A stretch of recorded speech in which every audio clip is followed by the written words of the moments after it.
guys, hello, and I hope you guys are having a good start to your weekend. Guys, today is the day. So if you guys don't know, there has been this lion called One, or the Unity, and this lion has been causing a lot of problems. This lion has been taking over people's accounts, possessing people's ARG type of thing, but this Unity lion has been basically merging people into the same mind in a way. It's a little hard to describe, but guys, the lion told me to wait for February 7th, and that is today's date, so something is gonna happen today, and I legitimately have no idea what. This is not my ARG, this is not my, so I literally have no idea what's gonna happen today, so, good morning, at least for me it's still morning, it's 11:06 a.m. Let's go. First off, I'm gonna open up my live stream chat on my tablet. I was late today because it turns out that both of my devices were not charging overnight. The charger was being stupid and I didn't realize, so I woke up with a dead tablet. Not good, but it's okay. It's at 6% now and it's going up. Your favorite insurance expert? Who is this? Okay, thank you for pinning the rules, whoever that is. One's video has premiered! Oh my god, that's right! That's right, One also had a video on their channel. And it did not premiere yet, but apparently it has premiered, so...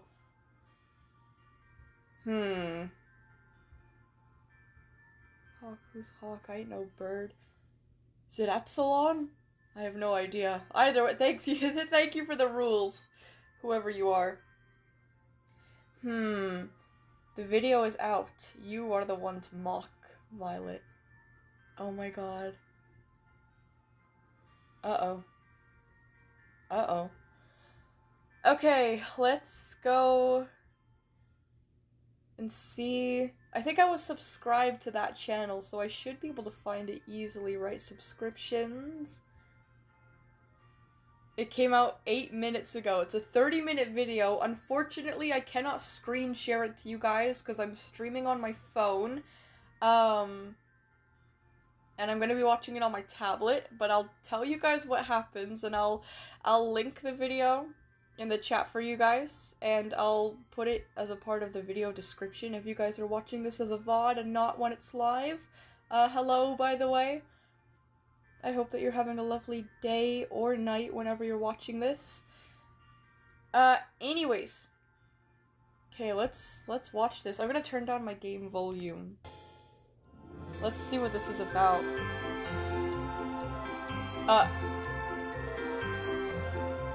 Okay, it said Violet in a really creepy font on a black screen. Weren't you the one to mock and question? That's like all I do. What do you mean weren't? You mean aren't? I'm doing it right now. Well, ... Oh, it's my name all over the screen. It's my name popping up everywhere. Oh! Help us. Oh, and it flashed the picture of the... Hold on, wait, what? Oh, sorry. I clicked on the other video. I clicked on another video on accident. What? It said insert code. At the... What? At the ending, it says insert code.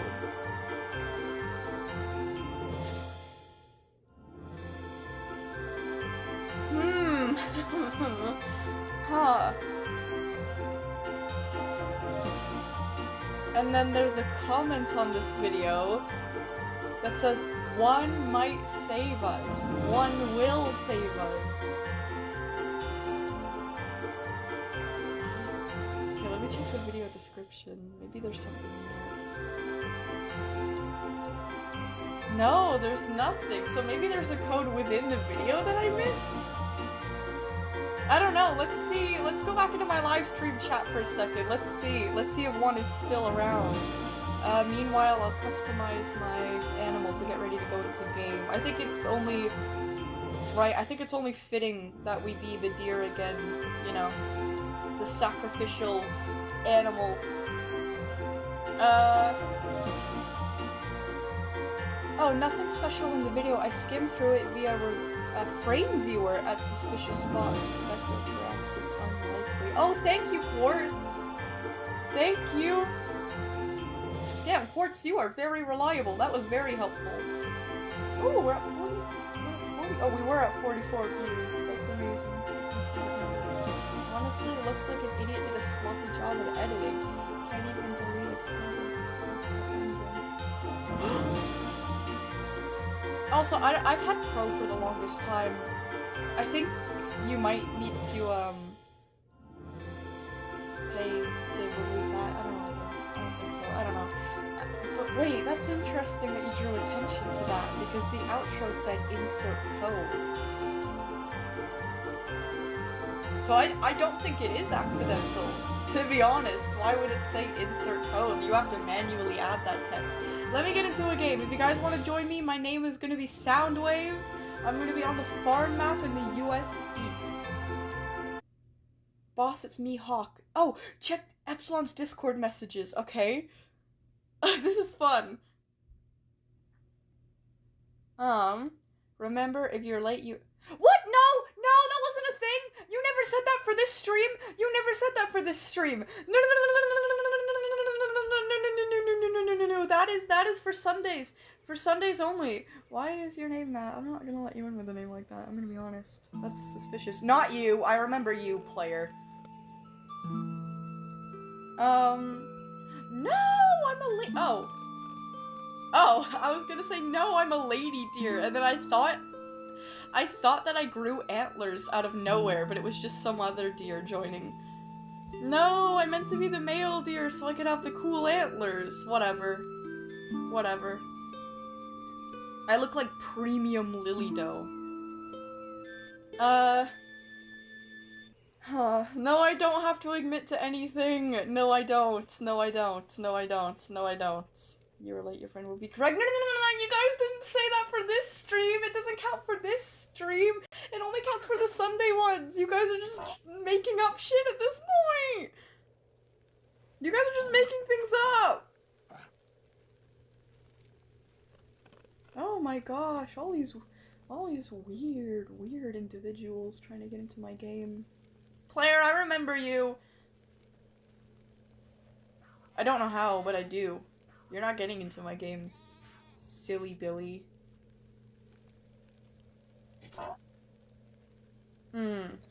Wait, can I just do this now?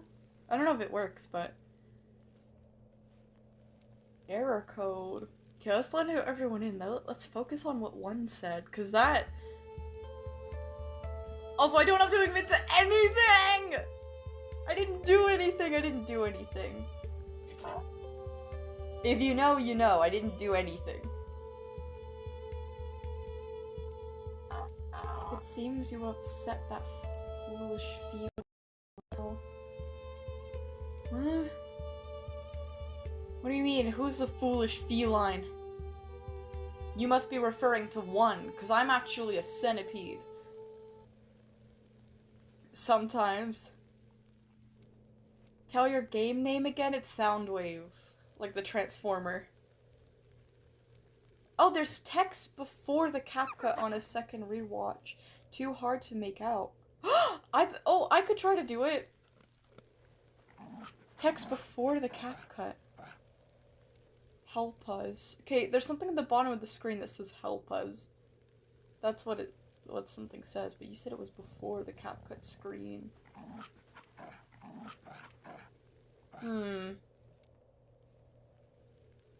Yeah, I don't see anything weird. no, I hope something didn't happen where, because for me, sometimes, for certain videos, I've actually hidden messages in videos before. But I think that when I posted it to YouTube, for some reason it's darker on YouTube than it was on CapCut, so it didn't show. I'm pretty sure, because nobody's caught on to it, nobody's commented anything. I haven't looked back on those videos to check if they're visible, but I'd imagine that they're too dark to see, because nobody's commented about it yet.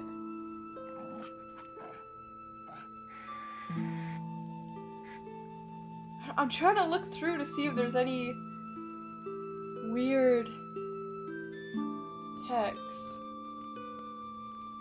Or like pausing it like... It says my name a bunch.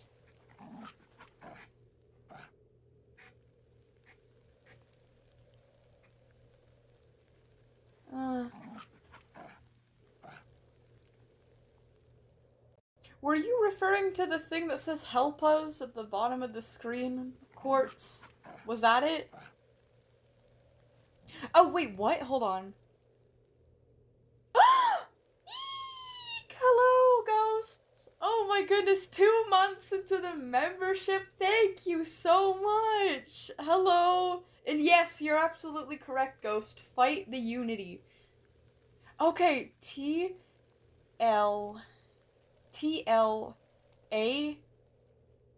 sorry, my tablet is kind of far away. Let me... TLATA4 is the best I can make out. Thank you! Where did you even find that? I couldn't even see that. Huh.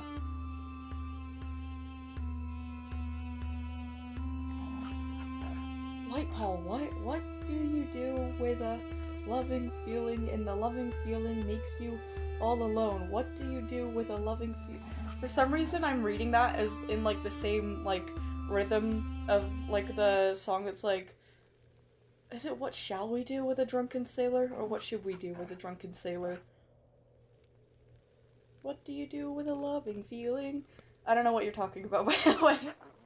Okay, I'm trying to figure out this ARG. No, it says... Oh, it says TLATA4 at the top right corner.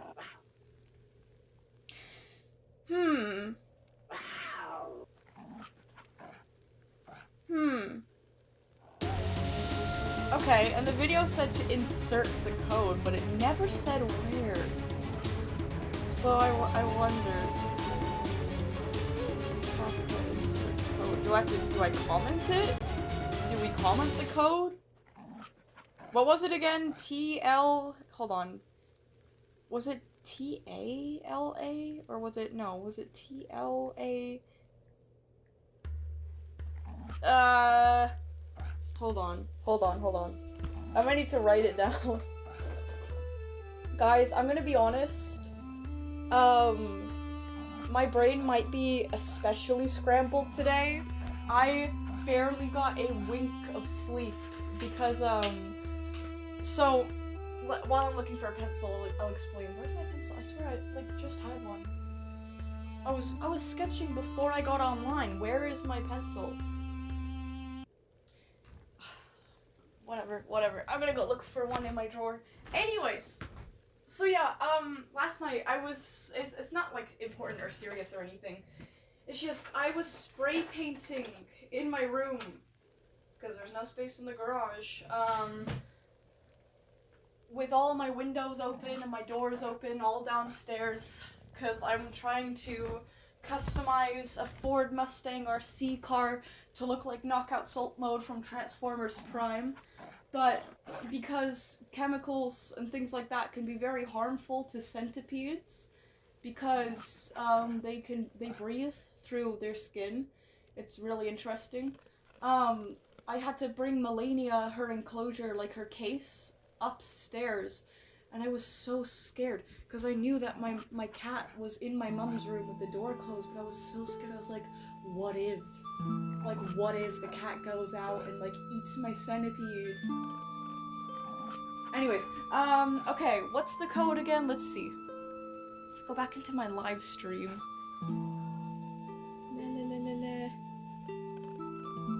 Please say your game name. It's Soundwave, but I'm pretty sure it's full.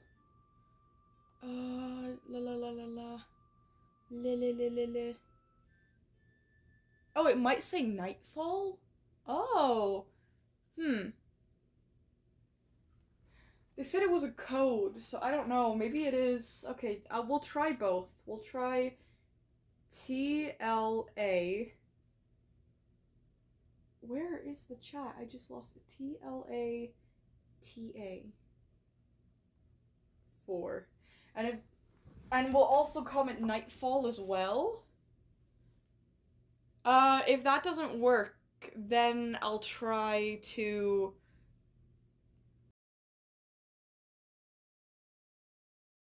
find it myself. Okay. TLA TA. Okay, I'll put that in, and if that doesn't work, then I'll say Nightfall as well in all caps.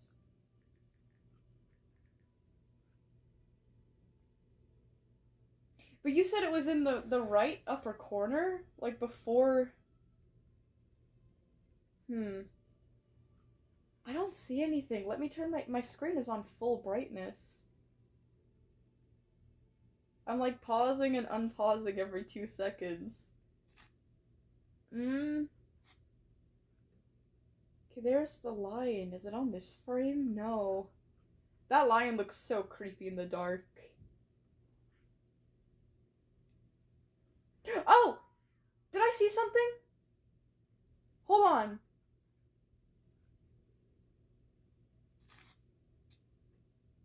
Maybe I did. Wait, maybe you're right. Okay, hold on. It looks like a whole page, or maybe it was just like a white flash. Let me put it on like really, really slow mode. I really wish I could screen share with you guys. Let me put it on like, right to slow motion.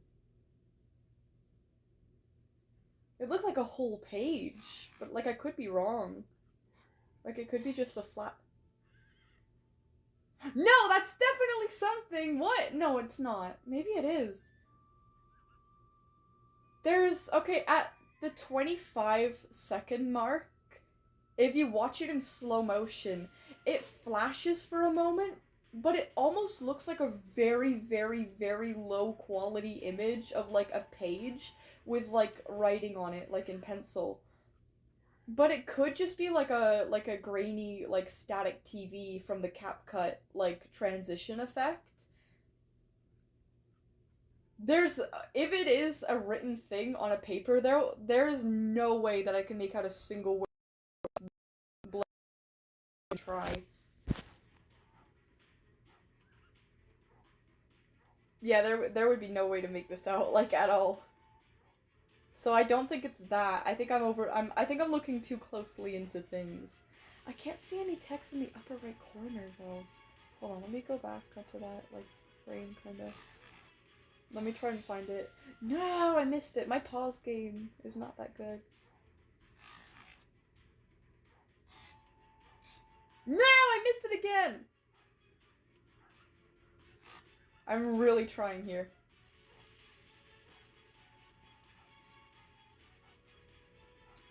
Okay. Yeah, I'm on the frame I was talking about. I still don't see anything in the upper right corner. Am I just oblivious? Okay, let me go back into the live stream chat, because when I'm looking at the video, I can't look at my live stream chat. It's a picture of one dog. No, I'm talking when it flashes out of the picture of one. Like, when it flashes out. It looks like a picture of a page with, like, a bunch of pencil writing on it, but, like, it's so low quality that it could also just be, like, a staticky, like, TV transition effect. I feel like I'm looking too closely at that. I still think that dumbass cat tried to add something at the end, but changed his mind and forgot to delete it. Would never happen to someone as flawless as myself! Oh, is that what happened? Tried to add something at the end, but changed his mind and forgot to delete it. Is there not a code? Am I looking into this too much? Did one not mean to write something about a code? I color corrected it. It's something ending with A4. But then what is Quartz talking about?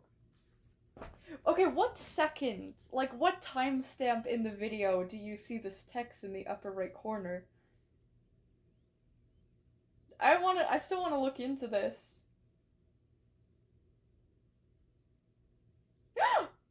Frumpy, you made the Tinzo arts! Oh, also, I've been in top messages. Let me see. Where are you, Frumpy? Let me see. I want to see the Tinzo. I'm so sorry. I can't screen share, guys. As soon as I have a PC, okay? It really sucks getting paid only once every month. Let me see here. Oh, how cute! Oh my god, he looks adorable! Him in his black and white fur and his red and static eyes. That actually works a lot better than I thought. Damn. After 1 hour and 38 minutes, I finished it. My glorious art of Tinzo. This was an SCP created with Horror with Violet and her viewers. Oh, and the glorious creature was formed. I might have gotten a couple details wrong. No, I think everything is right. I think everything here is right. Literally everything. Like the static eyes, the fur, the gem necklace, the tie, everything. Everything, even the pen sticking out of the fur. That's so cute. Anyways, I would draw him in his quadruple form. No, not quadruple, quadrupedal form. But I have to actually write stories because I'm third on Violet's reading list and still haven't finished anything, so, bye. It's so adorable. I love the little swirl in his fur. Frumpy, you did an amazing job! Oh, and that is Smile Dog. Incredible. I remember being scared of Smile Dog, but I felt so bad for being scared of Smile Dog. Because I love dogs, and I especially loved dogs when I was a kid. I felt so bad. I was like, oh no, puppy, like I don't want to be scared of you. Anyways, oh great, the burnt cat made another account.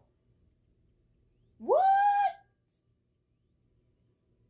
One made another account. Oh my god, wait, is it Sync with Lions? Is it this person? In my chat, Unity works in codes of silence, under veil of silent words, and endless history. I'm gonna end your history one. Oh my goodness, what is happening? Cool stuff. Wait, oh, I posted a low quality image of the text. Oh, thank you. Let me go to your channel and see.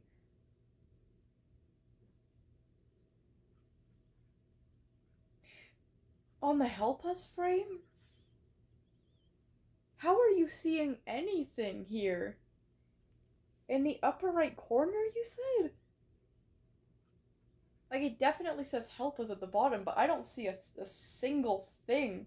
Let me screenshot this, and let me take it to my, gallery. Okay, exposure, put that up. Brilliance, we'll put it up. Highlights, we'll put the highlights up. Shadows.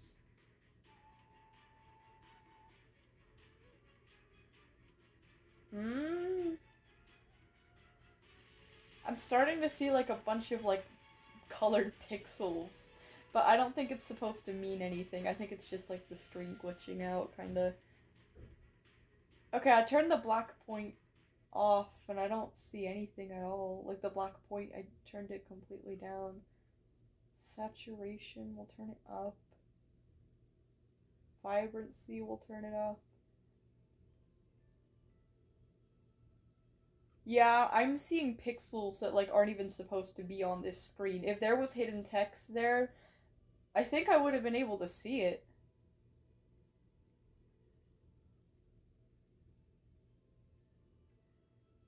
Yeah, I can't see anything at all on that screen. I don't think there is a code. I think it's what Bello said. Your favorite insurance expert. Wait, what if help us smack or whatever? What if that helpless snack or whatever wasn't by him but someone else?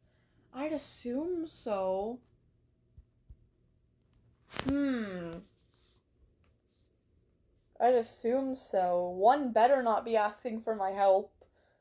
Crawling to me after doing all he's done. Unfortunately, I can't go to Discord due to lack of access. You know what?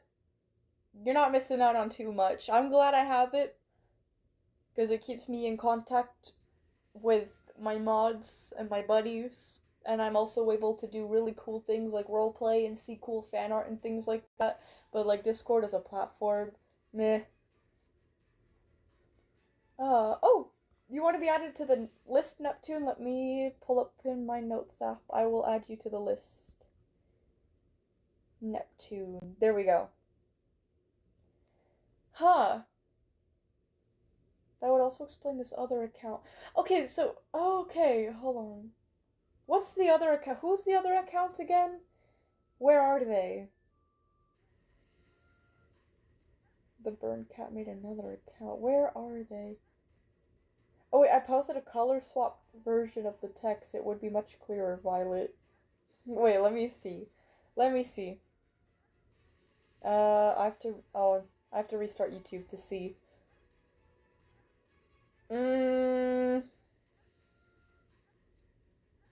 Cause yeah, I couldn't see anything. Like anything. Okay. Let me go from top messages to all messages. Find quartz. Go to channel. La la la. Yeah, those are the pixels that showed up for me, but I don't think they mean anything. I think they're just like... Okay, the only way that I know how to describe this is really dumb. So just, like, bear with me.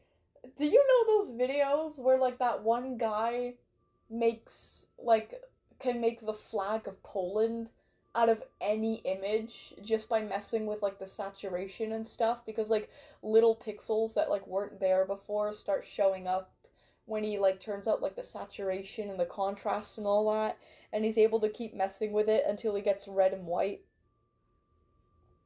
for the flag of Poland. I feel like that's what's going on. Like, those pixels just don't mean anything. They're just something to do with, like, the image quality. Maybe. Because that doesn't even seem possible to make out into anything. I mean, I could see, like, a 4. Maybe. Party Bird is being taken over. No, Party Bird! Party Bird, you have to fight the Unity. You have to. Hold on, I already told y'all yesterday, potential moderators. Oh yeah, must be 18 or older and take applications. Yes, that's true. Where? Okay, there you are. Sync with lions. Do not pay attention to the false information of Unity. We do not rely on such trickery. Who are you, Sync with lions? Who are you? Oh, this channel doesn't have any content. But we are here. Huh, Sync with lions. And the profile pic is just like a black and white pixelated. I'm gonna sub. I'm gonna subscribe. Who are you? Who are you? I guess it's a we. Who are you guys? Who are you people? Can we defeat the boss? Let's go. Just so I'm doing something on the screen. Is she gonna move at all? Well, look at me. You tell me.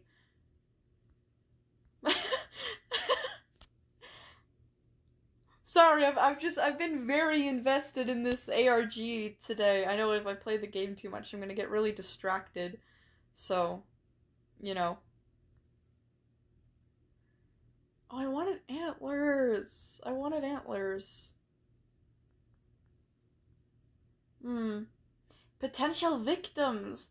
Who knows what that wannabe edgelord cat did? Yeah, one. What the hell is wrong with you? How did they escape the Unity, though? I guess they didn't if they're asking for help, but...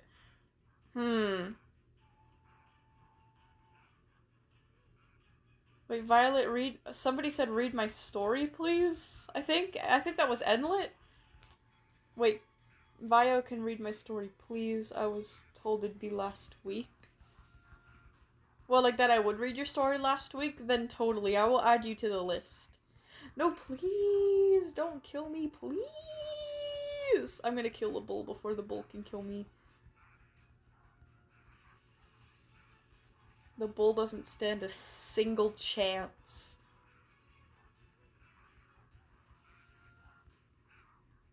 Oh god, the frame rate is a little bad. Just a little bad.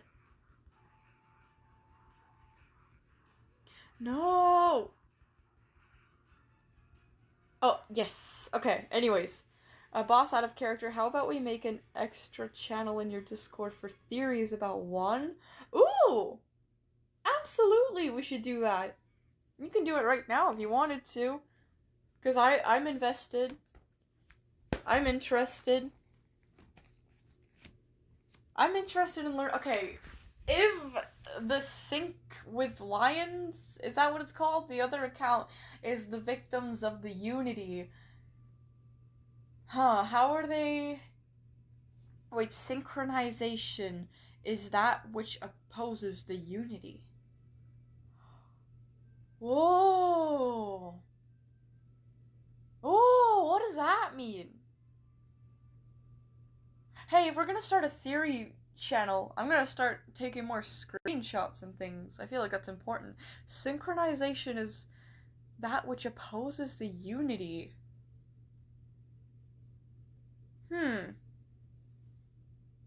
Yeah, guys, yeah, what Quartz says, we have to work together to defeat Unity. To beat Unity.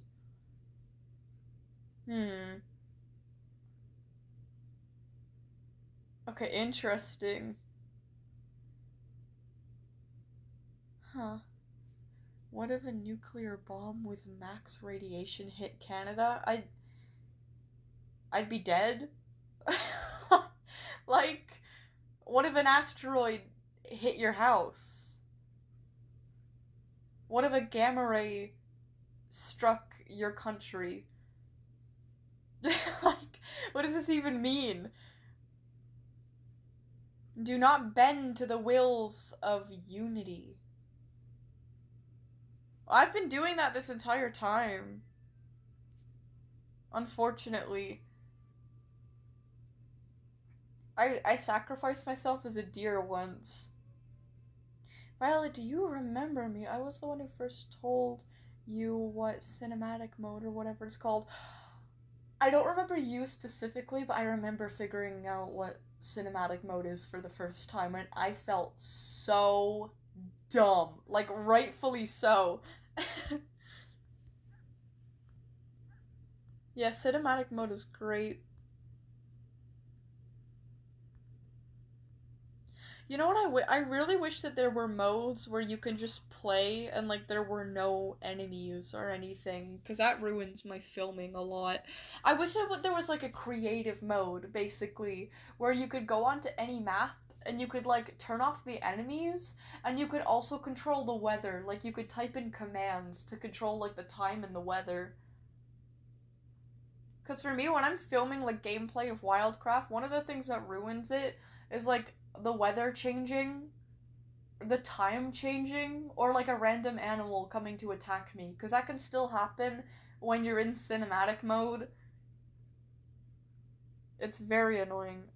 What the fuck is going on in what the fuck is going on in the server chat?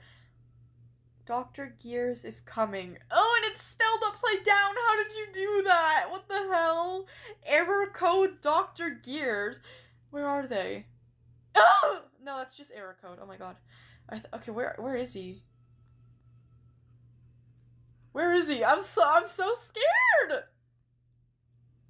Error code Dr. Gears. Hold on, Dr. Gears is coming. No. I'm going in my den. I'm going in my den. I'm going in my den. I'm going in my den. I'm going in my den. It's saying Morse code in the game chat. What the hell is going on? Yes, everybody can visit me but Dr. Gears. Oh, wait, they left the game. It's okay. You guys can still visit me, though. Yippee. Anyways, what's going on? One chatted. Wake up, Violet. Where is one? More attempts at resistance. I see how it is. Do what you wish. You shall all see which side is the correct one to be on. Well, one, show us, then. I talk a lot of shit, one, but I always said if you got a good point to make, then make it, and I'll be open-minded, but you just haven't even... You haven't made any good points. You haven't said anything that compels me to believe that you are on the good side of things.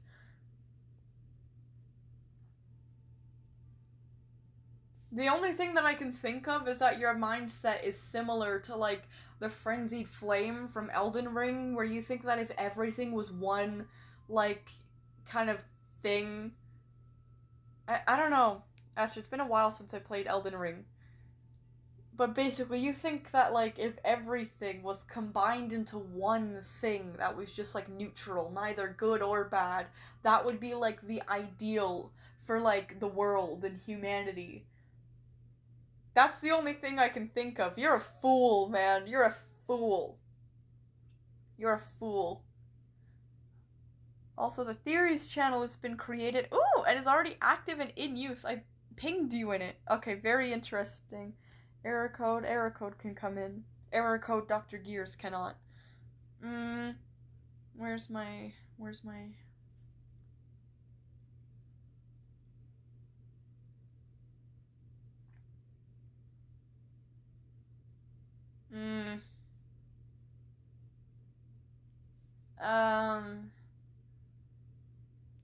Where is it? There's... Oh, theories about one and unity. Okay, so Quartz already wrote in it. They said, alright, so unity is clearly an entity made to rid the world of evil via punishing them. This punishment is trapping people as a collective conscious using Wildcraft as a gateway to trap people. To spread its ideology, it hacks accounts like Epsilons and Hawks to catch more people. However, the unity is greedy and it needs to feast. It's a predator. Thus the lion form. Okay, I like this. This is also why we have to sacrifice people. However, deer is an oddity. Deer are meant to represent how widespread unity is. Whoa! Although the player may be on the other side of the planet, unity can still take them. Sync with lions is a sort of...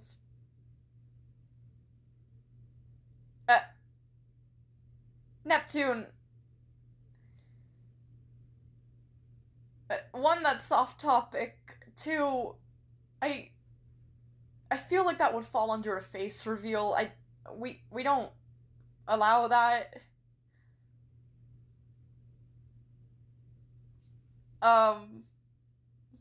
It was a funny picture, but still. Anyways, they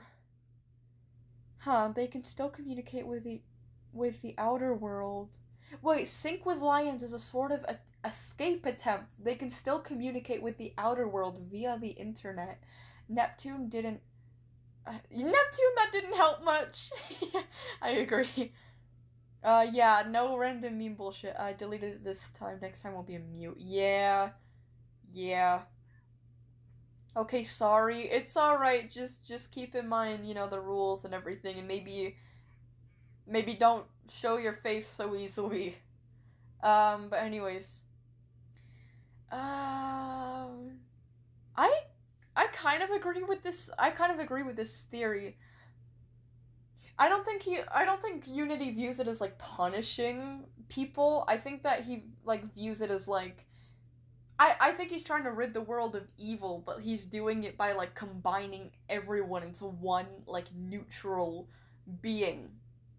Which just, like, completely defeats the purpose of, like, existing at all. Yeah, there isn't much else to go off of. Yeah.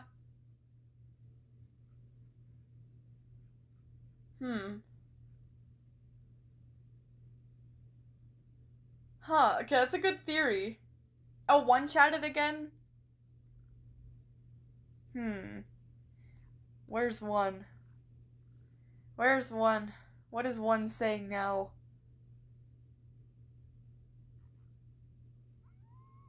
Where is one? I don't see one. Where is one? Oh, there they are. Fools! You think you can escape forever? All will be one. One will be all. Unity is absolute. One, fuck off! One, you have no idea what you're talking about. Wait, what if I threw a 6,000-ton nuclear bomb at Unity and exploded it? I just want to know. Well, that would probably wipe out the entire planet, too. Ghosts. That would probably obliterate Earth. And I think that one, like, is just taking the form of a lion, so I think one would be fine. Actually. Hi Violet, I am a fan, and me and my sis made up a creepypasta duo. Okay, cool. I have the skin in Wildcraft, but I can't show you because I don't know what server are you in. Will you please read it? Ooh! Sure. Slamster? Here, I'll add you to the list. Slamster. There we go.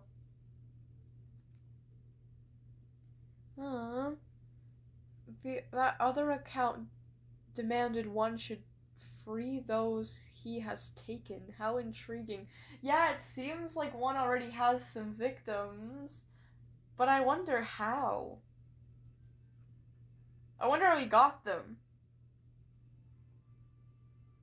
What, you found the chair? What chair?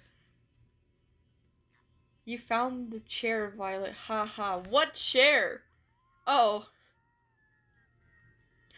I forgot about this den! I customized this like years ago.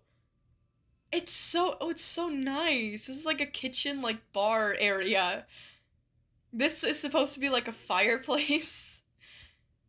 Oh my goodness. This is like the living area, the like dining room area. Then here are a bunch of guest rooms. Guest room 1.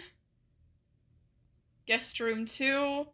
Which, oh no wait, this was not a guest room, this was like a training room. This was a training room, I remember. Here were like the soft mats for the training room. And then here was the main room. Oh my gosh. Oh, how cute. Oh. Oh. I completely forgot how I customized this den. Oh, also, Quartz, you are not on a chair. You are in the fireplace. You threw yourself in the fireplace, so well done, buddy. Anyways. What evil demon attacked Party Bird? Party Bird's been taken over by... Is it Unity or Dr. Gears? I don't even know at this point. Both of them at once? Party Bird's got a lot going on. It burns! Quartz, that's your own fault.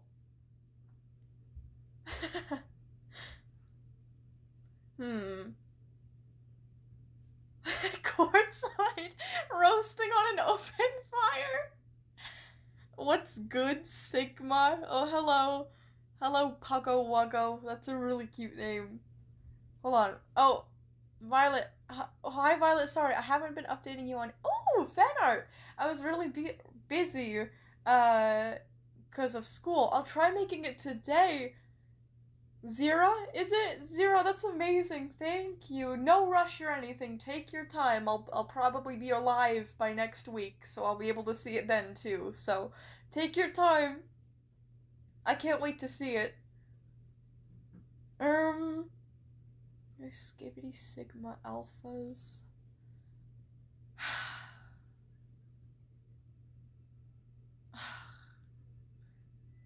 Whatever.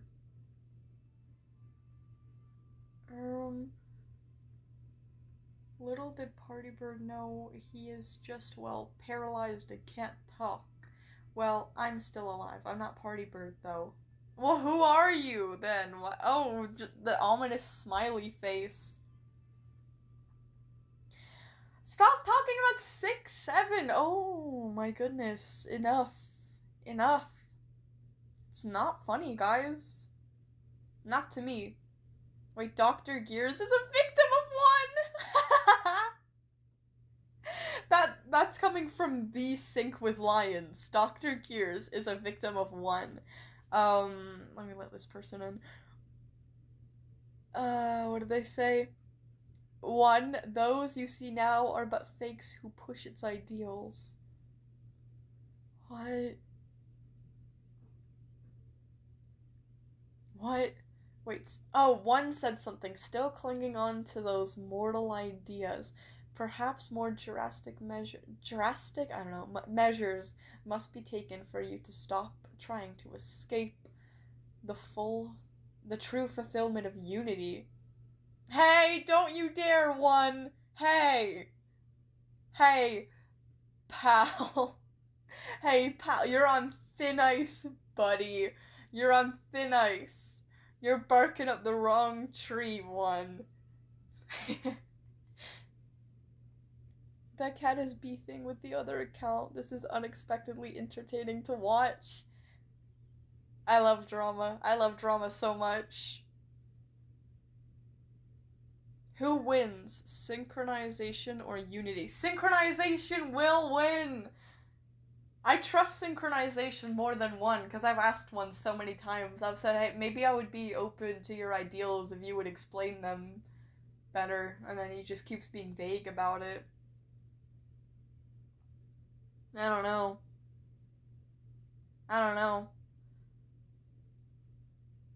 And it wouldn't be that bad, but he's also mean. I don't trust him because if he just didn't make sense and if he was just being vague, that would be fine, but he's also mean.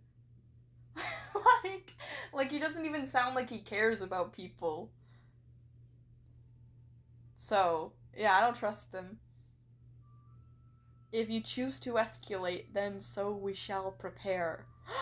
There's a bunch of keyboard spam, but does it mean anything? Oh shit, Sync with Lion says, if you choose to escalate, then so shall we prepare, and then a bunch of keyboard spam. Uh-oh.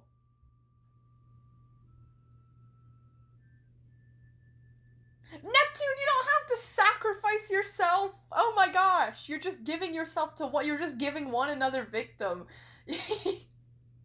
You're like those memes where it's like, oh no, the plane is crashing and we have 40 parachutes and 39 passengers, and it's like me trying to be a hero, and then they like jump out of the plane. You don't need to do that. Wait, no, take Vio so we can overthrow her. What? What? You can't overthrow me, not even with 1. Not even with 1, I can fight all of you at once. Every single one. I would try anyway. All shall be 1's victim. You shall be 1's victim. Excuse me? No the fuck I will not! Oh shit, 1 is typing again. 1 said, you foolish mortals, still thinking you are so smart. I will find you again. You will become part of us once more. Oh, and only then can more be recruited. Oh, wait, interesting. I will find you again, which means, okay, the Sync with Lions thing, they have escaped. But they're not, like, fully free yet. I'm assuming. Wait, what? Who wins? Violet? The one of the strongest human, or Oliver? Who the fuck is Oliver? The one who winned everyone. Who is Oliver? Who is Oliver? I think I would win, because I don't even know who Oliver is. Sandrot ain't letting this happen. Yes, Sandrot stands against the unity. Yeah, drama. Drama.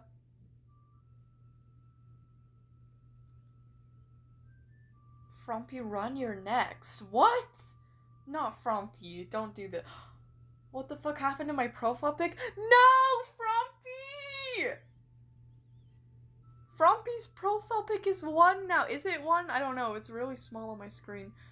It is! Frumpy's profile. But Frumpy's been being taken over. No!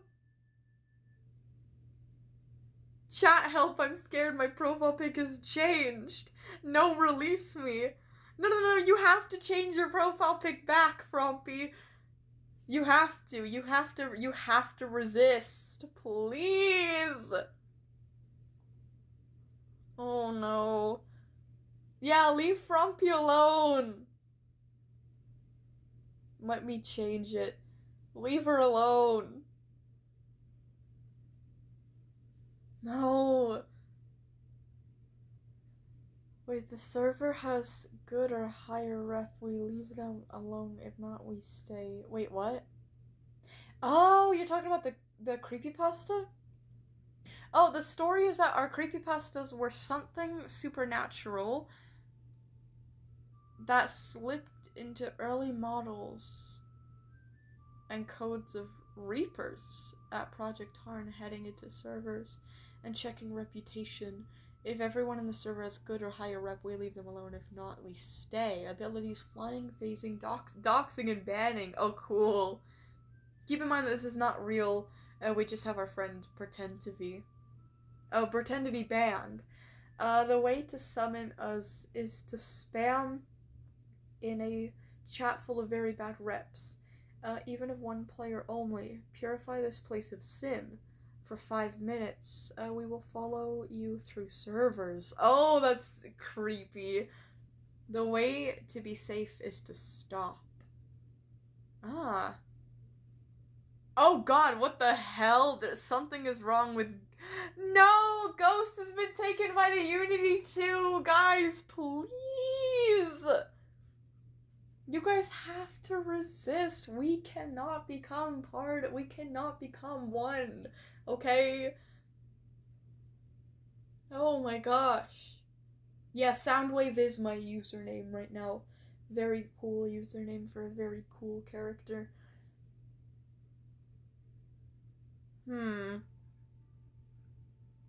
Yeah, Ghost, come back. Oh, Frumpy fought it.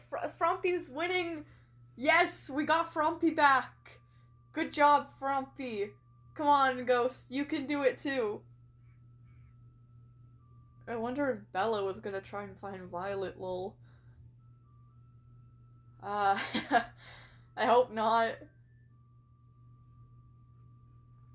I hope not. No, well, she's currently in the Winter Forest, and in, like, the lore of my creepypasta videos, Turbo Rocket Games shut down the Winter Forest, so nobody could access Bello at all anymore.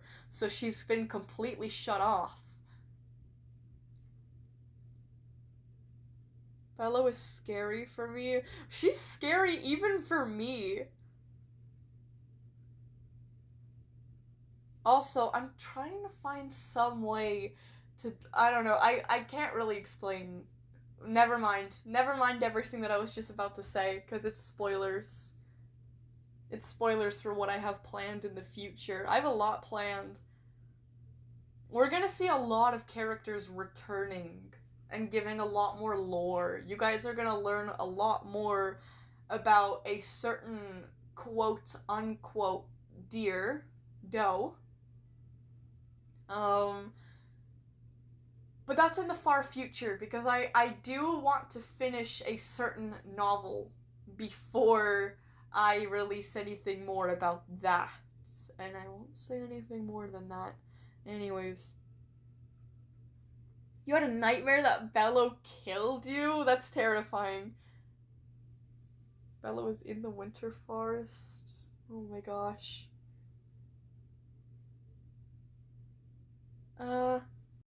Violet, can you please read the list out, and can you add me? Oh, I think you're already added. Let me read the list out. Okay, so Ghost is first, then Kamari, then Frumpy, then Partybird, then Neptune, then Slamster. That's who we got today.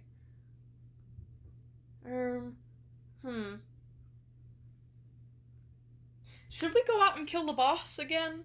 Oh, my leg, the circulation is dying. Yeah, Wish got to it before I... Oh, well, I gotta go bye. Oh, okay, bye, Wish.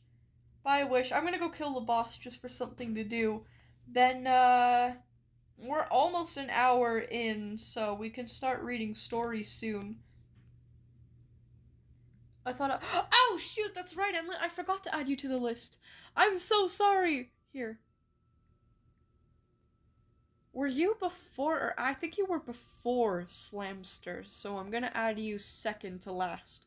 Sorry, Enlit. Gears, you're not joining. We're killing the boss. Gears is not allowed to join. Gears, stop even asking. You're not getting in, Gears. I don't like you. What is Partybird counting down for? Sync is doing the backward talks. Oh, hold on. Let me kill the boss and I'll read that. So now we got like 2 ARG lion things. We've got we've got Sync with Lions, which are a group of people who escaped the Unity partially, and then we've got the Unity themselves. Don't you fucking dare trying to forget me again. I'm sorry. I'm so sorry. I'm so sorry.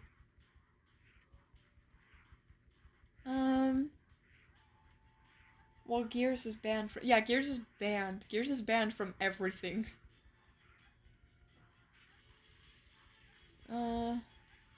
Okay. Please die faster, boss. Please die faster. Okay, there we go. Okay, apparently, Sync was saying something backwards in the chat. What were they saying? Okay, they said, find it, Violet. Oh, up. Up? Was there a chat message up? I'm pretty okay at reading backwards. Sync with lions. Sync with lions. I'm trying to go up to see if they chatted anymore. Because that's either like a reference to something, or they chatted something backwards up here. Oh, they did! Okay, it says remember, and then there's a bunch of spam. Oh. Huh. What is this spam? What is this backwards stuff? Let me try to go even more up.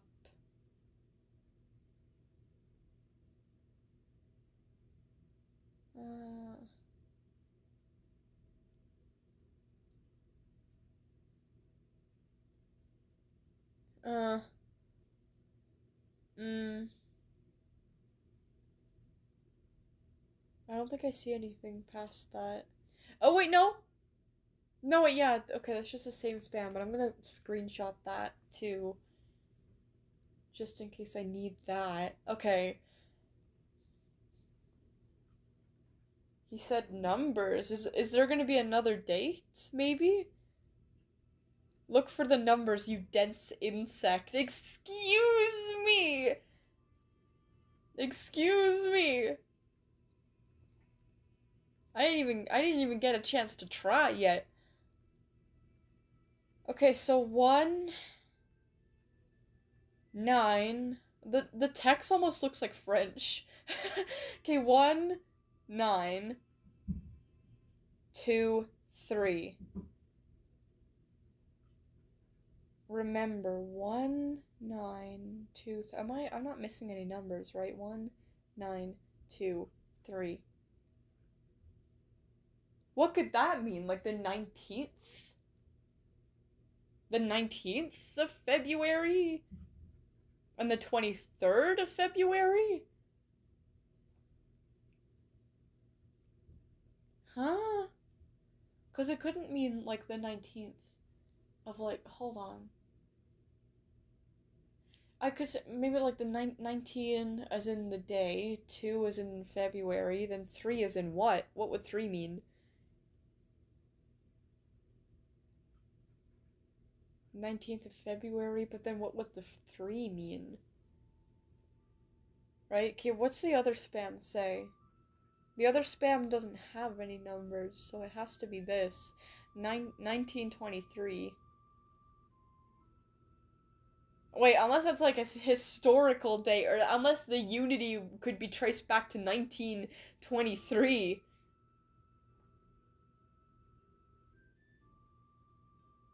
Huh. Just because you created me doesn't mean I have to be your best friend. You know what? So true. So true. Okay, let me let all these people in. Hello? It's not letting me let these people in. There we go. Oh, I remember Zeus. Zeus was that, like, big elephant with the cool skin. Did Unity start growing in 19... I thought it was a date, because last time that I had to look at the numbers, it was a date. But nothing really makes sense, because if it was the 19th of February, that would make sense. But then what is the 3 for? The 3 wouldn't make any sense. So I'm guessing that it's referring to the year? 1923?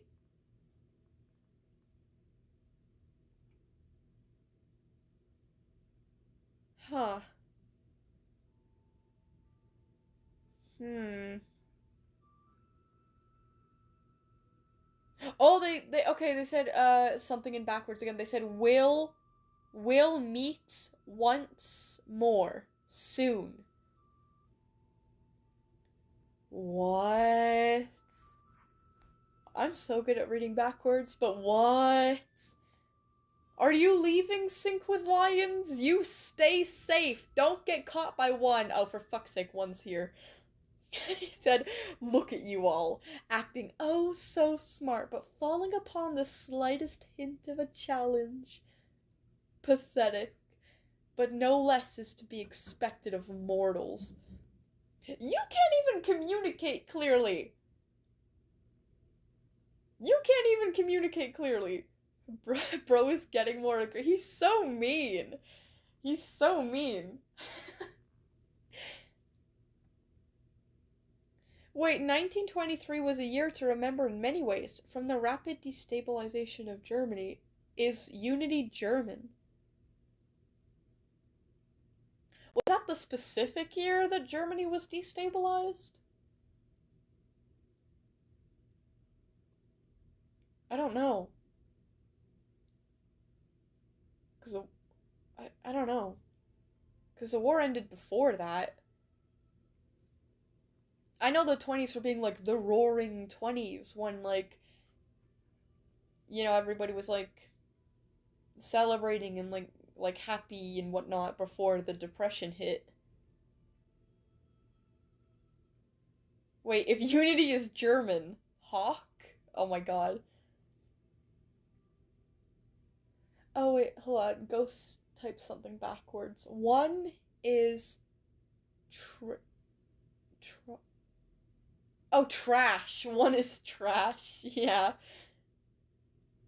What now? Why does everyone keep pointing fingers at me? Yeah, that's enough. It's not Hawk is not really one. Okay? That's enough.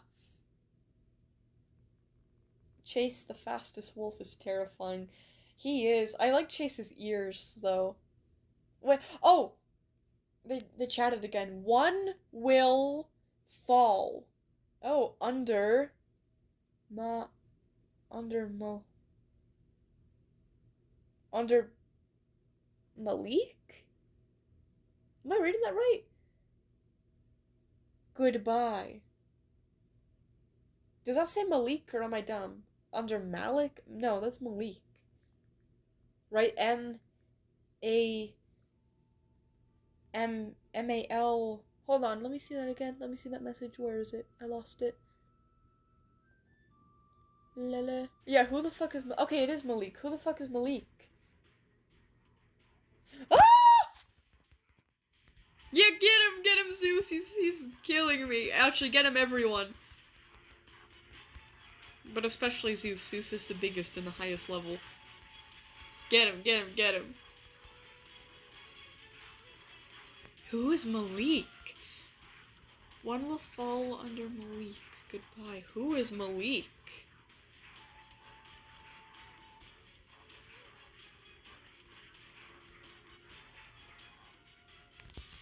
Huh?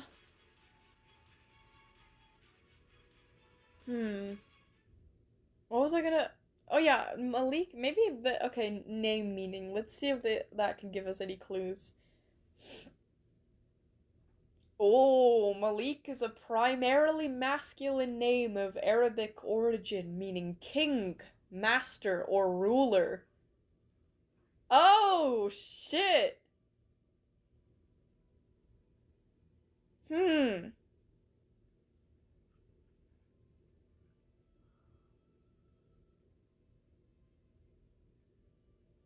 Hmm.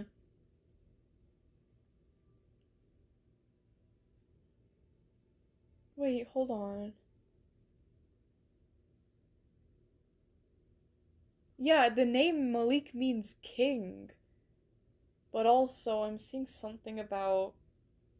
Hold on. Malik? Yeah, it means king, so... Huh. That good for nothing excuse is a creepypasta wouldn't let anyone touch him. Too scared of his precious, scary look will get messed up. Who is Malik?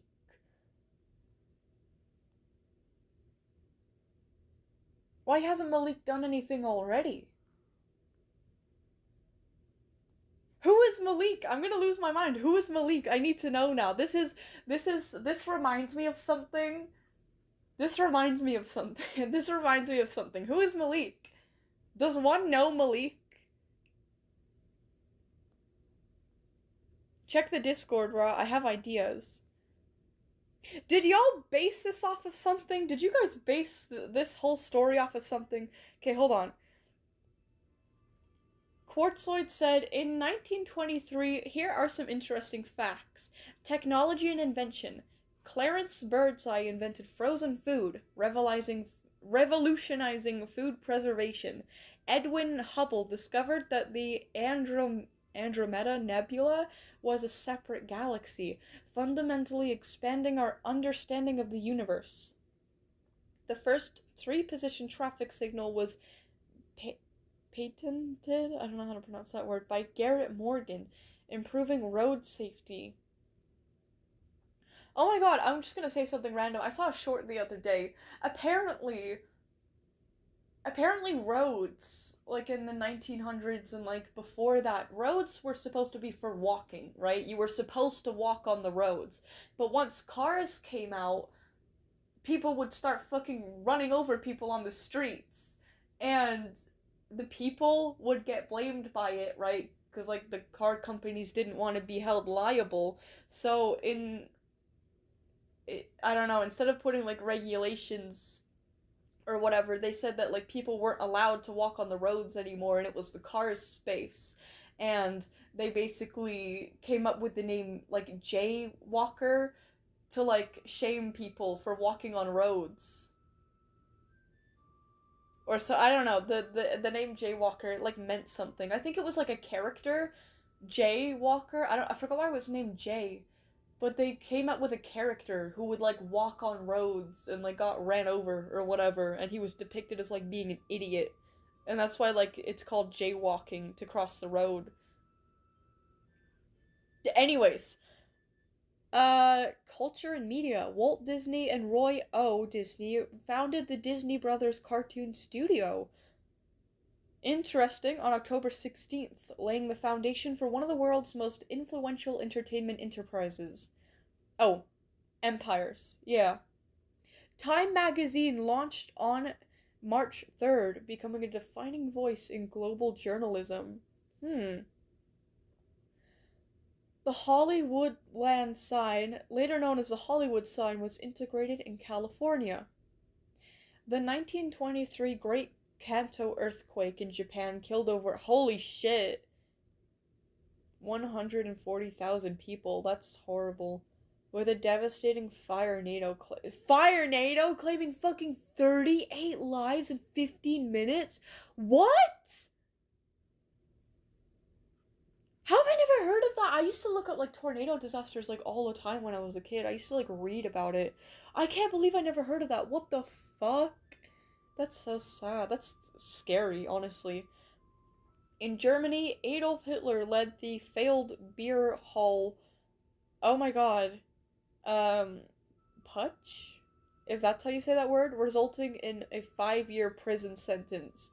Oh, is that what he went to prison for and wrote the book, or was it something else? I don't remember. Howard Carter opened the tomb of Tutankhamun, I might be pronouncing that wrong, in Egypt, one of the most significant archaeological discoveries of the 20th century.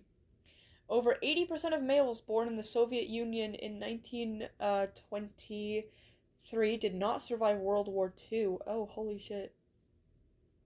Holy shit. Jack Trice, the first African-American athlete to play for Iowa State, died in a football game that year.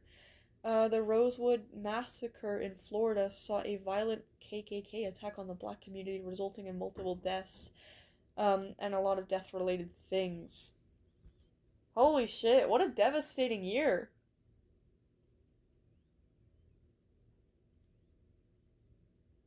Huh.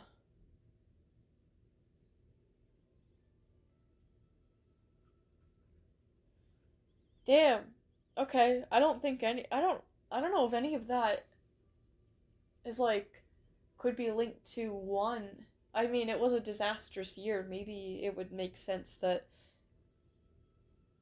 like, one would decide to start, like, purging evil in that year, maybe, but, like, I'm pretty sure there was another very significant event that resulted in a lot of loss, just a couple years prior, so if that really was his motivation, I think it would have happened years ago. Wait, oh, hold on. Quartz is saying I solved it. Looking into this more, opening the tomb will have devastating effects. The Kanto earthquake. If we ignore Unity and let it keep going, good things will happen. New inventions, Disney, arguably bad. Unity is something beyond our understanding, discovering the potential galaxies. Wait, that's interesting. I think that, like, the opening the tomb might have some plausibility. Also, that's so crazy to think about. What?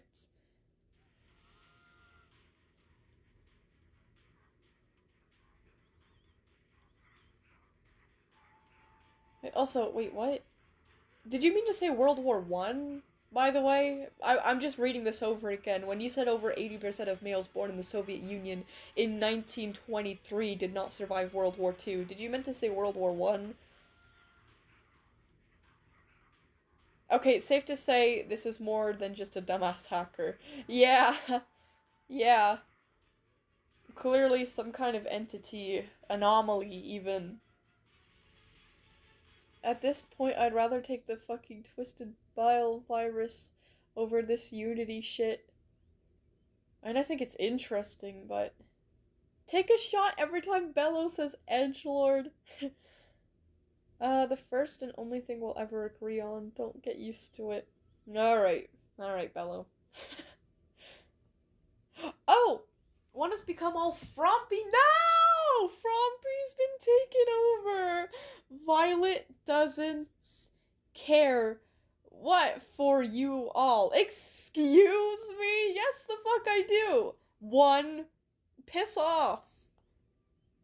Frompy, you have to fight it, Frompy. Just because I would sell you all for a cheesecake doesn't mean I don't care. Chad, I only have a few minutes. Wait, Party Bird, do you have to go soon? Did you put your name on the list? You did. We should probably start reading then. Do you have to go soon? Is that what you mean by I only have a few minutes? Wait, oh god, Frompy's trying to. Violet is. Blind? Blind! Maybe because I'm being kept in the dark and I'm not being told things about one. Maybe. Huh. You cannot sell someone as glorious as myself since I am an AI. You cannot access. Excuse me. Excuse me. You're gonna regret those words, Bello. Huh. Fools? Frumpy! No, yeah, Frumpy, come back.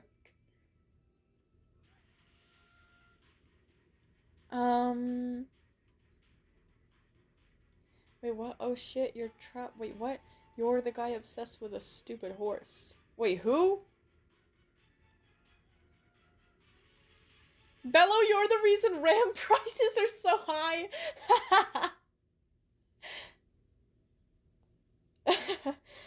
Okay, quit with the backwards speech before I start handing out time. Okay, yeah, we should stop doing that because it is a bit hard to read and it's a little hard for the mods to moderate. So let's stop with the backwards chats, okay?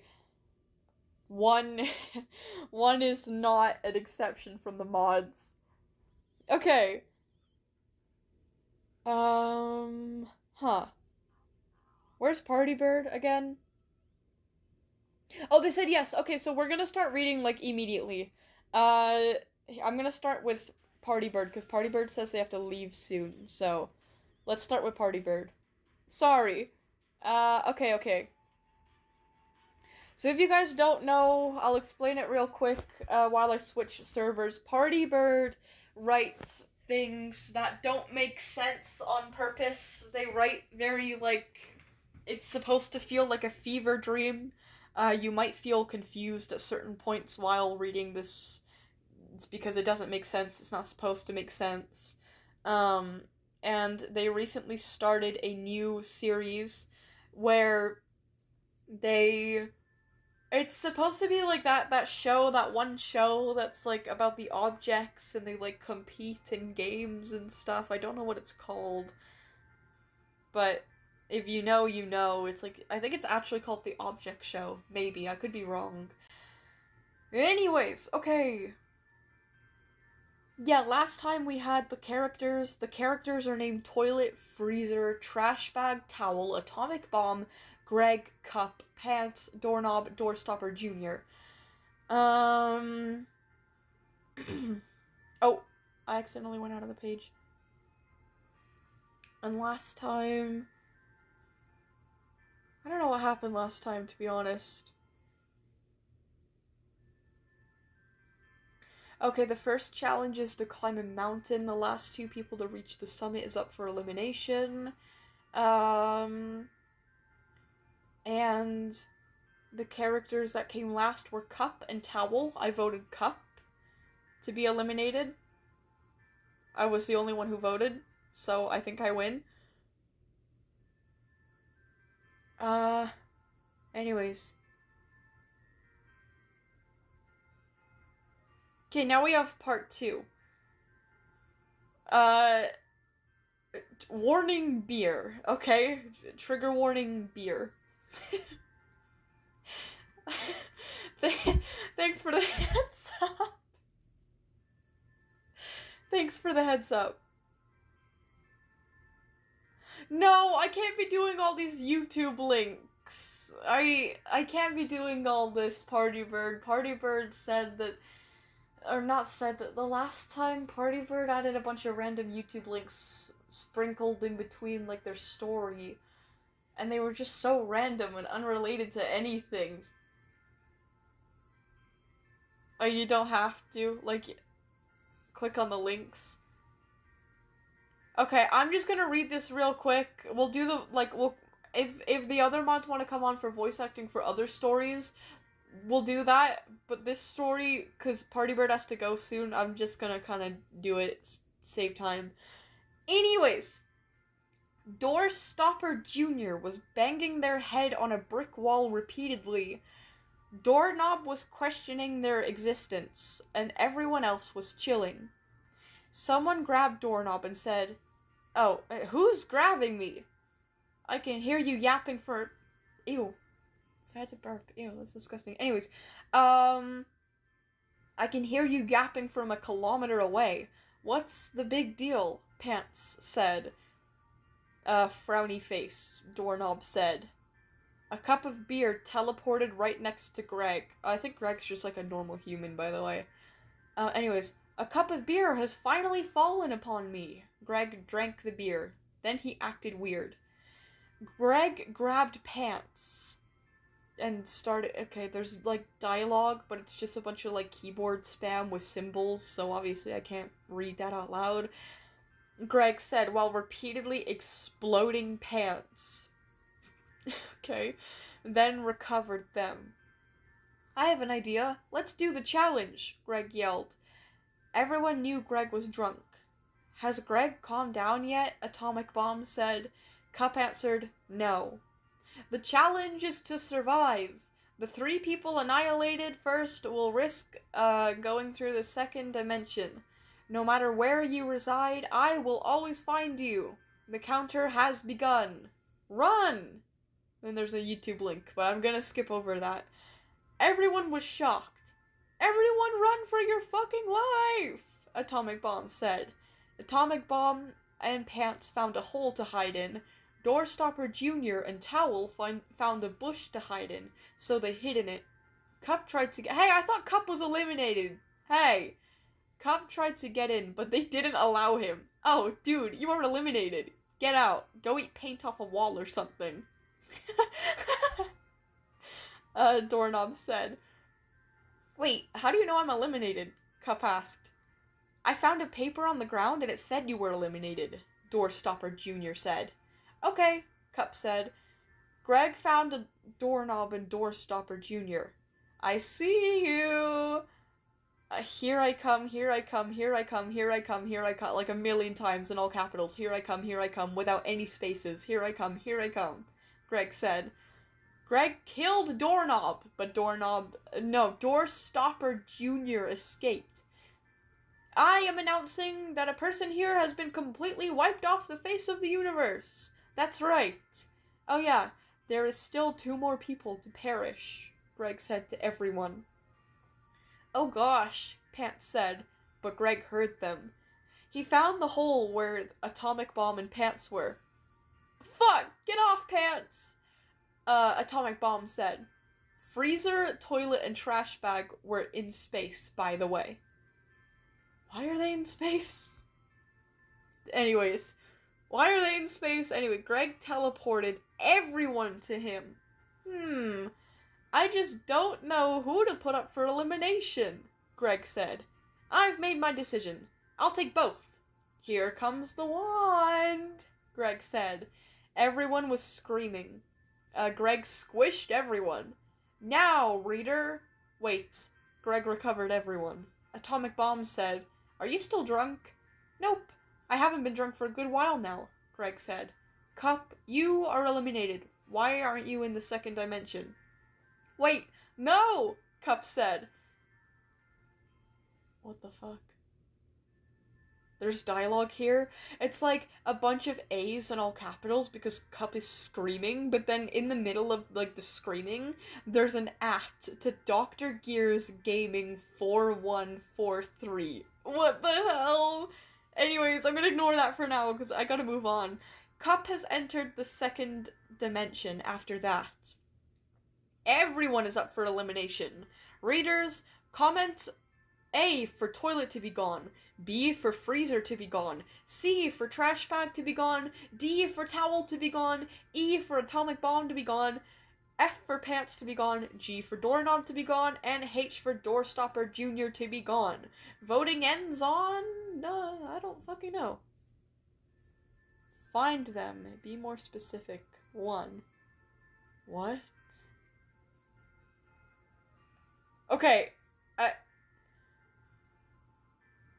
who do we eliminate? I'm gonna vote for...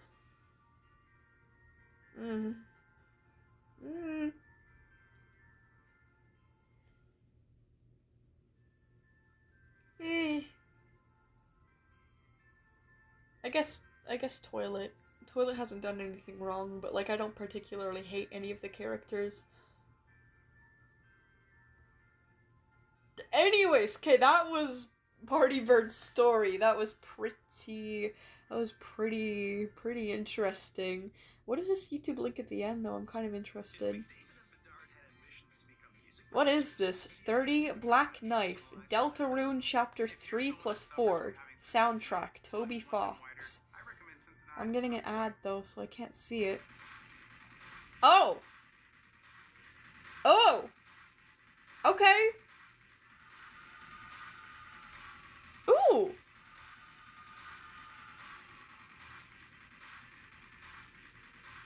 Okay! This is cool. It's just a soundtrack from a Deltarune chapter.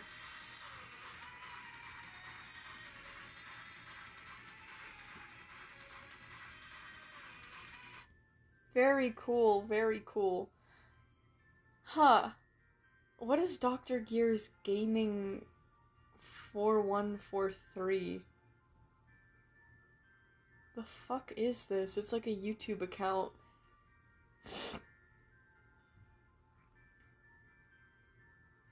It's like a meme account, I think.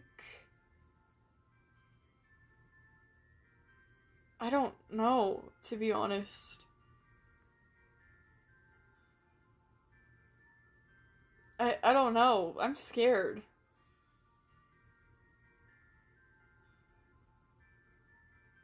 Oh, it's kind of weird, this account. Oh, this account is very weird. Hey, Party Bird, did you know that this was an actual account when you put the @ in for it? And if so, did you stroll down on the videos? 'Cause, there's something down there. I am not subscribing to that channel. Anyways, back into the live stream chat. I hope you guys all enjoyed a Party Bird story. Violet, is it reading time? I've been reading. You silly Billy. I've been reading. Let me turn from top messages to all messages. Oh, you didn't. Yeah, there's some, questionable things on that channel. Not blaming you for anything. You didn't know. You were just doing a funny thing. Just thought I'd let you know, though. Okay, well, that's Party Bird's story that we can check off of the list. But yeah, I voted for Toilet to get out. I don't know. Nothing against Toilet. It's just if I had to pick, you know, I'd imagine it would be a really miserable existence living as a toilet. So I think I'm doing them a favor. Oh wait, they don't die though, do they? They get sent to the second dimension, whatever that is. Oh well. Okay.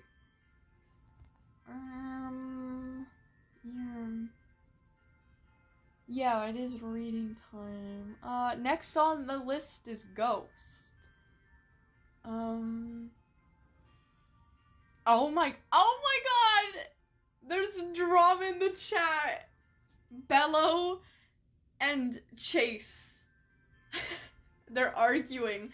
I'd rather be deleted than have anything to do with him, Bello says. Then Chase says, you're one to talk, you insurance fraud bitch. You can't even do jack shit without a child being a fucking dumbass and responding. Even I inflicted damage to a real world without help. Oh, the real world without help. Oh no. Hold on. Oh please. You act as if I go for only stupid little shits that are underage. The whole Tarn thing, they're not succeeding with that either. Ooh. I'm gonna be honest, Bello is better than Chase. She has more relevancy. Ooh. Oh, are we all getting involved in the drama? I'm personally staying out of it with some popcorn. Bello is better than everyone. Ooh.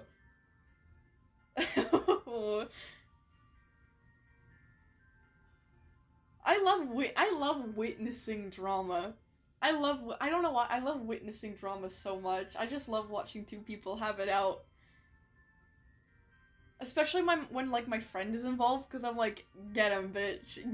Get him. But I like Bello and Chase. So it's like literally everything that they say is funny to me. Like when Chase says something, I'm like, get him. Get him. And then when Bello says something, I'm like, get him.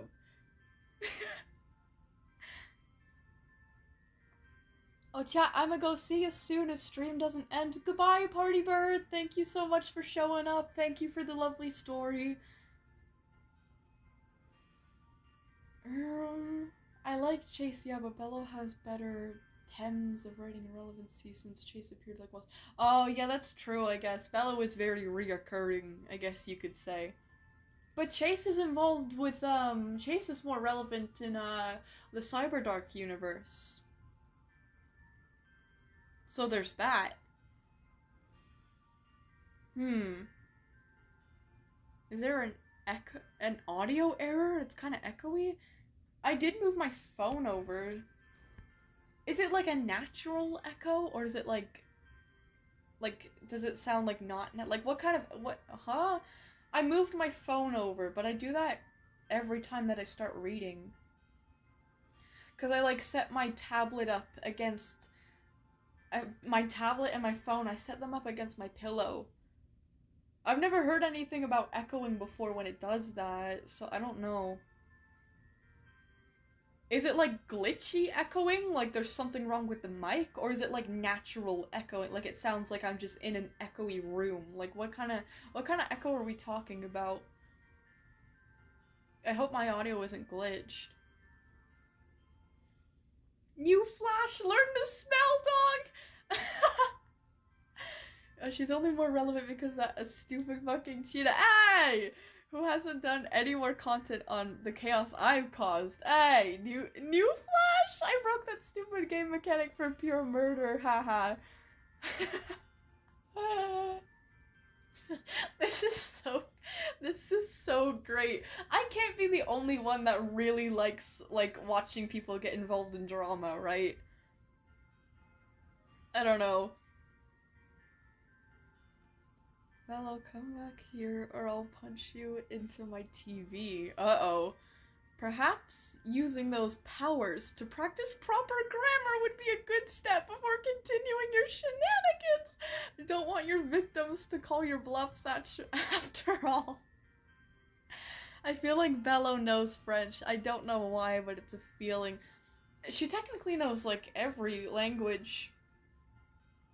Yeah, she does know French. I mean, she has access to, like, the whole internet, so she would have definitely learned. She could pick that up really easily.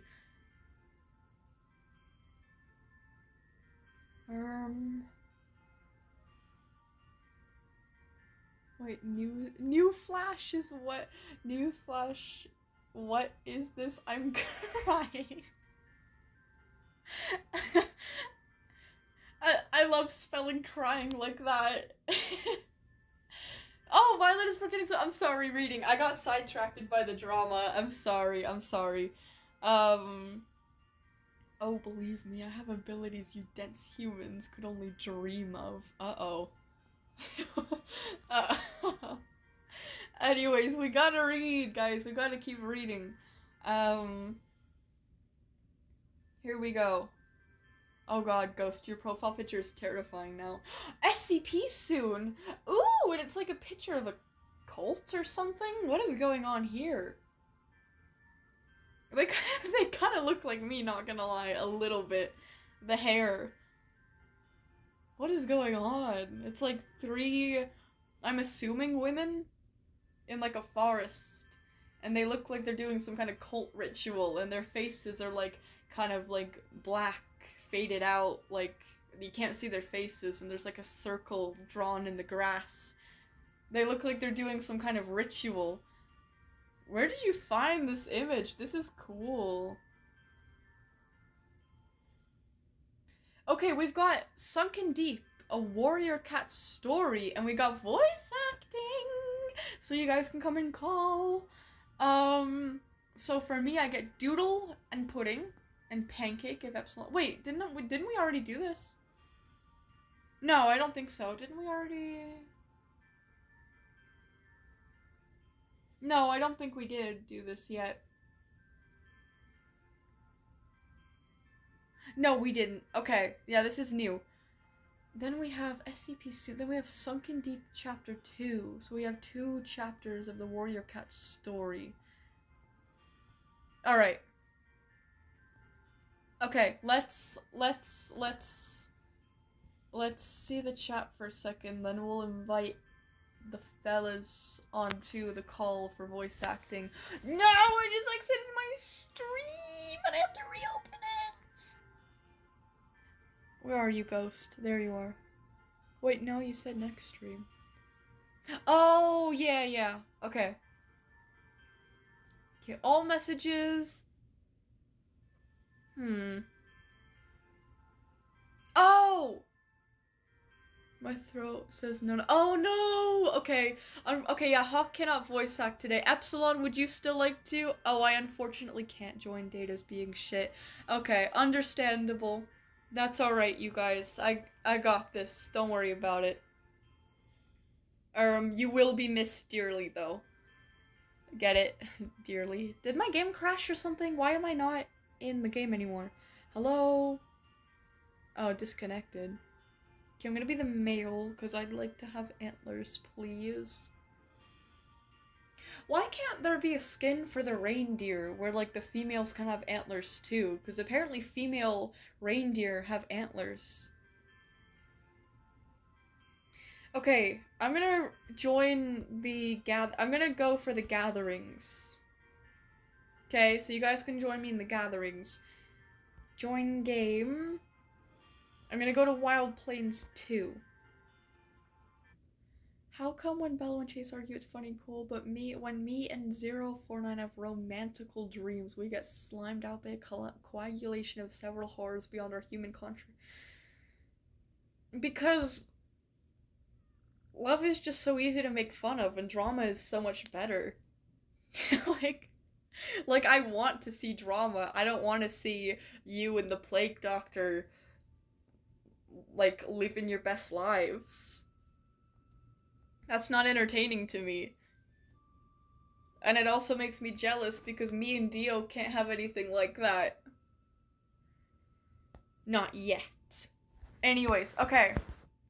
Time to read Ghost Story. Go to channel. Alright, we got a new Warrior Cat fanfic story, which is very interesting, called Sunken Deep.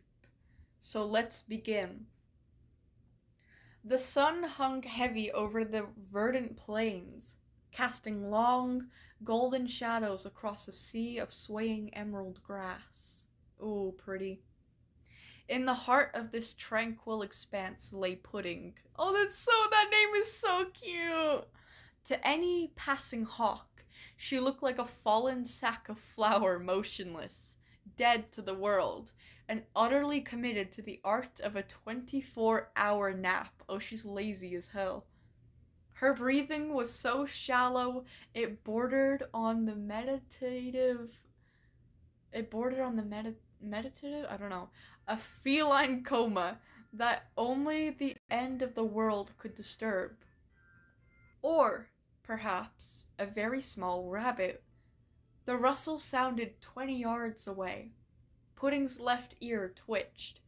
In a blur of fur that would make... Oh god, I don't know how to pronounce his name. Usain Bolt? I think? Look like he was running through molasses. She was gone. A streak of brown, a puff of dust, and a terminal squeak later, Pudding was back in her exact original position, a tiny bunny clamped in her jaws. She swallowed it in 2 gulps. Damn! And instantly went back to sleep. Is she gluttonous? Chance. Wait, what? Chance? What? What? I saw Chase in the chat, and I almost read Chase instead of the next word. But I don't know why I said Chance instead of What? Anyways, hey, what are you doing grass rotting all the time. The voice belonged to Doodle. A lithe thunderclat. Oh my god! Why can I not say anything right? A lithe ThunderClan warrior with an ego twice the size of the territory. He nudged Pudding's flank with a paw, trying to stir the sleeping giant. Pudding didn't even open her eyes. "Shut the fuck up and go hump yourself," she grumbled. Oh my god, I actually love her. She grumbled, her voice muffled by the dirt. "Some of us are busy doing nothing." "Well, don't you need to join a clan?" Pancake chimed in, his head tilting at an angle that suggested his brain was sliding out of his skull. "You're not safe camouflaging all the time. A hawk might think you're a weirdly shaped rock and try to sit on you." "You sound stupid, Pancake." A deep, gravelly voice vibrated through the air. Oven Dump stepped out. I like these names. Stepped out from the shadow of an ancient oak. He didn't walk. He loomed. He wasn't a clan cat. He was a member of the legacy cult. Oh, and his physique proved it. He was a mountain of corded muscle, and his shoulders adorned with a glowing, magical tattoo that pulsed with a faint crimson light. With a bite force of holy shit! With a bite force of 1,500 psi. He was a walking halludic press. Holy shit! That is actually insane. A cat with that kind of psi, that's fucking crazy. That's holy shit. Okay. He looked at Doodle and Pancake as if they were annoying insects. And Doodle let her be. It's her fault if she's doing something unhealthy. Hey, it's not her fault, it's her choice. You leave her alone. Anyways, natural selection doesn't take naps. Doodle rolled his eyes, signaling to Pancake. Whatever. Some of us actually have work to do. We have an ecosystem to balance. Come on, Pancake added. His voice dropping to a rhythmic, mechanical drone. We must ensure no invasive species disrupt the local biome. Efficiency is paramount. The two ThunderClan warriors, famous for having ascended to their rank by tag-teaming a grizzly bear, a feat Doodle claimed he did solo while bored, bounded off toward the tree line. Damn. Wait, were they lying about that? No, they didn't. They ascended to their rank by tag-teaming a grizzly bear. Damn. These cats are really powerful. They moved with the synchronized grace of elite soldiers, though Pancake occasionally tripped over his own shadow. The shadow over the plains. While Doodle and Pancake were busy balancing the ecosystem by terrorizing a flock of sterlings, Oven Dump headed toward the jagged cliffs where the legacy cult made its home. He carried the carcass of a black bear over his shoulder. What? How big are these fucking cats? Or how strong are they? Oh my gosh. Also, lots of deer today. Lots of deer. Anyways, what was I gonna say? He carried the carcass of a black bear over his shoulder as if it were a feather duster. The air grew cold. The birds stopped singing. Oven Dump reached the crest of the hill, expecting to see the flickering ritual fires of his kin. Instead, he saw a landscape of silence. Then he saw Iced Tea. Oh, I love these names, they're so satisfying. Iced Tea didn't belong to a clan, but she certainly didn't belong to a cult. She was something older, something colder. She stood amidst the ruins of the legacy cult's main altar, her fur shimmering like frosted glass. Ooh, that sounds pretty. Around her, the very grass had turned brittle. Oh, turned to brittle white needles. Oh! Oven Dump, she whispered. Oh, A voice sounded like ice cracking on a lake. Your legacy is a smudge on the window of time. I've come to wipe it clean. Oven Dump dropped the bear. His muscles surged, the tattoo on his shoulder glowing a violent, angry purple. You've got nerve coming to my doorstep, Ice-T. I've cracked skulls thicker than your entire body. Bite force doesn't matter when your blood is frozen in your veins, she countered. Oh, so she has like ice powers in a way, something like that. Her eyes glowing with an ethereal pale blue light. Wait, why am I getting... I'm in a gathering, why am I getting requests to join? Anyways, where was I? The Clash of Titans. Ooh. The confrontation was interrupted by a high-pitched scream. Doodle and Pancake came sprinting back out of the woods, pursued by a literal wall of frost the Ice-T was inadvertently radiating. The ecosystem's compromised, Pancake yelled, his robotic cadence finally breaking into a panic. Pudding, get up! Doodle screamed, skidding past the sleeping cat. The world is ending! Pudding opened one eye, saw the muscular bulk of Oven Dump charging towards the icy specter of Ice-T.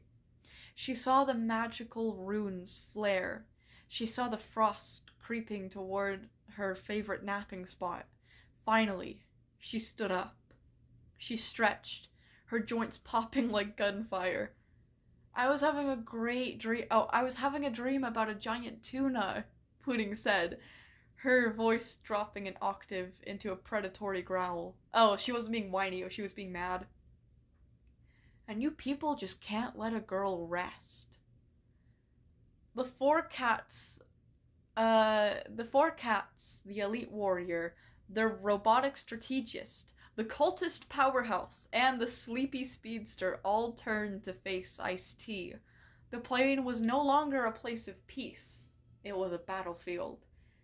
I don't care about your clan or your cults. Oh, Pudding hissed. Her paws digging into the dirt as she prepared to sprint at speeds physics shouldn't allow. Oh shit. But you woke me up early. And for that, there is no mercy. Oh, okay. That sums up chapter 1 of Sunken Deep, which is Ghost's Warrior Cat fanfic. We still have chapter 2 that I'd like to get to, but yeah, this is really interesting. I really like Pudding. How does she move so fast though? Probably some sort of like power or something. I think she's funny. I think Pudding's my favorite already. Please don't kill her.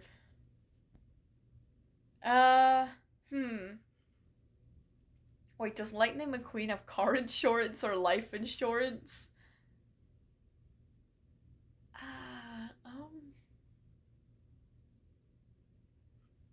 Well, maybe they would call it car insurance, but it would actually be life insurance or health insurance. Health insurance and life insurance is different, right? I'm pretty sure car insurance would be their version of like health insurance, maybe in a way. Like they would call it car insurance, but it would be health insurance, and then life insurance would be its own thing. I don't know what I'm talking about. She moves 160 miles per hour? Also, hi Hawk, I see you. I see what. Whoa. I thought my deer was majestic. Oh my goodness. There's no way that was the skin I was laughing at. No way. How did you make it look so cool? There's no way that's the same skin that I was laughing at the other day. Okay, hold on. Let me check, like, before I read chapter 2 here. Oh my god, it is. Whoa, look how big the antlers are. That's like moose antlers. What? I guess it only looks stupid as a female. Which really sucks. Now I feel bad for laughing. Oh, I could buy this. Ooh, I could buy, I have the gems for it. Very majestic look. I like the more slender look, though. Yeah, makes me look like a speedster. Makes me look really agile, you know? Anyways.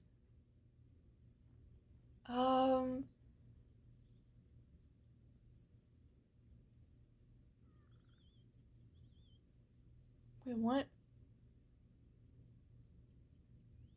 It's the bottom left skin. The bottom left skin is this one. I thought they were using this one. I thought she was using this one. Or this one. Right? Oh no, you are right. It was the bottom left one. Oh, that's so cool. Very cool. Man, Hawk's skins eats all the time. Oven Dump can also kill elephants if he wanted to. Oh my god, why are they all so powerful? Is it because of this cult? There's like magic in this series? I guess we're gonna find more out because we're gonna read chapter 2 now. Let's go. Sunken Deep Chapter 2. A Warrior Cat's Story. Voice acting needed, then check instructions from Chapter 1. We're good for today. The Fost? Okay. I did warn you all that I didn't get the best sleep last night. My brain is a little especially scrambled today, but whatever. Anyways. The frost that had gripped the plains didn't just melt. It evaporated. Pudding didn't wait for a battle cry. She didn't wait for Oven Dump's muscles to ripple or Doodle to formulate a quote-unquote warrior's plan. She simply ceased to be... Wait, what? Ceased to be where she was and appeared where Ice-T stood? Oh! Oh, it means like she basically moved so fast that it looks like she disappeared. Okay, cool. To the naked eye, it was a blur of brown fur. To Ice-T, it felt like being hit by a fallen star. Pudding's impact was a kinetic explosion. Holy shit! Her rage at being woken up, fueling a flurry of blows so fast they broke the sound barrier. Don't underestimate Pudding. Get him, bitch. Get him, girl. Ice-T, the mistress of the eternal winter, was obliterated in a matter of seconds. Her icy aura shattered like cheap glass, leaving her gasping in the dirt, her frosted fur matted with dust. I'm done, Ice-T wheezed, her paws trembling as she pressed her face into the grass. I surrender. Just let me sleep. Oh my god. Oh god. That's my line, Pudding hissed, her breathing not even labored. Oh, holy shit! I love Pudding! She turned her back on the fallen Frost Queen and looked at the others. Now, someone feed me or I'm going back to sleep, and God help the next person who breathes too loud. The tension shifted as the calendar of the wild took over. It was February 7th. Oh, that's today! A sacred date for the legacy cults. Oh. According to the ancient rites, carved into the stones of the cult's territory, this was the day of the great feast. Oven Dump didn't care about Ice-T's oh my god, why can I not pronounce this word? Holy shit, existential, oh my god, what is happening to me? Existential. What? I give up. I give up. I'm just assuming that you guys know the word I'm trying to say. I don't know. There's no helping me today. And I lost my place on top of that. I found it again. Ice-T's threats anymore. He cared about tradition. It's the 7th. Oven Dump grunted. His 1,500 PSR eye, jaw snapping shut as he surveyed the horizon. The cult demands bear. Doodle, Pancake, you're in ThunderClan. You killed a bear once. Prove it wasn't a fluke. Doodle puffed out his chest. A fluke? I practically killed it with my eyes closed. Pancake, initiate hunting protocol Alpha. Acknowledged, Pancake said. Oh wait, is Pancake? Oh no, the Pancake is the robotic one. He's like kind of the nerd. He's not like enthusiastic like I just made him speak. Pancake said, his eyes scanning the tree line with mechanical precision. Targeting your sign signatures. Estimating caloric yield. Let us proceed to the slaughter. While the trio of powerhouses went off to secure the main course, an unlikely duo formed in their wake. Pudding, still riding the adrenaline of her Usain Bolt-esque sprint, decided she was actually hungry. She gestured for the battered iced tea to follow. Get up, Frosty. Pudding muttered. You're hunting with me. Maybe if you catch a bird, you'll stop being such a bitch. Oh my god. The hunt started well enough. Pudding was a golden flash, snatching birds out of midair before they could even flap their wings. Ice-T, humbled and seeking a way to redeem her pride, used her remaining chill to freeze the dew on the grass, making the prey slip and stumble into Pudding's path. As they pushed deeper into the thicket of aged pines, the air grew heavy. A scent of rot and fur filled the clearing. Oh. Something's wrong, Ice-T whispered, her ears pinning back.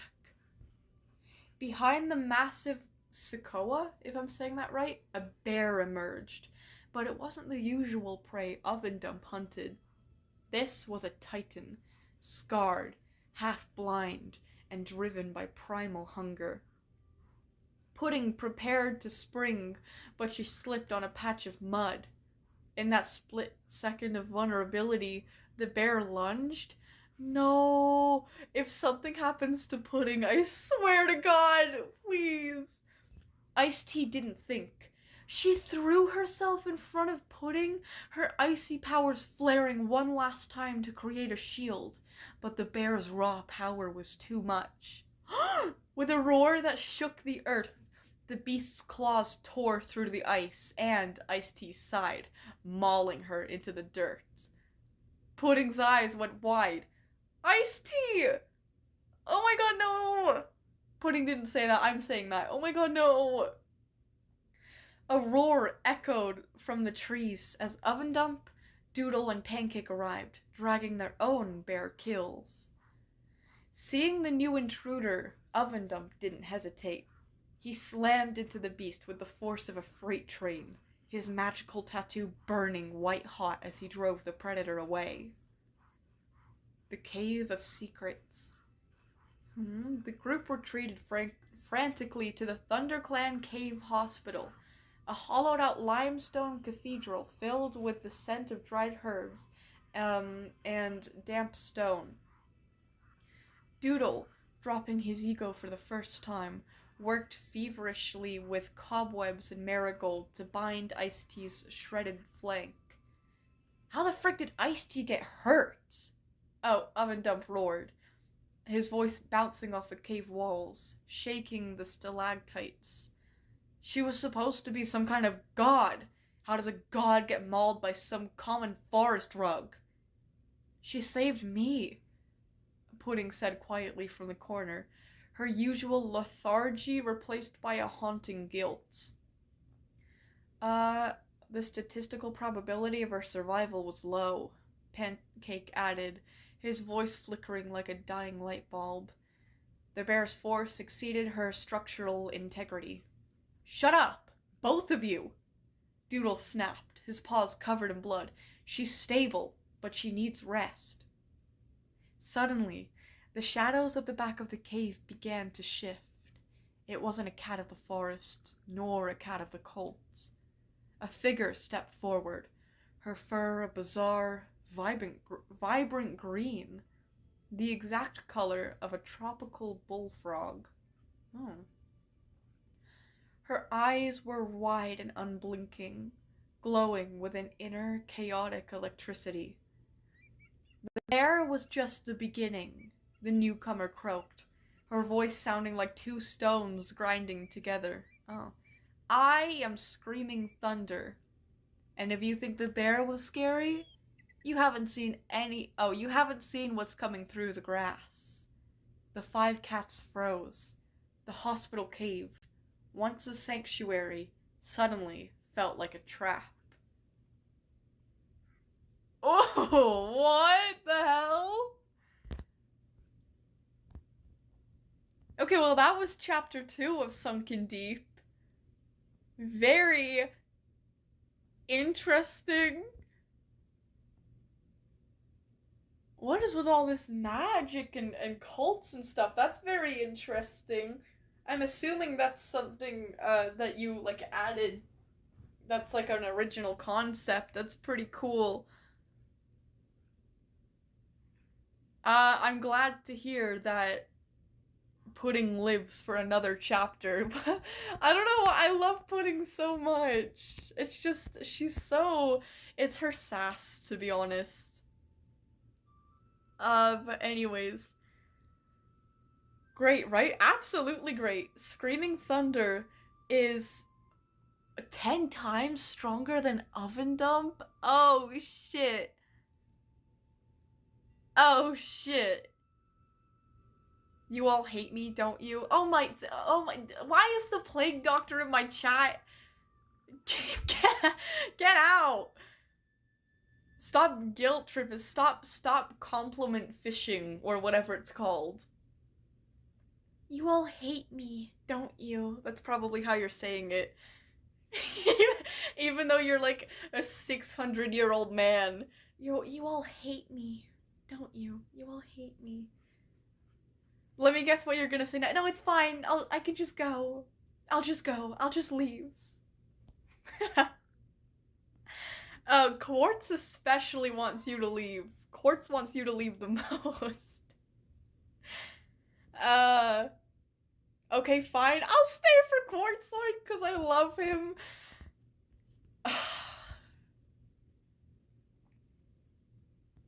Like, why doesn't Dio do this for me?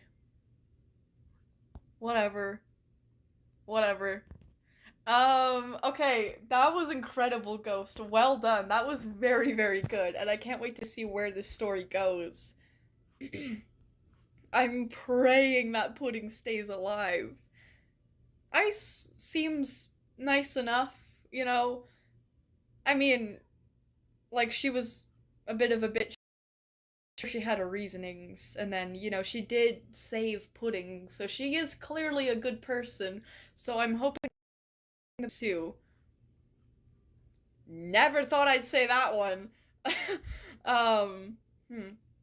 That's not true. Me and Quartz are always together. Anyways, evil Quartzoid is 5 years old.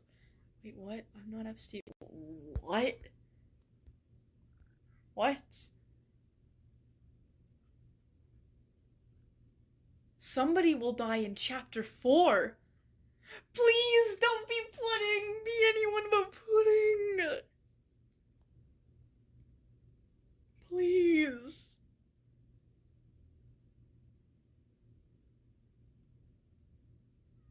What? What is going on? Evil Quartz is a Evil Quartz is a minor?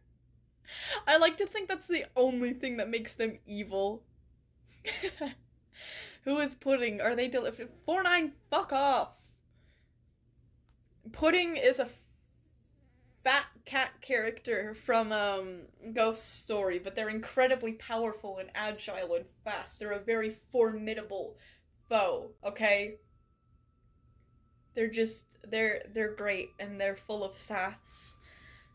Yeah, this stream is a roller coaster today. I love it though. It's been great. It's been really fun. Hi, Moosey! Can you add me to the list? Sure thing. Sure thing. Oh, we got Kamari next. I don't think I've seen Kamari. Kamari asked to be on the list yesterday. Where's Kamari? Oh, you're right here. Oh, you've been here the whole time. I'm sorry. I think. You've been here for at least. Sorry, I've probably been reading your chats and, like, not your, like, profile. He's called 049 because he has 049 brain cells that are currently all killing each other. Tell me about it. Okay, Violet, I think I'm next. I put a playlist of videos in my community post. There's like 7 short videos and then there's a story. I hope there's no copyrighted music, but otherwise it's okay if there is. Okay, Violet, watch all the videos in order before you read my story. If you can't open the link, look in the comments. I'll put it there. Oh, no, I see it. Bello dresses like Scythe. Oh, they're all like animation memes to do with like creepypastas and warrior cats. Things like that. Okay, Bello dresses like Scythe Horse. Again, sorry I can't screen share. Why are you dressed like that? Because it's my costume. All you gotta do is go to the costume store and say, make me look stupid. I don't stand like that. Well, that's the problem. That's not how I stand. I stand like that. I stand like... I just heard my mom scream. I think she's angry at me now. She just wait, what? Bello being angry at Priver at 3 a.m. Not clickbait, gone wrong. Gone computer exploded, gone emo. It's like Bello is Priver's mom. I love that. I just heard my mom scream. I think she's angry at me now. She just full on, like, yelled. Not my name, but just yelled. Shut the hell up or I will beat you! Oh my god. I don't want you playing with these guys anymore, alright? Oi, fuck off! No, please, please! Wait, what did that note say at the end? Hold on.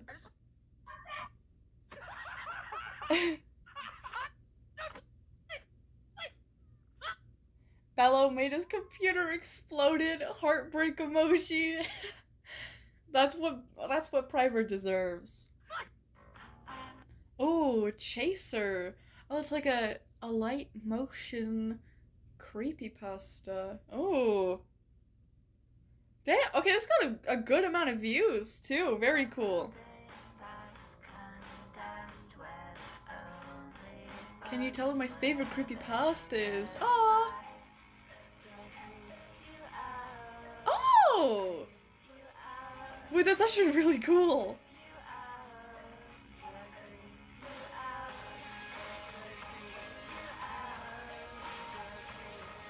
Oh, the face is so intense. That's really fucking cool. Ooh, okay, then we got Bello. An animation of Bello. What has she got on that plate? It looks like spaghetti, but it also looks like insides of a person. Oh, she's so cute though. She looks so happy with it. Okay, next we've got... Seems like some kind of animation. Well, a Wildcraft creepypasta OC animation. Okay, let's see this. Is this, Sand Rot? Wait, you're so good at ally motion. What? You're so good at making your character move. It looks like an actual animation. I'm like so jealous in a good way. That's incredible. Oh, next we got Bello and Tarn. I'm so, like, in the best way possible, I'm so jealous of your animations. Bello and Tarn animation. Ooh! Oh, this is so cool!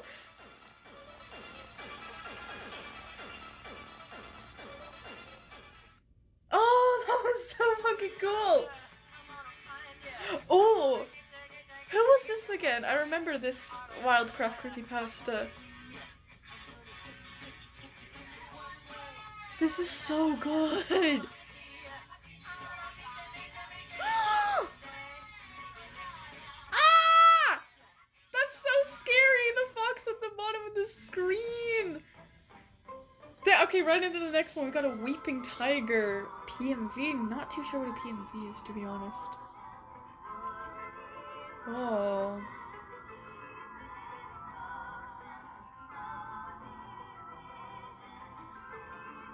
Whoa.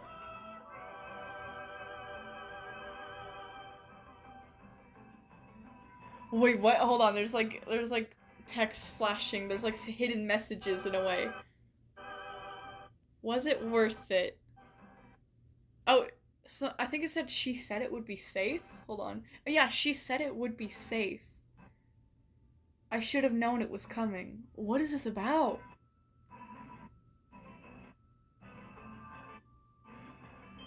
I'm just trying to. Oh. Huh. Oh, that's so creepy! Okay, I just finished the playlist. Who is this fox creepypasta again with the eyeballs? Holy shit, that's so scary. The last two were so scary. Kamari, these are all absolutely incredible. Holy shit.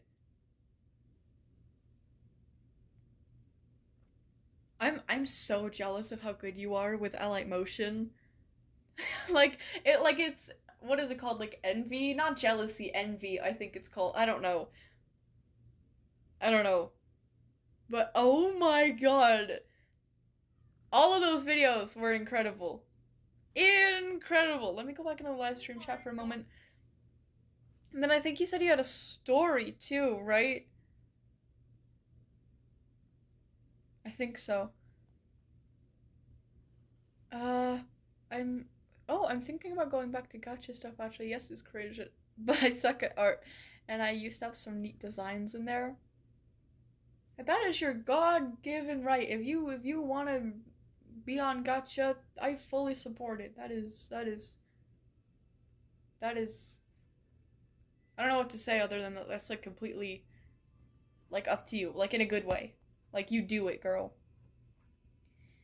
Vio's villain arc starts with being envious of Kamari. Uh-oh.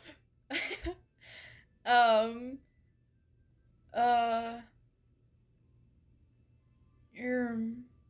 Cheshire! That's what it is! Yeah, because I have no background knowledge. Yeah, Cheshire. Right, that's the fox, right? With the mask? That's so cool. Very, very cool. The fox is Cheshire, yeah.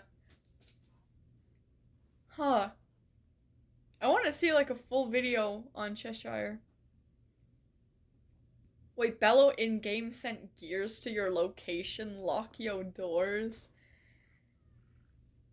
Gears wouldn't come to my house. He'd think it was, like, a waste of time. He'd think it would, like, burn too many calories for him to be worth, like, the trip.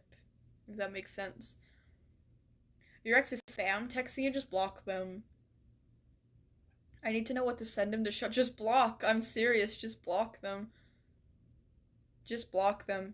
If they, like, make alt accounts or whatever to text you, just literally turn your notifications off. And just ignore them. Like, literally just never open it. I'm serious.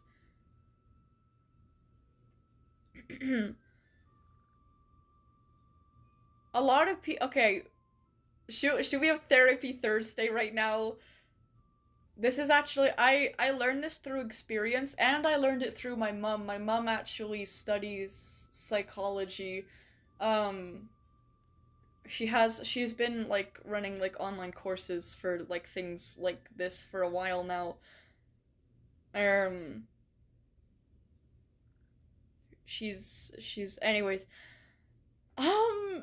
He's using Snapchat, though. You don't need Snapchat. If I were you, I would delete Snapchat. You don't even need that. What was I gonna say? Yeah, a lot of people, right, well, like some people, not a lot of people, because the majority, but some people, um, when you respond back to them, it doesn't matter what you say, right? And I'm just saying that, like, I'm not talking about, like, any specific scenarios. I'm just talking in general, right? Like, I've experienced this before with multiple people. Like, I'm pretty sure everyone has at some point, right? If you're old enough, I'm sure it's happened, right? Like, my mom can attest, my sister can attest, I can attest. Like, it just happens, right? It doesn't really matter what you say to them. This could be over text, over call, in real life. As long as they are getting a reaction out of you, that's all they want, is just a reaction out of you, right?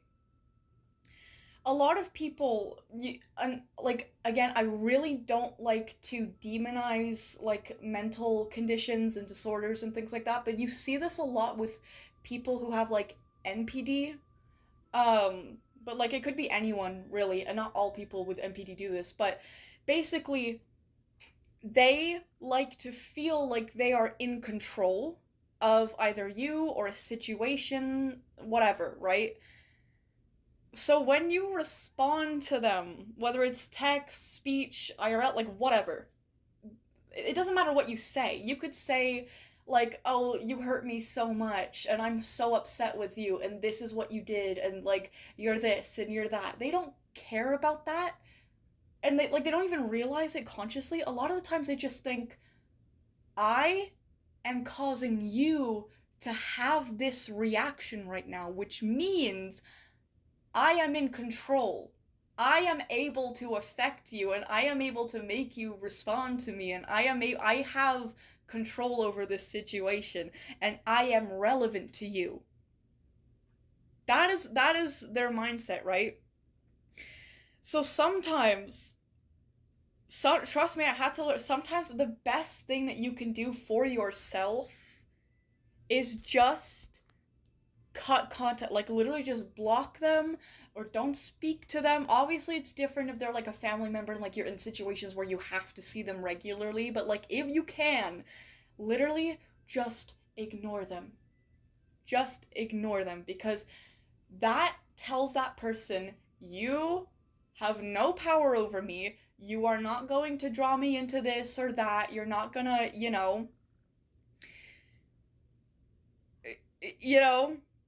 like, literally the best thing that you can do is just get away. Because if you react in some way, or if you talk to them, they can do two things, I've noticed. They can either, one, manipulate you. If you talk to them, if you engage with them, it means that you are listening to them, and they are able to communicate with you, therefore they are able to manipulate you and go in circles with you. Or B, they are able to take things that you tell them and use it against you, right? Like, if you are arguing with someone who has done you wrong and you make a mistake in the argument, if you, like, say something that you didn't really mean, or you get a detail wrong, they can hold on to that, right? And not only can they throw it back at you, but then they can go to other people and be like, well, they said this about me and it's not even true, or they said this mean thing. They can use it, like, against you. So the best thing that you can do is just leave them, because it doesn't give them any power, it doesn't give them any control, it doesn't give them any ammo. Just leave them. They literally only want control. That's it. Anyways, why the hell is Violet explaining what Cheshire does? This is legit what Cheshire does? No way! Did you base Cheshire off of anyone?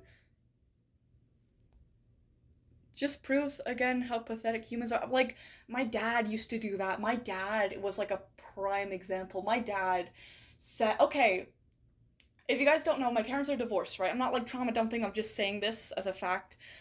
And my mom used to handle things really maturely, right? But my dad started to say things about my daughter.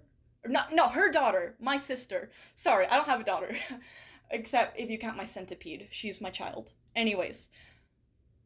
yeah, I remember this one time my mom, because my mom didn't want to be one of those parents that, like, don't allow their child to see another parent, right? Like, my dad is not a good person, but my mom always said, like, if you want to still have contact with your father, I will not stop you from reaching out. Like, he is your father. Like, that's your right, you know? Um, so this one time, she tried letting Naomi didn't really want to call my dad, but like she just said, like, so that they called, right? And my sister was basically like, "Why did you do it?" Because they had like an affair and whatever. My mom my daughter was like, "Why did you do this? Like, why did you leave us for like this like woman? Like, why did you whatever?" And my dad kept lying and like giving her excuses and like all this bullshit, right? And my sister called him out for it, and my dad says, like, watch your fucking language. Like, you watch your fucking mouth. I'm still your fucking father. Like, and he kept giving my sister, like, shit, right?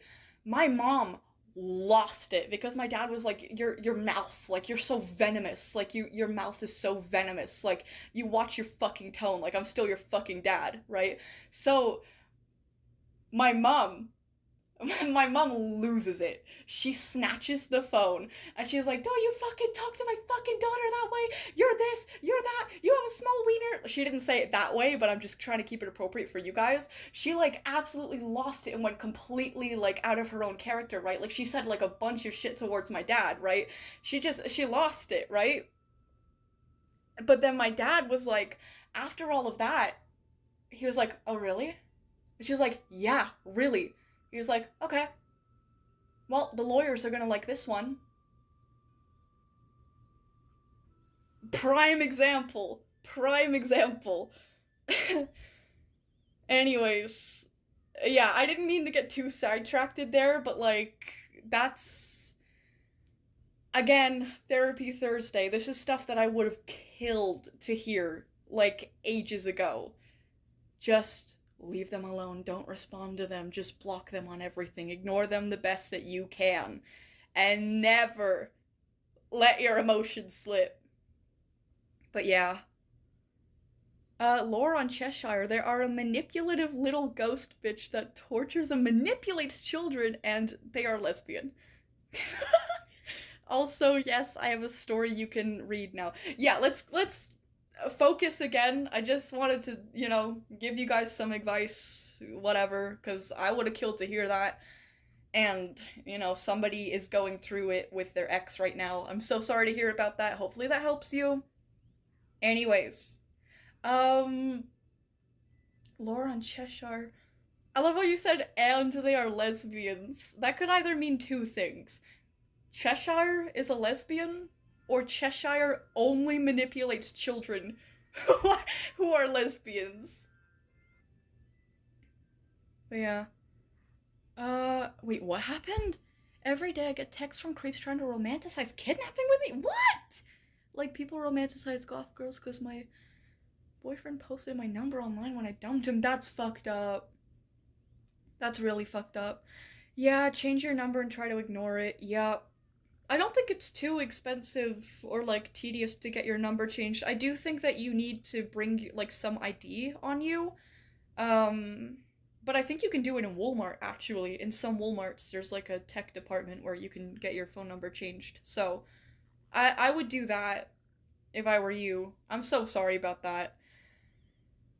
We should do an actual Therapy Thursday or Trauma Dump Tuesday. Well, no. The reason why I don't want to do that is because I'm not, like, a trained, like, psychologist, therapist. Like, I'll give you advice that I know for a fact sometimes.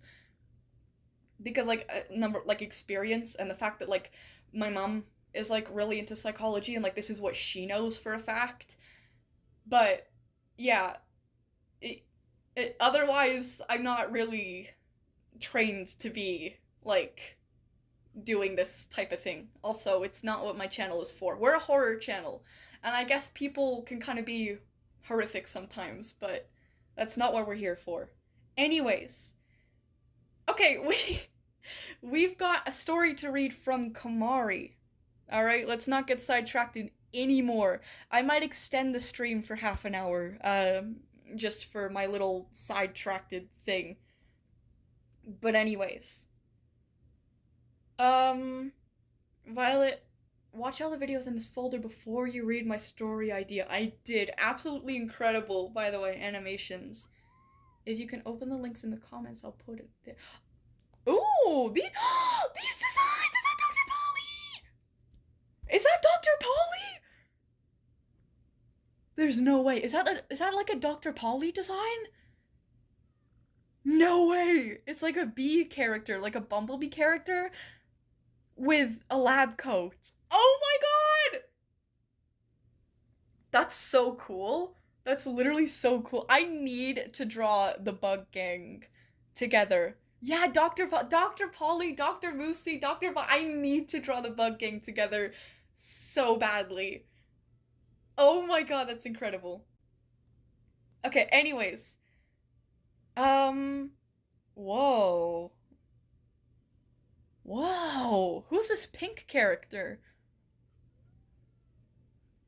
Oh, shoot. Okay, there's a drawing of a pink... Again, I'm sorry I can't screen share anything with you guys, but, anyways, there's this pink character, like this pink fluffy character here that looks really cool. Like pinkish purple, kind of? Yeah, pinkish purple character with, like, these red eyes that look really cool. She's, like, holding another cat character in her arms who looks a little freaked out to be there. Uh-oh. But then the second image, it's like the same picture, but like with text over it. Also, the background looks really cool, Kamari. Anyways, the text said, "Don't think about death, honey. The thought alone, it makes you look like... Oh, it makes you look real funny. Your head heavy and your vision funny. No, what they say, it's keep an eye on the money." Is this song lyrics? No, what they say is keep your eye on the prize. Gracefully and suffocating on my lies. We'll hear... Oh, this part's a bit hard to read. We'll hear the love you gather all around when you're 6 feet underground. Oh, what? Kamari, who is this? Who's the second design by the second image? That design is really cool. Yeah, the Bug Gang peak. The funny thing is that Violet would hate it being called... She hates being called a bug. It's like a slur to her, because she's an insect. She's actually not a bug. Huh. His name is... Wait, what? Wait, what's going on? Oh, pink is Cheshire. Oh, and the one he's holding is she's holding his Weeping Tiger. Oh, are they linked? The song lyrics, and that's Cheshire and Weeping Tiger. Ah, I see. Huh. Cheshire looks so cool. I mean, they both look so cool here. Poor Weeping Tiger, though. He doesn't look like he wants to be there at all. Cheshire is so mean. Cheshire is so mean.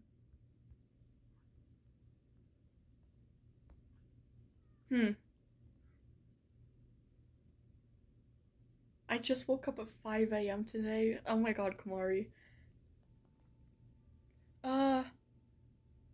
Okay, there is also a story here. There's like oh, here's a post with just Dr. Polly. Adorable. I love the hair. I love how the hair comes like down from the head and it's like a part of her head kind of, because like the bees are fluffy, so like it looks like the head is like kind of like attached to the hair in a way. That's cool. Like really cool. Oh wait, she's so pretty. She's so pretty. Where do I read from? So we've got... Here, read this before the actual chapter, please. Oh, okay, and then up here we've got... Read this post before you read this because it has characters. This is an interactive story! This is not supposed to be... Oh, this is supposed to be Wildcraft, not Warrior Cats. What? An interactive story? Cool! Okay, cool. Okay. Anyways, Kamari has a post that says, read this before you read the actual chapter, please. So we're gonna read that first. Knight. Tiger. Oh, okay, so this is like a character list. So Knight is a tiger. Quiet, watchful, and intensely private. Speaks rarely, but notices everything. Has a habit of appearing behind people without warning. Loyal in a ride-or-die way, but emotionally hard to read. Feels safest alone and does most of the thinking at night. He's like me, but like if I wasn't silly. I like Knight. Then we have Egret. A lynx. Elegant and soft-spoken, with careful movements and a do not disturb the water kind of calm. Oh. Meditator type. Good at de-escalating fights. Seems delicate, but has sharp instincts and will strike fast if cornered. Oh. Then we have Jay, who is a cheetah. Talkative, chaotic, and nosy in a harmless way. Knows everyone's business. Fast thinker, fast runner, terrible impulse control. Jokes when nervous. Accidentally causes problems by acting before planning. Oh, I like Jay. Jay kind of reminds me of, in a way, kind of. You know, it's Smokescreen from Transformers Prime. He kind of almost reminds me of him, and that's a compliment. Then we got Brindle, who's a wolf. Gruff, practical, and stubborn. Scared, weathered, or is it sacred? No, scared. Scared, weathered, get it done energy. Doesn't sugarcoat anything. Shows care through actions, not words. Secretly soft for younger or weaker packmates. Aww! Well, all of these characters are likable so far. Then we have Leech, who is a lion. Clingy, opportunistic, and manipulative, but in a subtle way. The worst kind. Attaches to powerful people for protection. Excellent flatterer. Oh, this is kind of like Dio, actually. Always seems to benefit from situations without doing much work. Hard to shake once they've decided they belong with you. Okay, actually, I don't mind Leech. Leech still seems like a good character. Sand is a cheetah. Easygoing and adaptable. Go with the flow personality. Hard to rattle. Good traveler and survivor. Blends into the background socially and physically. People underestimate them until they quietly outperform everyone. Ooh. Oh, Sand is interesting. Then we've got Suit, the wolf. Dry humor, pessimistic, and a bit of a hater, affectionately. Complains constantly, but still shows up every time. Smells like smoke and bad decisions. Surprisingly dependable. The friend who says, this is a terrible idea, while helping anyway. I love all these characters! What? Russet, the tiger. Warm, bold, and charismatic. Natural leader energy. Loves storytelling and hyping others up. Has a fierce temper if someone threatens their group. Protective older sibling vibe.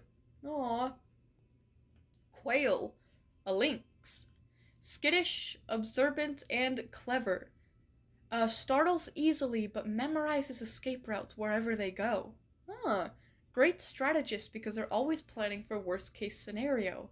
Underrated intelligence. Then we have Thrift, the wolf. Resourceful and frugal to a fault. Hoards supplies just in case. Fixes everything instead of replacing it. Practical thinker. May seem stingy, but will quietly share when it truly matters. White lion. Oh, White is the name of the lion. Composed, dignified, and emotionally reserved. Holds himself like royalty without trying. Values tradition and order. Others naturally listen when they speak. Struggles with vulnerability. Oh. I like the names, by the way. Then we've got Wax, the lynx. Ow, my hip cracked. Anyways, malleable personality. Mirrors whoever they're around. Social chameleon. Good liar. Good actor. Good spy. Hard to tell what they actually think.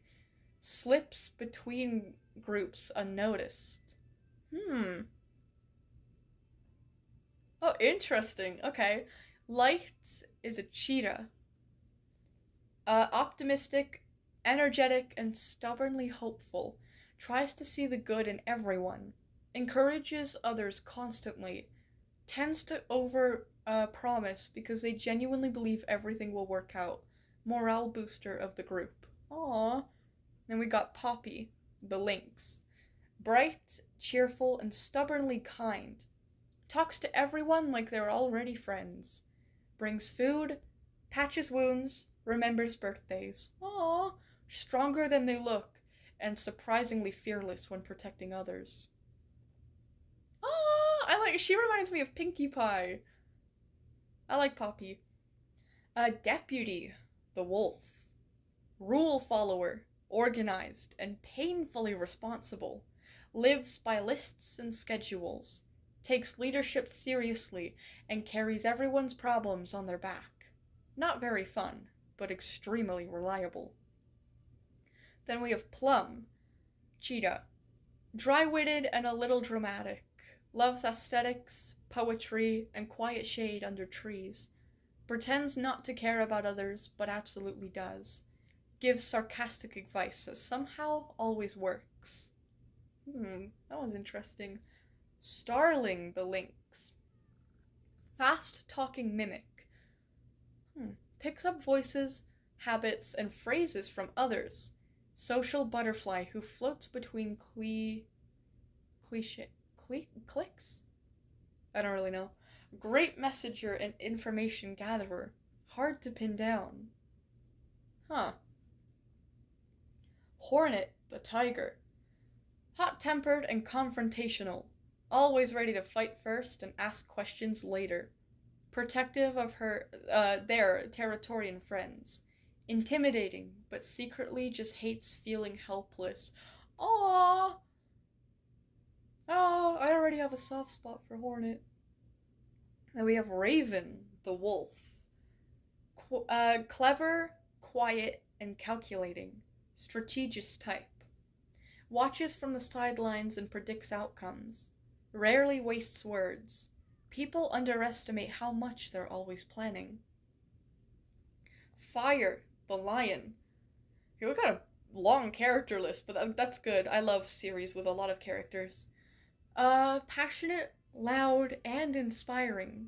Big speeches. Did I say the name already? This is Fire, the lion. Big speeches, big emotions, big mistakes. Rushes headfirst into everything. Natural morale booster, but sometimes burns out just as fast. Oh, cormorant, if I said that right. Tiger. Patient and solitary. Excellent swimmer. And Fisher type vibe. Can wait for hours without moving. Speaks blunt truths that hit harder than expected. Doesn't care for drama. Then we have Laburnum, the lynx. Beautiful but dangerous energy. Soft voice, sharp mind. Polite while absolutely destroying someone verbally. Knows exactly how to manipulate situations without looking guilty. Ooh. How much more characters? Okay, we're not that far away. Then we have Fog, the wolf. Forgettable on purpose. Moves quietly. Blends in. Slips away. Good scout or spy. Doesn't like attention and disappears when things get emotional. Hard to get close to. Oh, cool. Ice, the tiger. Cold, precise, and emotionally detached. Makes decisions logically, not compassionately. Excellent under pressure. People think they're heartless, but they just struggle to express feelings. Aww. Then we have Rust the cheetah. Warm, outdoorsy, and restless. Loves running long distances just to think. friendly and easy to laugh with. Not much of a planner, just follows instincts and vibes. You have Crow, the wolf. Oh, there's Crow and Raven, and I think they were both wolves. That's interesting. Mischievous and resourceful, collector of shiny junk and secrets. Loves harmless pranks, surprisingly intelligent, and always knows where to find things. That's cool. I wonder if they're related, Crow and Raven. It's interesting, because I think Raven acts like an actual raven, and then Crow acts like an actual crow. That's really cool. And then we have Slug, lion. Slow-moving, lazy-looking, and constantly tired, but stubbornly persistent. Once they decide to do something, nothing can stop them. Tanky, patient, and weirdly comforting to be around. I like Slug! Slug reminds me of what I said last stream. I said well, not last stream, last Saturday's stream. I said slowly but surely. Like, that's the way I function. Slowly but surely. It's just something inevitable. Anyways, Tansy, the lynx. Healer energy. Knows herbs, remedies, and little home tricks. Soft but firm. Will scold you while patching you up. Protective in a mom-friend way. Aww. Then we have Laurel, the lion. Graceful, proud, and very traditional. Cares about honor and legacy. Polished speaker. Wants to be remembered. Can be a bit of a perfectionist and harsh on herself. Huh. That's cool. The lion, that's the second lion who cares about, like... Oh wait, never mind. For some reason, why did I think it said tradition again? Anyways, Golden, the tiger. Charismatic and confident. Draws people in effortlessly. Loves attention and performs well under it. May act cocky, but genuinely generous with their success. Aww. Then we have Stream, the cheetah. Gentle, thoughtful, and adaptable. Goes wherever life flows. Good listener. Rarely argues, just quietly changes course. Hard to anger, harder to truly know. Now we got our last four here. Ember, the wolf. Quiet intensity. Seems calm until suddenly explosive. Holds grudges like hot coals. Fiercely loyal to a tiny circle. Very, don't test me. Ooh. And we got Holly, the lynx. Sharp-tongued and defensive.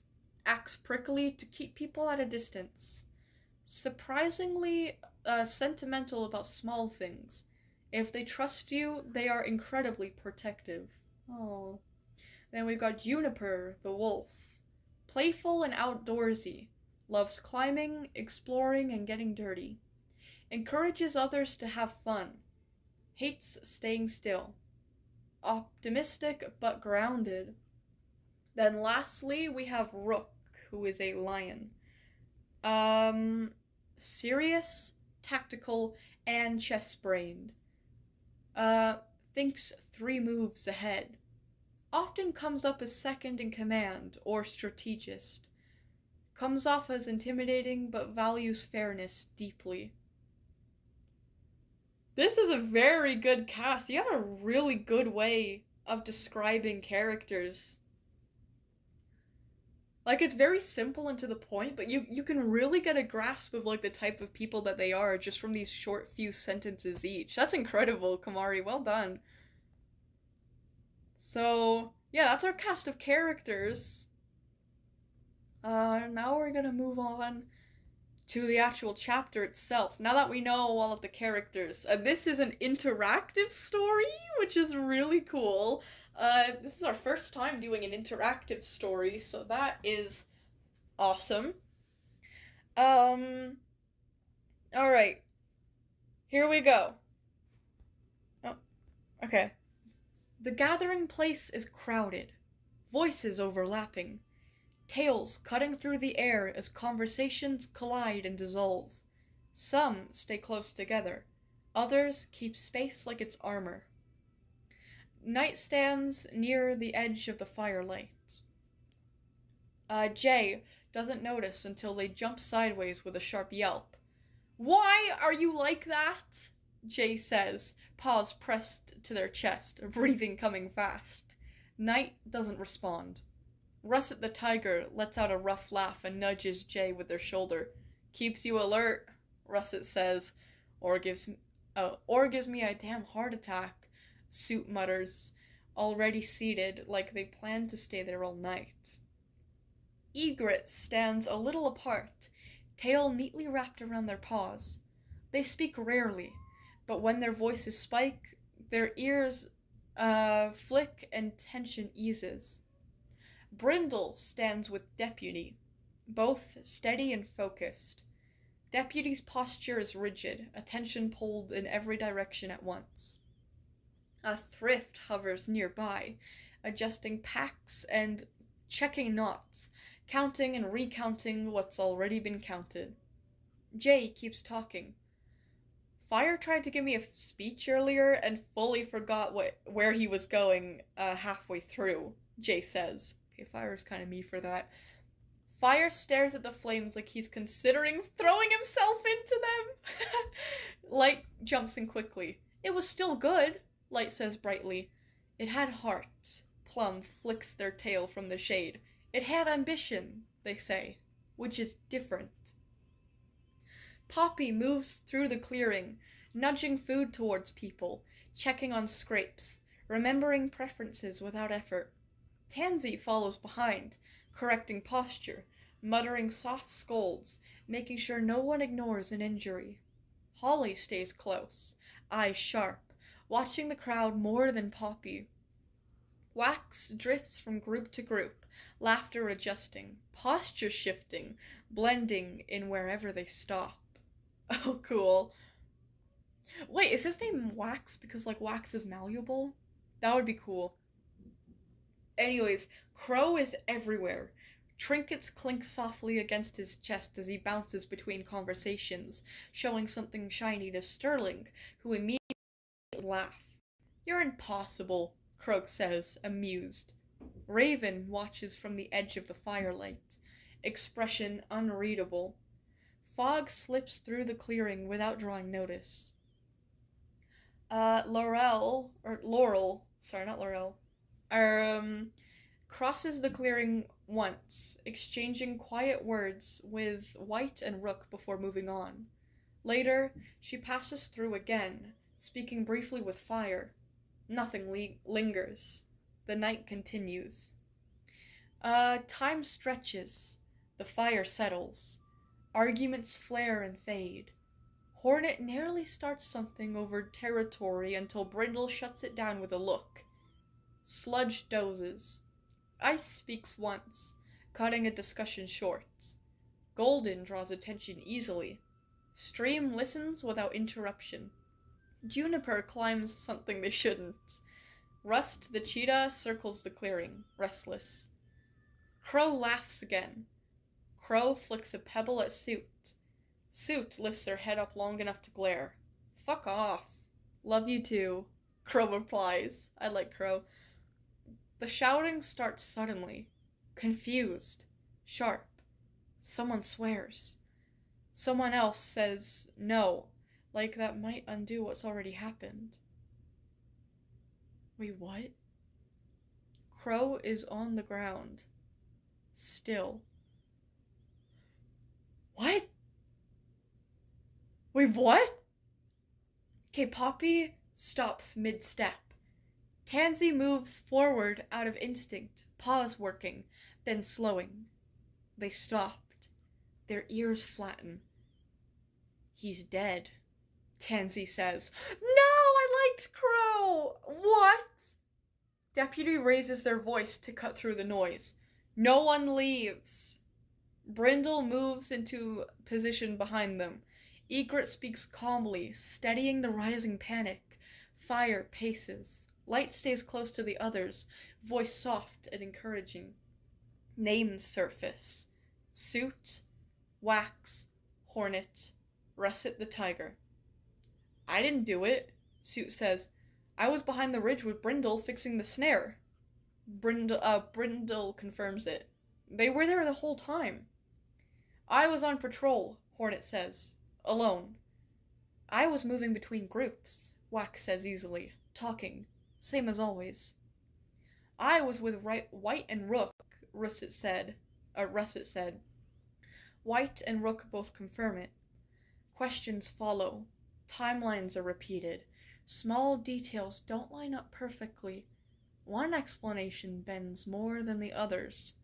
Not enough to accuse, just enough to notice. The fire burns lower. Crow remains where he fell. The night waits. Who do you think the murderer is? Vote on the poll. Violet's decision will be priority, by the way. What?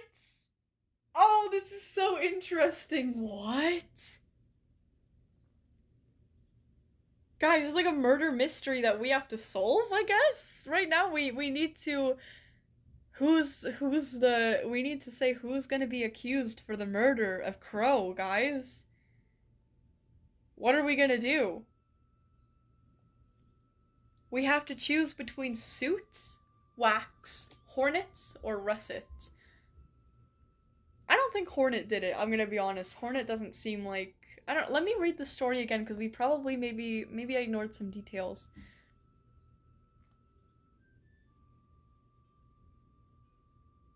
Crow laughs again. Crow flicks a pebble at Suit. Suit lifts her head long enough to glare. Fuck off. Love you too, Crow replies. And then the shouting, starts suddenly. Confused, sharp. Someone swears. Someone says no, like that might undo what's already happened. Crow is on the ground. So Suit was the last one to talk to Crow?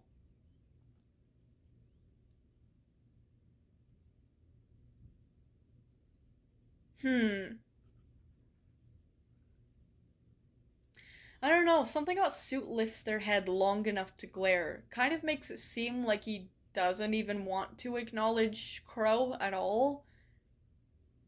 So I don't think Suit would go as far as to murder him, but it is suspicious that he was the last one with him. I felt that Crow is actually alive and Violet died. What? I'm still right here. I'm calling it now, it was Dr. Gears. No, it has to be one of these four, or at least we have to accuse one of these four. What was Wax? Okay, Wax is like... Wax is like... I do like Wax's personality, but Wax's personality is really common in serial killers. The kind of like... blends in with every crowd, just seems like a likable guy, a charmer, but one that, like, flies under the radar enough. Like, you wouldn't think about them enough to consider that they could be a murderer, But what would their motivations be? Do we even know? Hound add me to the list? Ooh, sure thing, Epsilon.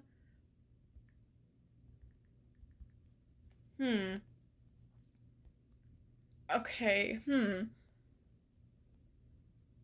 The one with the ugliest name? No, we can't just vote like that. See, this is why I didn't let them in last time. That's okay. We'll just retreat to my den. We need to figure out... Oh, or my game can crash. That's also cool. We'll get back into the game, but we need to figure out... Okay, let me look into Wax more. Or gives you a damn heart attack. Oh, gives me a damn heart attack. Suit murders. Okay. Russet the tiger lets out a rough laugh and nudges Jay with her shoulder. I don't think Russet did it. I don't know, because Russet was with Suit.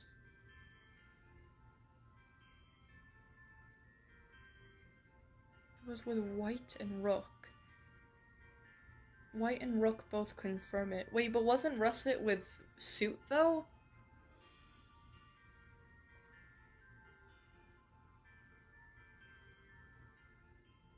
I thought Russet was with Suits. Because it says at the beginning of the story, Knight didn't respond. Russet the tiger let out a rough laugh. Oh, and nudges Jay with their shoulder. And Suit was there as well. Okay, so Russet would have been with Jay and Suit. Okay, let me read on a little more.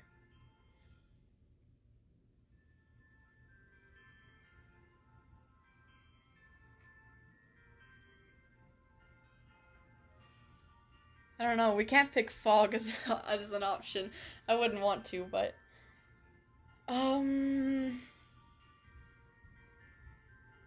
Violet, I'll let you ask me one question, not just who is the murderer, or anything too obvious. Okay, okay.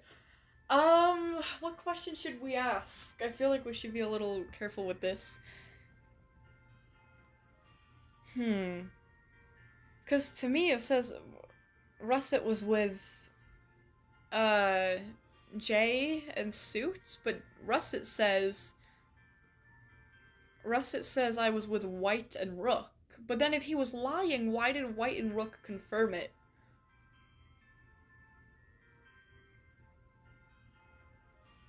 It does say small details don't line up perfectly. One explanation bends more than the others. So there's like a very obvious lie here. Let's look into the others. Kisu says I was behind the ridge with Brindle fixing the snare. Brindle confirms it. They were there the whole time.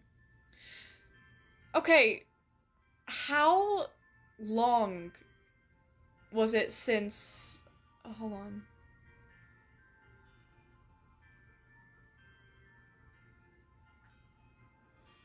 Juniper climbed something they shouldn't.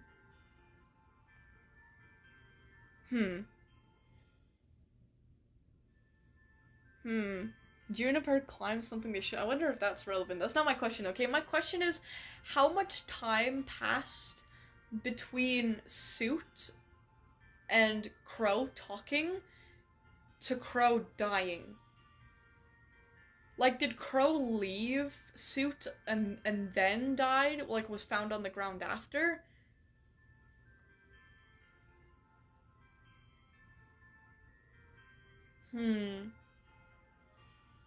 Okay, Hornet says I was on patrol alone, and I think that's true.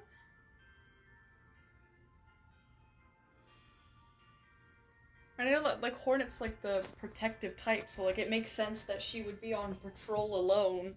Like, her things make sense, and I guess she wouldn't have an alibi if she was alone, so... Okay, what Wax says is true. I was moving between groups, talking, same as always. That is true. Okay, I'm gonna join the Wild Plains too.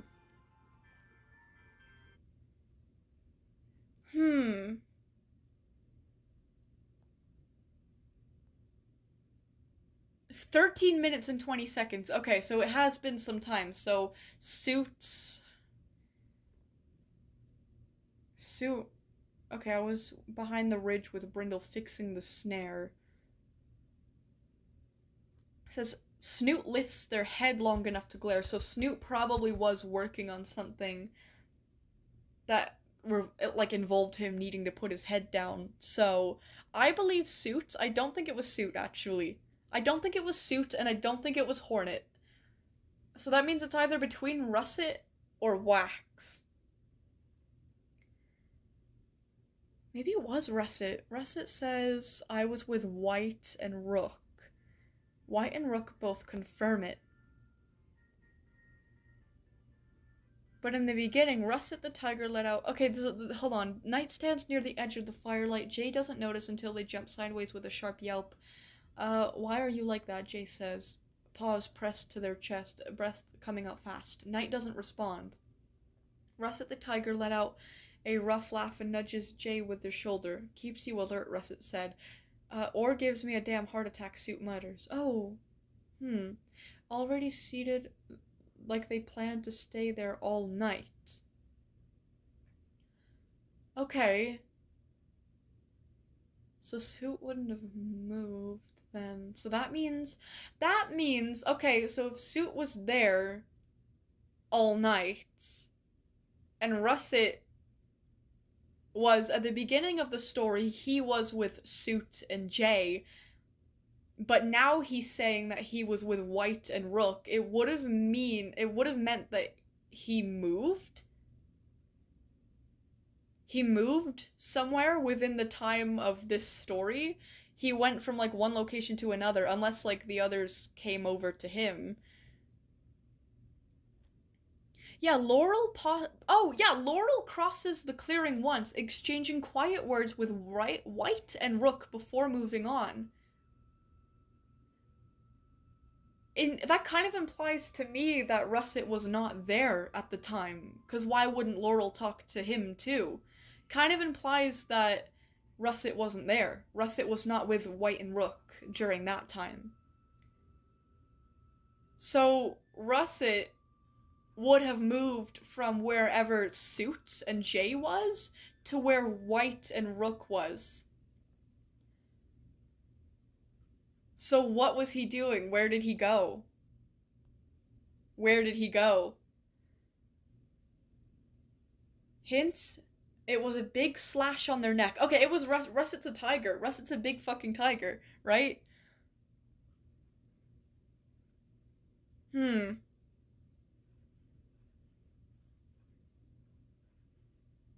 Russet's a giant fucking tiger, and the others are like, I think Wax, isn't Wax also a tiger? I forgot what Wax is. I think it's do you guys agree? I mean, you guys can vote on whoever you want, but I think it's Russet.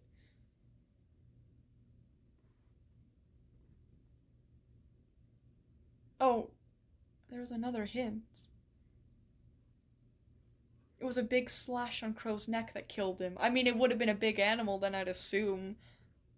Yeah, Russet is low-key sus, right? Because he said that he was with Wright and Wook, but at the beginning of the story, he was not with them. And they are in two different locations, right? I would assume. I agree with Hound, but who is next on story time? Next is Frompy. I think it's Russet. Okay, do we agree that it's Russet? I think Russet seems the most suspicious. Ooh, Quartz says that Frompy's story is peak. I can't wait to see it then. Huh. Wait, I'm losing my shit right now. We got a new charger for Gran because she broke her old one. Runs out and it's the wrong one and I'm getting the fucking blame. Are you kidding me? You literally went all the way out and got her a new charger. And she's complaining because it's the wrong one. I mean, she's, like, being angry is fine, right? Because you got the wrong charger. But blaming you for it, like, come on. The answer is nobody. Oh, you will learn more in the next chapter. Deputy just sucks at choosing suspects. Oh, I'm still gonna vote Russet, though, because I think we have to accuse someone. I think Russet is the most, you know. But damn. Okay, it was actually nobody. Huh. I really thought I was on to something, too. Huh. Very interesting. Okay, well that is very cool. This is our first time doing an interactive story on live, so that is very, very cool. We can cross Kamari, absolute peak this week. Oh my god. Like, the animation memes, the like, drawings, the Dr. Polly design, the story, the characters, literally everything absolutely ate. So well done. Okay, we're gonna move on to Frompy now. Fucking fine, I'll stop fucking swearing. Swearing is fine, like, as long as you're not doing it obsessively, what's the word? Excessively, like, too much. But it's fine, it's really fine, I don't care. I mean, we talk about, it's a horror channel, you know, we talk about, like, death, and there's, like, blood, and horror, and things. Like, if we're gonna have all of that, we might as well allow swearing. It's fine. Anyways, watch my crafter PMV first. Ooh, okay, will do. Let's see here. Is that on your shorts? I don't know. Yeah. Ugh. Ew, sorry. What is this? If you bully someone for making bad art one more time. What is... I will break out of the What is this? and I will track down your exact location. Ooh. Just so I can use you to demonstrate the exact events that got me in the mental hospital. That doesn't sound like you unsophisticated single-celled organism. So, get your ego in check before I convert you into one of these. I don't think this was the video I was supposed to click on, but I like that a lot. Bad art. One. Ooh, making sightseer fan art. Hey, this is cool. Ooh, I like the way you get your sketches. I don't think this is what I'm supposed to be looking at. Oh, animation test got a bit lazy at the end. Oh, wait, these two walls are so cute. Oh my god, this is the cutest thing in the world. Oh. It's two wolves and they're, oh my gosh, they're like sleeping together and they're so cute. The animation is so good. Oh, this is precious. This is incredible. Wait, what did you, hold on. It's my newest short, you Bitmoji. Oh shoot. Oh, for some reason it wasn't letting me like see all the short. It was only letting me see like a bottom row. It wasn't letting me see this top row. Sorry. Oh. I believe that you believe that Whoa. you're an angel. This is so cool. Everywhere fall. This is so... Oh, how are you guys so good at animating? I'm so fucking jealous. Where you belong. Oh. Where you belong. Whoa. I believe that You guys need to go check out Frompy's channel. They have a really cool animation meme on their shorts. That's actually so incredible. What is this song? Angel? This song is really good. Reminds me of like Gorillaz' Plastic Beach, like their slower, sadder songs. I'm gonna screenshot the name of that. That's incredible, Frumpy. That is so fucking incredible. Wait, what? This reminds me of that one video where some guy calls some guy Chud as an insult unironically. Oh my god, the classmate, like the kid being like, you fucking Chud. I know exactly what you're talking about. I've seen so many variations of that video where the kid has like laser eyes. I know exactly what you're talking about. Oh my god, Frumpy, that was incredible. That was really good. Damn.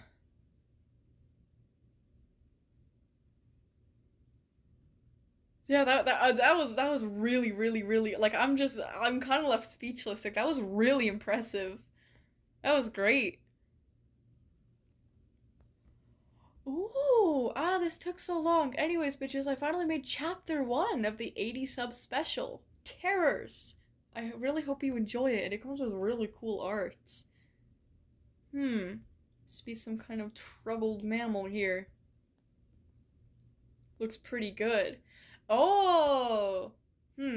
Now, I've been getting really pissed at YouTubers' character limit, so you know what? I'm using a Google Doc. A Google Doc.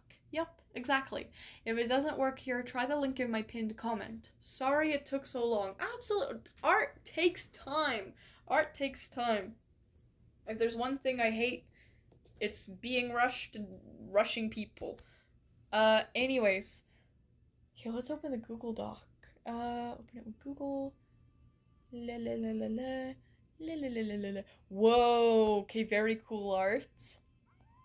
Ooh. Oh, wait, this is really well formatted. The background is like yellow. That's cool. Terrors, a Wildcraft story. Chapter 1. Pollution. The grass was green. The fields stretched far, and the red roses seemed vibrant. The sky was blue with clouds as white as the snow, that was yet to come in months. The birds flew high. The wonders of the wild plains were great. A far cry from tragedy. Don't ask me how a place could be so peaceful. But let's be true to ourselves. Do you really think it's all sunshine and rainbows here? Oh. The green fields and red roses appeared to blend into each other as the scarlet blood seeped into the ground. Oh. Oh, this elephant and this tiger, aura farming. Anyways. Oh, the howling cries of pain rang out loudly as a battle commenced. In the midst of the chaos, a white fluffy wolf was fighting for his life. He ran through the war as the field stretched across the forest plains, and he saw a gray fox lunging for a rusty orange wolf. "Lucky Carp, look out!" he called to the wolf. In a split second, he watched as Lucky Carp dodged the fox and delivered a swift bite to its tail. The fox yelped and ran off. "Thanks, Swan's Wing," Lucky Carp yelled back to the white wolf before hopping off to fight elsewhere. Swan's Wing, what a graceful name, looked around for a fox to attack. He wouldn't let Woodland Camp win. He hopped off and noticed his leader, Coalfur, in a heated battle with a large orange fox. In an instant, Swan's Wing snuck up behind it and batted it away aggressively with his paw. The fox turned to face him and lunged for his neck. Fortunately, the fox appeared to have miscalculated and accidentally bit his chest fur. The white wolf quickly grabbed it by the scruff and threw the fox off. The stupid thing ran away as quickly as it could. Coalfur turned to Swan's Wing, giving him a curt nod before he raced off. Swan's Wing stood there, scanning the fields. It was distraught. Dead bodies lay on the ground, while blood drained into the earthen terrain and clung to his ragged fur. A yip of pain was heard from across the field, and the canine snapped his head around to see a scrap of fur lying on the ground. In a panicked flash, Swan's Wing ran over to see what had happened. His campmate lay unmoving on a sandy patch of blood-stained fur, the attacker nowhere to be seen. "Oh no!" Swan's Wing thought. But then the wispy brown locks stirred quickly, lunging for the wolf. Swan's Wing was pinned and looked up to see a harsh face growling straight at him. At the realization that he was a friend and not a foe, however, they stopped and released him. "Sorry, Swan's Wing." The amber-eyed wolf barked as Swan's Wing picked himself up. "I thought you were a fox," she went on. After hauling himself off the dirt, Swan's Wing whined. "Harpy's-beak, come on. I look nothing like a fox." Harpy's-beak scratched her ear, and said briskly, "Well, you're so short. You can't blame me." Without waiting for a response, she trotted off to Lucky Carp. Swan's Wing simply rolled his eyes. Even though Coalfur was his father, Swan's Wing wasn't as particularly strong as him. Oh. Maybe his mom was short, but he never had met her, so he couldn't find that out. Aw. The fuzzy scrap of ragged fur that he was, Swan's Wing turned a tail to continue fighting. Suddenly, he noticed Coalfur had various other members of the Batwing camp, his camp, surrounding a bush and growling intensely. He padded up and prodded Coalfur gently. "What's going on here?" Swan's Wing asked. Colfer opened his jaws to answer when suddenly a golden-colored fox shot out from the bushes with a fox kit in its jaws, racing off in the opposite direction. That, Colfer huffed, seemingly disappointed about a missed kill. Damn, why are they purging the foxes? I wonder why this is happening. The rest of them just stood there, unsure of what to do. Well, what are you six waiting for? Go on, get it! Colfer aggressively barked. At the command, Swanswing and the others gave chase, snarling and barking all the way. Colfer followed closely behind as the others weaved quickly through obstacles to get the fox, who had sped off through a group of rocks with no sign of stopping. Swanswing picked up the pace, adrenaline coursing through his paws. That fox wasn't getting away this time.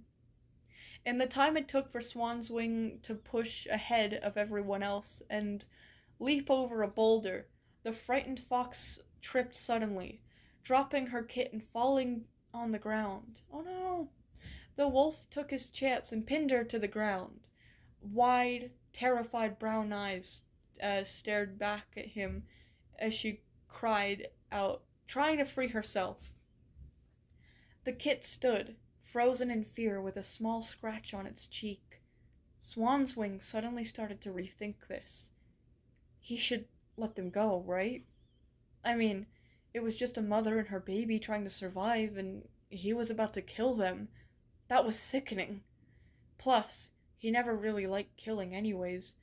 The most times he did was because Colfer pressured him to. Many thoughts spiraled into Swanswing's mind, and a growing sense of irritability that seemingly came out of nowhere wait, what? I feel like I read that wrong. And a growing sense of irritability that suddenly came out of nowhere rose in him.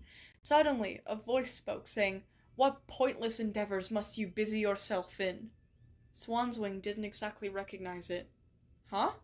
he said out loud, turning around to find the source of the voice. Nobody said a thing. "Kill them. Both." The booming voice of Colfer rang out. Oh. Swanswing looked behind him and saw Colfer standing with two other catmates that joined him in the chase, the others having gone off somewhere. The gray one and a tan and white one. They stared at him hard. What? Swanswing stammered. "It's a fox kit!" he cried. Colfer walked up to his side and looked at him angrily. "Approxima, run," the fox called. Oh, the fox called from under Swanswing's, to her kit. The brown youngling, who was no bigger than Swanswing's foreleg, made a break for it, but Cole pounced and held it by the tail. No! It squealed and tried to bite the black wolf's legs, but it didn't bother Colfer in the slightest. "No!" the gilded fox cried. Colfer ignored her distress and growled at Swanswing. "A formidable young wolf like you mustn't waste his skills. What good would it be? What good would mercy do to your loyalty to the Batwing camp?" He then looked at Swanswing dead in the eyes and whispered, "I might even consider making you next in line to be leader." That sentence conflicted Swanswing. He knew it was morally wrong, but his ambitions were getting in the way. "Yes, I'd like to see Swanswing prove to us he's loyal. I'm sure Bone Snout feels the same way," the gray wolf sneered, bumping into the tan and white one. "Patience, Cold Sparrow. I'm sure he'll come around," Bone Snout rasped to her. He turned to Swanswing and said, "Right, Swanswing?" Eventually, Swanswing decided. He was going to kill these two foxes. He snapped up the golden one fiercely, shaking her around violently before throwing her into a rock. Oh my god! Oh my god! Oh, girl got death rattled. That's brutal. Before she could recover, a white canine lunged, fury blazing in his eyes. not at the foxes, but at Colfer for forcing him to kill them. Swan's Wing swiftly grabbed the fox by the neck and aggressively snapped it, cutting her cries of pain out. The limp body fell to the ground, dead. The fox kit, which he now knew was called the Proxima, cried out, and Colfer released her, saying, "Now this one." A Proxima cowered behind a rock with sad blue eyes. Swan's Wing stared her down and leaped. A quick grab by the neck, a sickening crunch, a loud one. It was done. Oh my god, this is horrible! After the battle, Swan's Wing crouched under a log that was propped up on a rock, eating a mouse. They had won the battle, but something felt off. All of his campmates were talking cheerfully about while eating, as Swan's Wing resided alone under the log.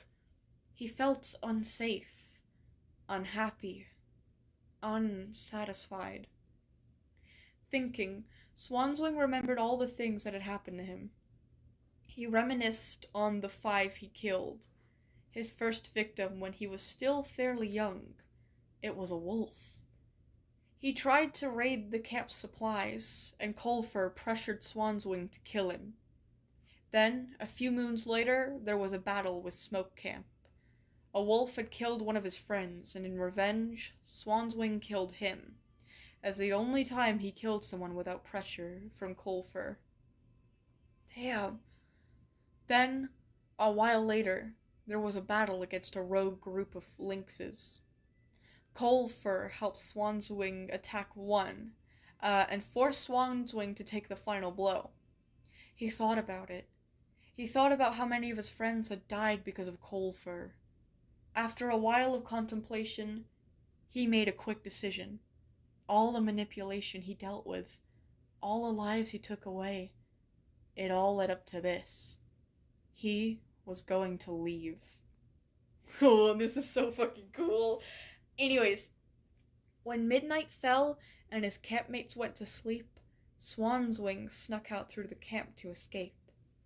He silently went through the bushes. He was about to reach the entrance when someone called.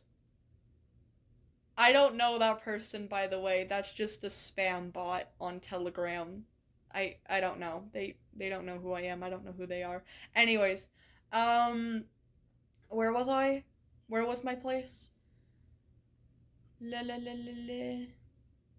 Swans of Midnight. He was about to... Oh yeah, when someone called Swan's Wing.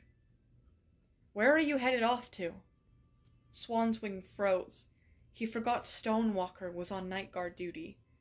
Oh, hey Stonewalker. Swan's Wing awkwardly addressed the ginger wolf. Didn't think I'd find you here. Stonewalker side-eyed him suspiciously. Where are you going? Stonewalker growled. Not leaving camp, are you? He continued. Swan's Wing simply responded. Oh, I just want to go out for a walk. You know, we need the extra prey. Stonewalker narrowed his eyes. Hunting? At this hour? Are you mad? Stonewalker glared at Swan's Wing and continued. I think you know more than you're letting on. Swan's Wing realized that he would have to fight to get out. In a quick manner, he lunged for the night guard and attacked him. Before Stonewalker could react, he was knocked out cold by Swan's Wing's heavy paws slamming into the side of his head. Thankfully, no loud noises were emitted, and Swan's Wing quickly grabbed the limp body and hid it in a bush before running off.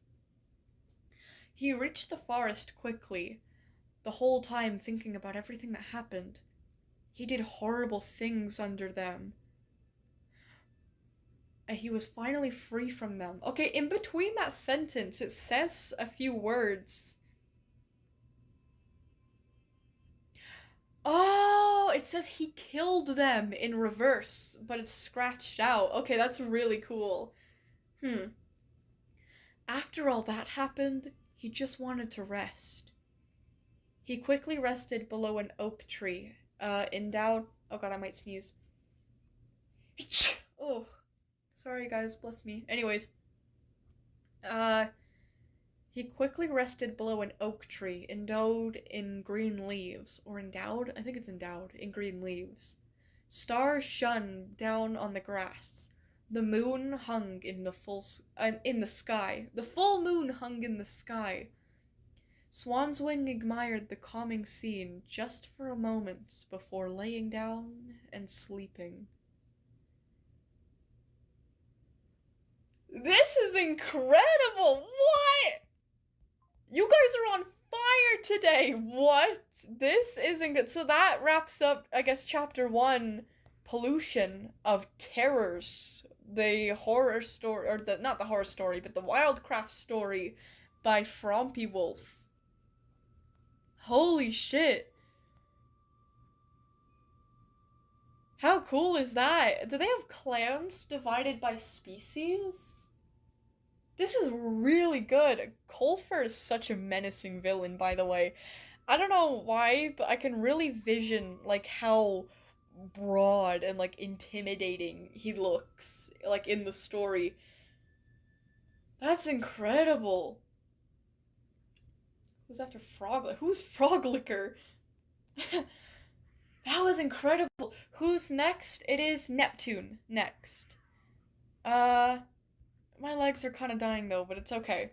I'll just stand up for a bit. Frumpy, that was amazing. Frumpy absolutely cooked with that. Oh my gosh. The poor mother and Kit though. Daughter? I think it's a girl. Oh my gosh. That was so sad. That Kit literally watched her mother die violently right in front of her, and then she died violently too. That's so sad. Oh my god, my legs. Okay, chapter 2, Kamori, I'm so invested, but I need to save it to tomorrow. We have less than half an hour left. Well, I said I was gonna go over for a bit, but we still have a lot more stories to read. So far we have Neptune. We have Neptune left. Okay, let me cross out Frompies. Neptune, Endless, Endlet, Slamster, Moosey, then Epsilon. And honestly, my legs are like kind of dying, and I'm kind of hungry. I don't know, but we'll definitely do it tomorrow. Not tomorrow. That's D&D stream. We will do it on Oh, next Saturday.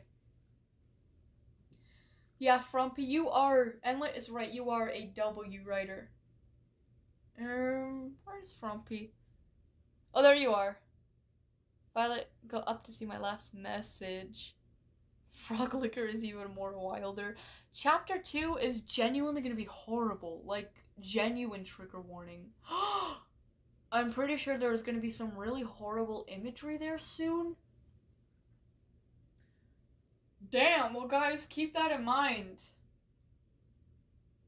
I don't doubt you at all, Frumpy. Guys, be prepared for next Saturday, because Frumpy's story is probably going to be pretty dark. Damn.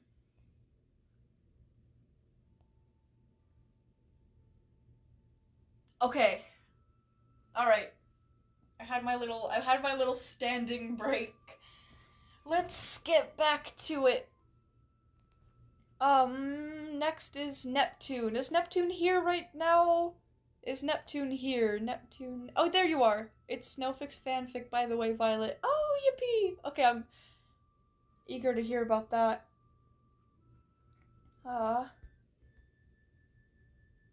What? My dog needs surgery and she's getting it on March 5th? Aww. Aw, your poor puppy. Oh, she'll be better after the surgery, though. Oh my gosh. Oh.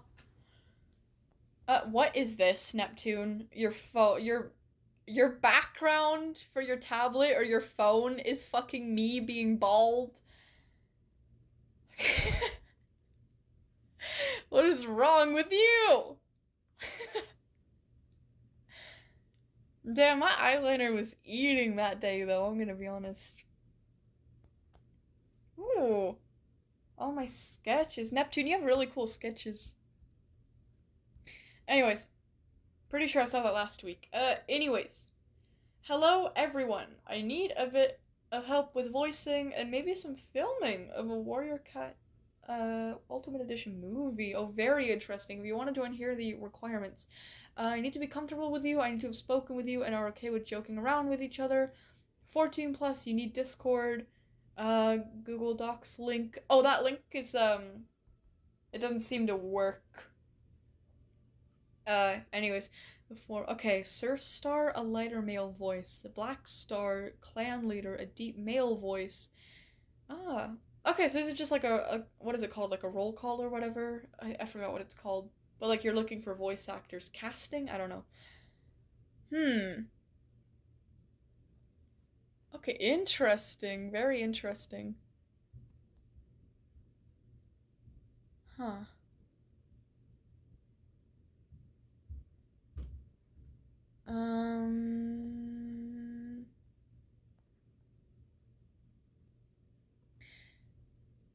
Okay, I think I might have to reset my YouTube because I don't see any chapter 2 for Snow Kit. So I'm gonna restart my YouTube because the post is probably there. I just can't see it right now. I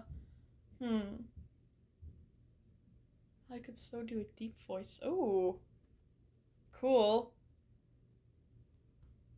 Oh, you should tape Neptune up on their auditions. La la la la la la la la la. Okay, go back into my live stream. Where is Neptune? Go into all messages. Neptune, where's Neptune gone? La, la, la, la. There you are.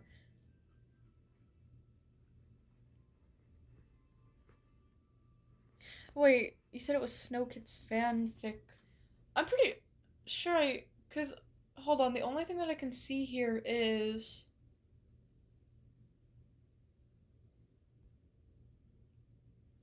Cause there's a few, hold on. TADC theory, something about TADC, screenshot of like a comment, why is Pomni bald, sketch of SCPs. Well, that was 4 weeks ago though. Is it on your YouTube? Like your videos? No. What is this? Very bad first episode of Violet X Lag. Why did you make this video? What? Violet X Lag.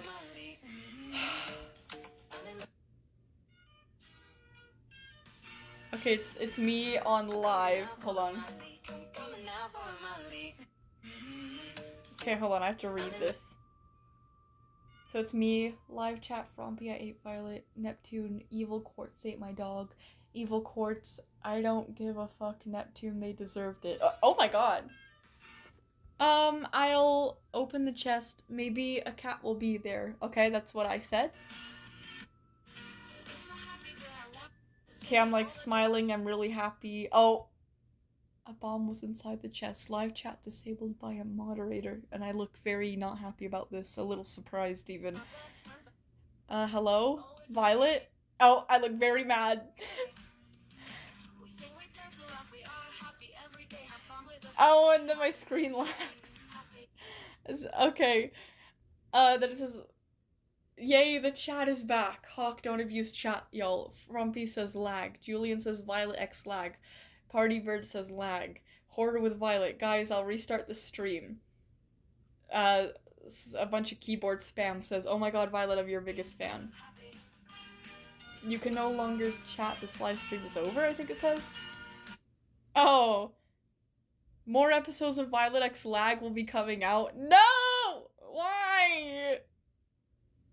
Why? Oh.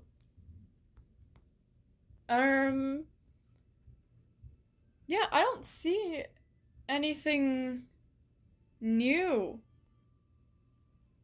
Like to do with Snow Kit's fanfic. I just edited the post. Oh, Oh, okay, so it's the old post, but you edited. Okay, I think I see now. Where is it? La la la la la. Where is it? Snow Kids fanfic. La la la. Meow meow meow. Meow.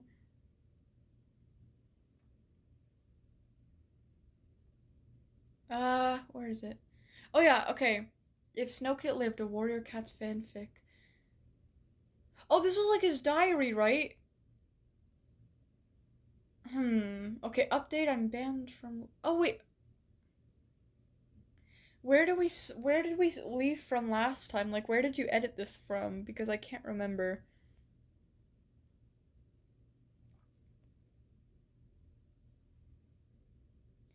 So I remember Snow Kit was becoming like a warrior cat.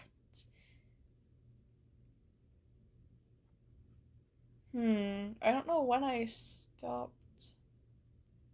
Okay, you know what? I know that I'd read this last week, I think, so I'm just gonna start here. So it's basically like a diary from Snow Kit documenting his like day-by-day experiences and getting ready to become like a warrior cat. Anyways, okay, I'm just gonna start from here. Well, I'm gonna start from a little bit up, just in case. Dear Diary, hello. Hi. My mentor is Firestar and Cat Kit. Is Spotted Leaves apprentice. He is gonna be a med cat. I'm gonna be leader one day and rule all of Wind Clan to be the best in the forest. I had my first tour of the forest today. It was so cool. I met a Sky Clan cat today. She was very nice, but I think I have a crush on her. Oh, a bit of a crush on her. Anyways, goodbye, diary. It reminds me of N, the way that he talked about V in episode 1. And it was, Dear Diary, hello. Hi, Every Kit. Remember those apprentices that called me Colgate Kit? Well, they just got banned from going out of camp for a moon. Why? They were caught laughing during an elder's burial. Haha, take that, stupid apprentices. Also, they were supposed to be becoming warriors in 1 week, but their ceremony was pushed back to next moon. Haha, get wrecked. Cough, cough. Mother told me to calm the swear word down. It's censored with hashtags. So I'm going to get some food. Bye! Then we have Dear Diary. Hello. 5.9 moons until I'm a warrior. I'm so happy. I know it's been a while, but I'm still happy anyways. I put another red flower in my ear today. Got called Colgate Paw. If I had a nickel for every time I got called Colgate, I would have 2 nickels. I know it's not a lot, but it's weird it happened twice. Anywho, I picked ticks up from the elders today, and I hunted my first bird. I've struggled with them flying away, but now I know how to catch them. I'm so happy. Oh, I have to go. I need to train. Bye! Dear Diary... Oh, this is the newest chapter. Oh, okay, so this is the new stuff. Hello! The clan is in danger. Green cough is spreading. 3 elders, 5 warriors, the deputy, and the queen went to Star Clan. It's sad because I wanted to train, but because the deputy died, Firestar won't take me out. But he can't stop me. I'll go myself. I'm a big boy. I'll update you later on the situation. I will probably have a bird by then, because I'm so great. Update, I'm banned from leaving camp for a moon, but I got my bird, hell yeah! Oh, I love this, this cat is so cute. Anyways, she says, oh crap, my mother's screaming for me to go to the apprentice den, but don't leave till tomorrow. Bye, besties! Dear Diary, hello. So, it's been a moon. I'm allowed to leave camp again. Well, was. I heard elders telling Cat Kit that they jumped the gorge once. I wanted to try, but I overestimated my jump stride, and I fell in. I was just about to fall down when Patrol saw me and a warrior saved me. She's fine, but I have a broken leg. Oh, and some gnarly scratches and scrapes. So again, I'm not allowed to leave camp. Ugh. Bye then. He's so, like, jolly about everything. What do you mean you have a broken leg? You seem like the cheeriest thing in the world. Oh, poor Snow Kit, though. A broken leg. Oh, he's only a kitty. Anyways, dear diary, hello. I'm a warrior in 3.5 moons. I'm gonna be the best warrior ever. Or I might die a premature death, and no one will miss me at all and will just forget about me. Or I will catch so many birds. Hell yeah. Also, Snow Kit's queens. Oh, Cat Kit's queen had more kits named Dog Kit, Child Kit, Clan Cat Kit, and this offspring is a normal cat and will progress in life just as fast as any other clan cat kit. I love the name she chooses. So peak. Anyways, oh, green cough got worse. Anyway, bye. No, kitty's sick. Broke a leg and sick. Dear diary, hello. I am so scared right now. A dog and a fox came in and ate 2 more fucking elders. Snowpaw, I swear, if you don't stop swearing, I will make you abstract. Oh crap, my mother's pissed. Snowpaw! Sorry, Ma. I'm gonna go now, bitches. Bye! Get in the flipping cellar, Snow. My mom's gonna make me abstract. Bye! Dear diary, hello. Hi, everyone. Guess what? Starfire lost a life. We were fighting River Clan. I was involved, and their deputy Gearsmaw slashed him with his claw. I felt so bad, but I spotted Leaf helped, and he's better now. But my training was put off because of his injury, so that's sad. But I hope he's okay soon. And that's the end for now. Part 3 coming soon. Laughs maniacally because Neptune is having fun writing this. Snowkid is so cute. It's the way that he's so, like, it's the way that he's so young that, like, he doesn't grasp the severity of the situations he's in. He's like, oh, I just broke my leg. Oh, I have green cough. Oh, somebody died. Like, he doesn't realize how much anything means. Oh, he's so innocent. Oh, I hope he doesn't die. Please don't make him die. Oh wait, you said if he lived, so he's probably not gonna die. I hope. Oh, he's so cute. I love his mother scolding him too. Well done, Neptune. Well done. Oh, Jesus, 2 a.m. for you, Priver? Well, have a good night. Thank you for being here. Yeah, someone died. Anyway, look at this leaf. That's, like, kind of what children do, to be honest. It's kind of funny. Anyways, okay. Yeah, okay, so we're done with Neptunes. Next we've got Endlet, Slamster. I don't even know if Slamster is still here, but I'm still keeping him on the list. Then Moosey, then Epsilon. I'm gonna walk around a little for a while. I'm literally gonna die. Not really, but... Guys, I had to put my RC car in my closet because I didn't want to sleep in, like, the paint fumes. Because I couldn't leave my window open overnight because my mosquito net is ruined. It got wrecked by hail a couple years ago. And I'm really paranoid about, like, bugs coming into my room while I'm sleeping. And it was also really, really cold. And I didn't want to turn my heater on. Because, I don't know, I was just paranoid about it starting a fire with, like, all the spray paint fumes in the air. Because I know, like, spray paint is highly flammable. I was like, what if I turned my heater on and it just, you know... And I thought it would be really bad with the fumes, too. Because, like, electric heater air, like, causes cancer and stuff. And obviously breathing in spray paint fumes is, like, a huge no-no. So, yeah, it was really cold last night. And my closet stinks like spray paint. But my room doesn't somehow. Or if God knows blind to it, I really don't know. My centipede, I put her out in the hallway. So she wouldn't, like, get the fumes. Because it's more serious for her. Because she's really little and she breathes through her skin.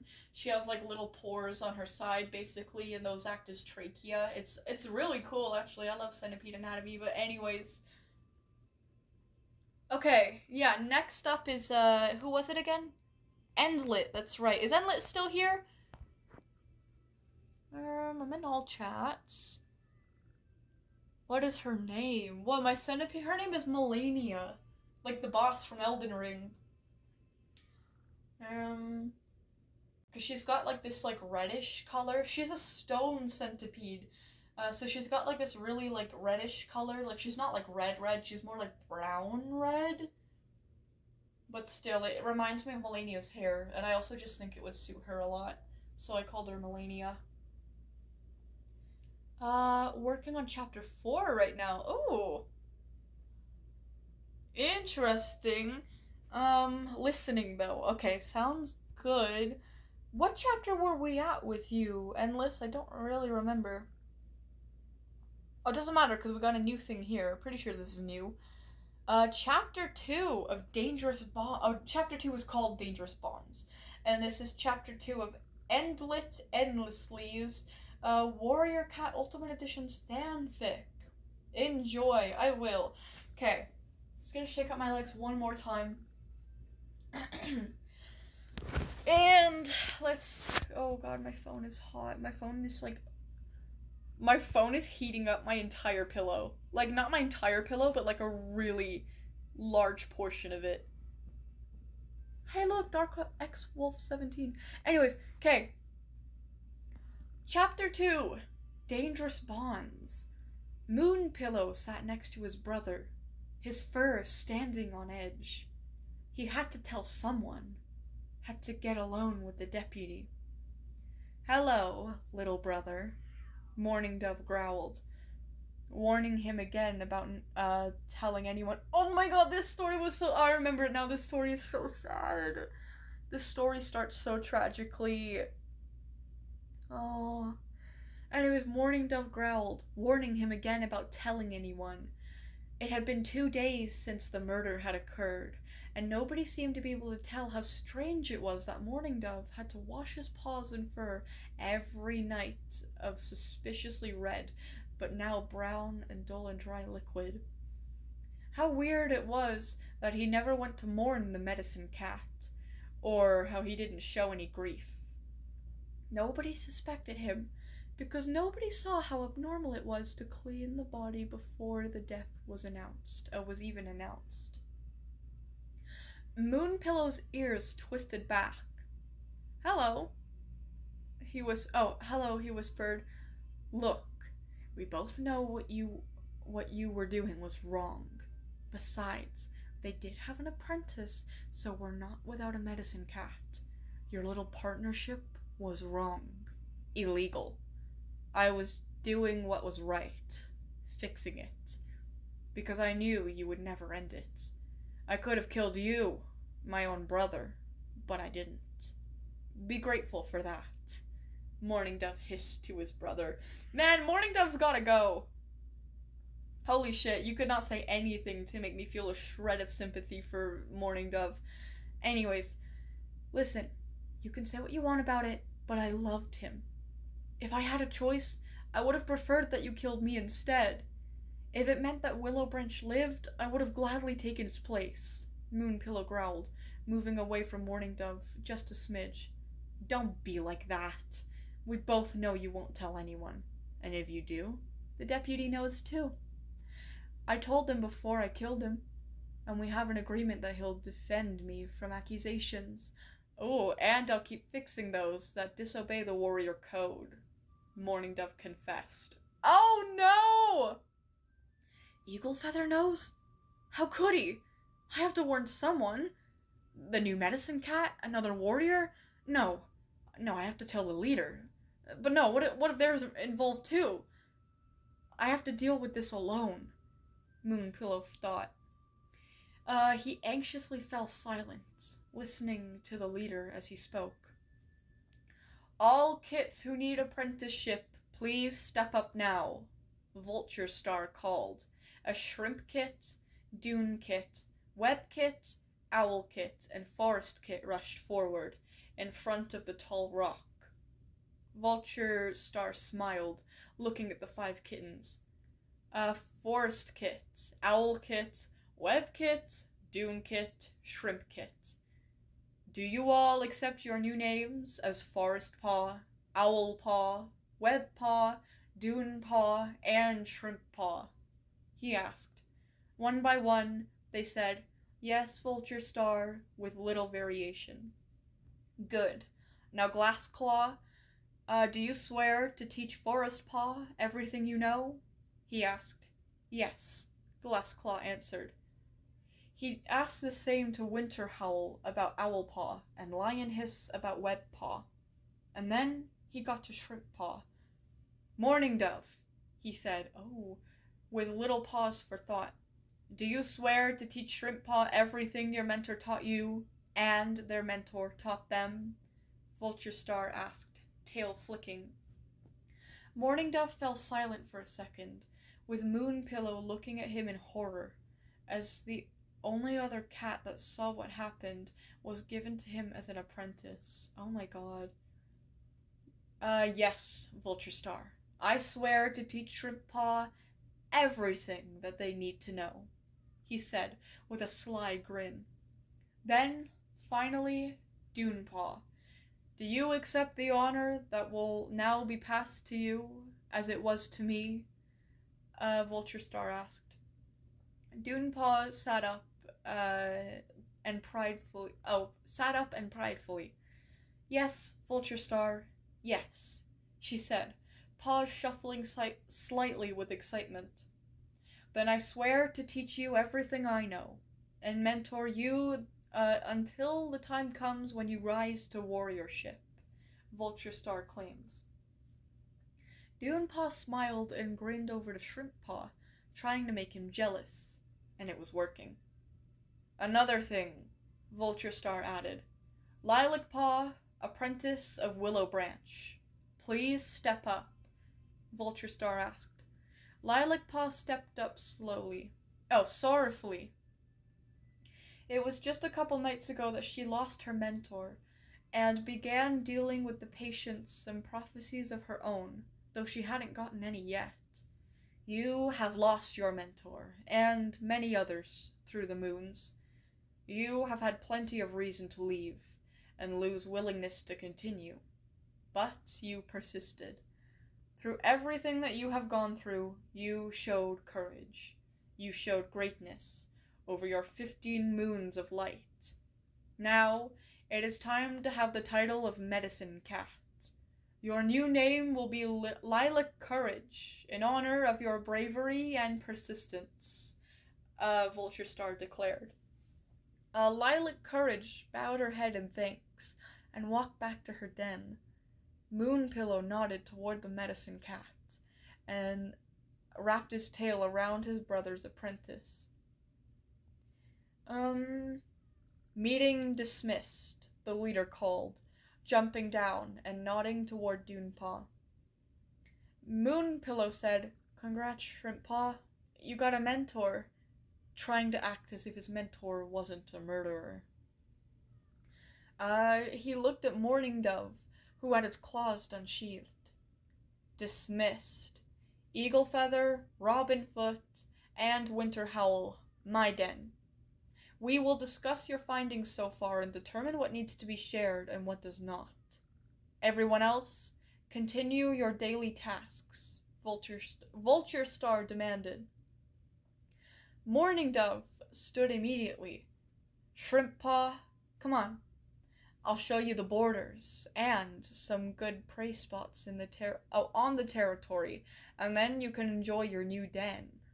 Morning Dove waited only at the exit. Shrimp Paw went first to see his mother as she praised the other kits of hers, and praised him a little too. Morning Dove, mind if I come along?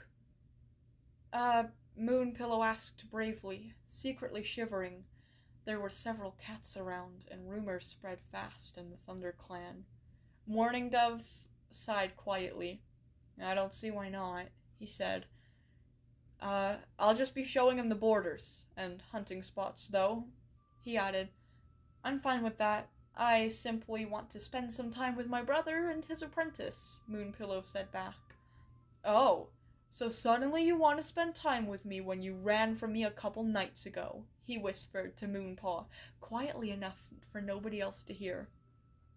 I'm not letting you do that. Oh, I'm not letting you do anything to that apprentice, he whispered at the same volume.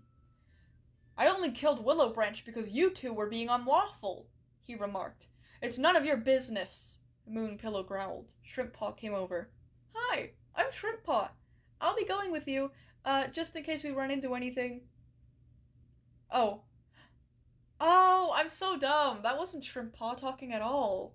What the fuck? That was Moonpaw. Moonpaw didn't even say, hi, I'm Shrimppaw. It says, hi, Shrimppaw. Hi, Shrimppaw.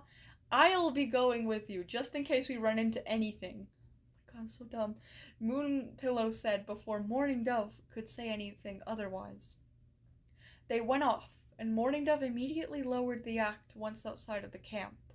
He didn't completely drop it, just simply lowered it. So, Moonpaw, how was your day? Oh, Moonpillow, how was your day? He asked nonchalantly. Decent. Didn't think an apprentice would go to you after... Moonpillow trailed off. Perhaps we should... we should talk about our clan rivalries? After all, I do want to know where I should head if something bad happens at camp, Shrimppaw suggests. Scared a fight will break out if Moonpillow keeps exploring freedom of speech. Completely ignoring him, Morning Dove hisses. What? Finish your sentence, I dare you. Say it. Say that they shouldn't have given me a second chance after what happened to Ribbitpaw. Moonpillow unsheathed his claws, and so did Morning Dove. Oh, Shrimppaw hurried to get in between the two. Stop! Stop it! I'm supposed to learn here, and I can't because you two are both bickering like you're not even apprentices yet. Shrimppaw yelled. Moonpillow, you chose to come, and I'm glad for that, but stop provoking my mentor. And Morning Dove, maybe you shouldn't be talking considering... He got cut off by Moonpillow hissing. Fine, look at us. We're quarreling when you have a more important job to do, and I shouldn't be bringing up what happened. Morning Dove didn't apologize. He just hissed something under his breath, and looked with distaste at Shrimppaw. Moonpillow wondered why his brother was such a lunatic. Yeah, I think we're all wondering that. He wouldn't be so upset if he had killed Ribbitpaw, but he said he had to deal with Eaglefeather, and the only time they really talked was last moon. There weren't many disappearances, and the only ones that did were innocent.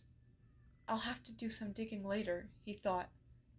They walked the rest of the way in silence, other than Moonpillow and Morning Dove telling Shrimppaw about the borders and where to avoid if he didn't want his fur stolen. They got back to camp and parted ways. Morning Dove to the warrior's den, Shrimppaw to the apprentice den, and Moonpillow went to the nearly empty clearing to talk with the oldest cat in the clan, as he and Morning Dove's father... and he and Morning Dove's father, Dustgaze. He sat and lowered himself into a loaf position. Dustgaze sniffed the air. Hello, little stargazer. How was today? He said, smelling Moonpillow's distinct pine tree-ish scent. It was good, I suppose, he answered quietly. How was yours? Did the medicine cat have anything for your sight? He asked. Dustgaze twitched his tail. It was all right. And she could, but only by a little. Tell me the truth. What happened? He asked, finding his son's fur and cuddling with him a little bit. I brought up Ribbitpaw, and he and I fought. The only reason we didn't tear each other apart was because of Shrimppaw. And the poor kid has to deal with us fighting, and right after Willow Branch's death, and Oh no, tears started forming in Moon Pillow's eyes. It's all right. You can figure things out. You always did tend to fix your own problems, but don't forget that you're not alone. You have an entire clan to help you when you need them. He paused, thinking. When you need me, he said. I'll never go anywhere. Never.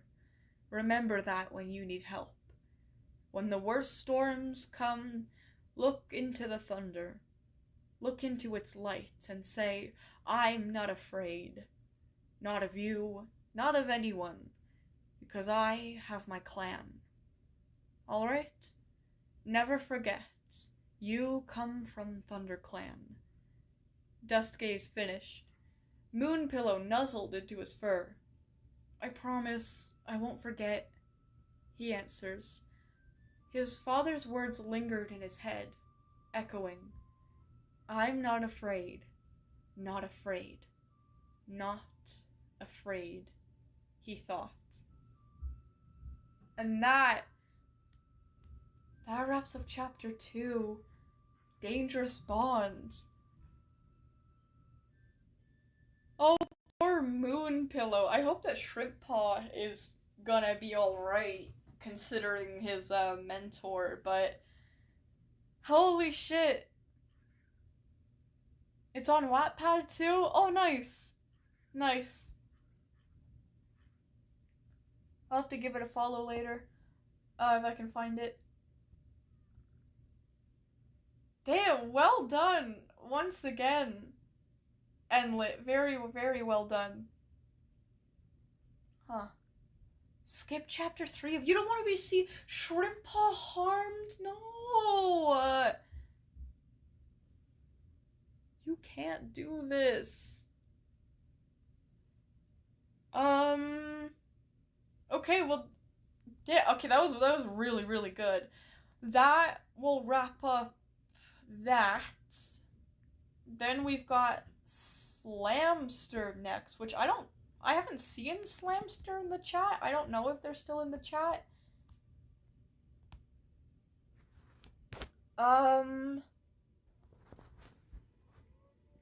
He won't get significantly hurt. Okay. Oh my god, bro. Oh my... Wait, Frompy. Hold on, Frompy. I'm gonna go in Frompy's den. Huh. Thank you, Enlit. Thank you for the warning. We're good now. Okay. Slamster. Okay, Ghost, Kamari, Frumpy, Party Bird, Neptune, Enlit. Now we got Slamster, Moosey, and Epsilon. I need to stand again. This is like actually... Ugh. I don't know. I need to get one of those like mini treadmill, those like walking pads, so I can just read it while I'm walking, while I'm on live. No, because that would be too loud, I imagine. Oh, is Slamster still here? Let me check the chat while I walk around. Violet, it's me. Who are you? Diamond Ariel E. Who are you? Is that you, Slamster? Who is it? You say it's me. Who is you? I don't know you. Violet, I'm back. Hi, Pult Vilma. Hello. Somebody said it's me. Who are you, Diamond Ariel? Who are you? I don't know. Making a video, but it probably won't be out for today. Oh, okay, well, I'm very invested regardless of Party Bird. Let me know when it does come out. I think I'm gonna limit it for today, though. I'm not doing any more, like, extra chapters or stories or anybody else's things, because I seriously need to go at some point. Oh, I'm happy to be in this live. Aw. Oh, the fox with the hat. Is that you spinning around a ton? Oh, no, wait, it's you right there. Oh, how cool. Hello.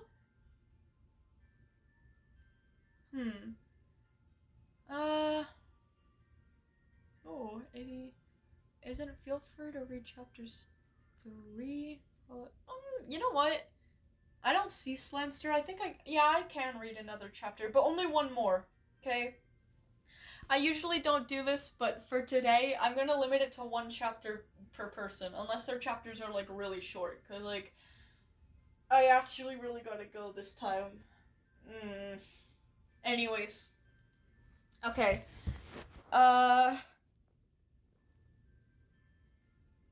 Okay, we're gonna read chapter 3 and the prologue. Well, just read, chapter 3, or, like, okay, choose between chapter 3 or the prologue.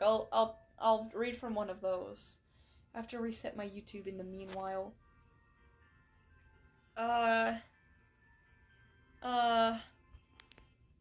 Reading your stories. My brain is so fried. Prologue 3. Okay, prologue 3 comes first. Okay, then. I'll read whatever comes first, then. Guess go. I just reset my YouTube, though. And it still says that your last post was chapter 2 from, 2 weeks ago. Nothing is updating, I guess.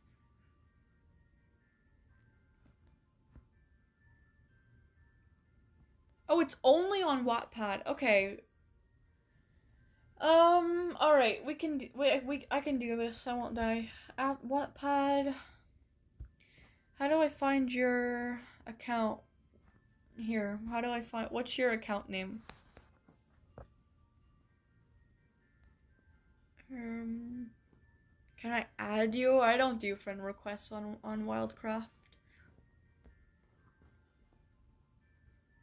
I'm gonna just, in the meanwhile, I'm gonna die. I'm gonna die on the bed. Oh, I'm gonna stretch. My bed sucks. It's so springy, but like in a really uncomfortable way. And one of the springs, like, broke or whatever, so there's like a piece of metal sticking up at one point of the bed. But, like, it's sticking up enough where, like, if I don't put a blanket over it, it'll probably, like, stab me in the middle of the night. But if I have a blanket over it, then it won't. So I use my thicker blanket to, like, it's almost like a bed sheet in a way. And then I sleep with, like, a little blanket as, like, my blanket. But it's actually kind of comfortable. Anyways, okay, I'm gonna get back up. What's your, endlet and, okay, capital E on the endlet and endlessly. Okay. So endlet, endlessly.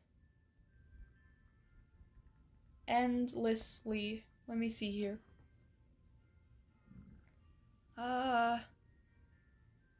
No profiles. Is it divided with, like, is there any space between the words? Endlessly? Is there, like, an underscore or something? Let me try doing it with no space. Endlessly.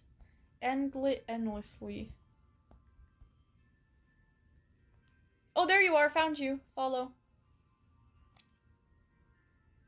Okay, I see it. Oh, that's such a cute picture. Look at that. It's a red panda. Why can I not click on this? So I'm new to Wattpad, by the way. It said follow failed. Please try again. What? Oh, there we... Huh? Oh, okay, here we go. Prologue 3. Okay. I'm gonna read this one. Oh, I like this. This is cool. Okay. Moon Pillow opened his eyes. He got up, and nobody was in the den. Yet the moon, we continue to the next part. What would be the next part? Oh, okay, that's actual chapter 3. Okay, this is short. Okay, this is good, actually. Because I'm, like, not very mentally there right now. Anyways, okay. I'm very hungry. I'm gonna be honest. Okay, Moon Pillow opened his eyes. He got shut up stomach. Oh my god. My stomach was like, yeah, she is hungry. Shut the fuck up. Anyways, Moon Pillow opened his eyes. He got up, and nobody was in the den. Yet the moon was high in the sky. His father was still in the clearing, in a loaf position, surrounded by horrific corpses of his clanmates. Jeez, Moonpillow sprinted to his father, only to see his sightless eyes bleeding. What the hell? Oh my god. And his mouth open, as if he were being propped up. Hello, dear, dear brother, Mourning Dove said, as he turned around to see his blood-covered brother. Admiring father, I made all this mess myself. The clan was all guilty, even the kits, even him. He smiled widely. Moonpillow put his ears back. Why? Why? What happened? He asked, waiting a minute. Answer me, he demanded. Look at the pattern, a familiar voice said, as time seemed to stop. Moonpillow looked around. Look for the faceless and the heartless, it said. Moonpillow looked around. All the cats in the clearing were cats that died in the winter. From supposed asthma or eating death berries, Moonpaw started to have heavier and heavier breathing until he fell and woke up. Middle of the night, just as his dream, but he was surrounded by living clanmates. I lost my place. He stepped past them all and went to the entrance to stargaze, but he couldn't shake the feeling that the stars were trying to tell him something until they faded and the sky brightened. Oh my god! So, hold on, the cats in the clearing were cats that had died in the winter from supposed asthma or eating death berries. Oh, Mourning Dove is a serial killer. He was the one that caused the cats to die in winter, is it? That's what it's trying to imply. Oh my god. Mourning Dove gotta go. I think we can all agree with that. Mourning Dove gotta go. Damn.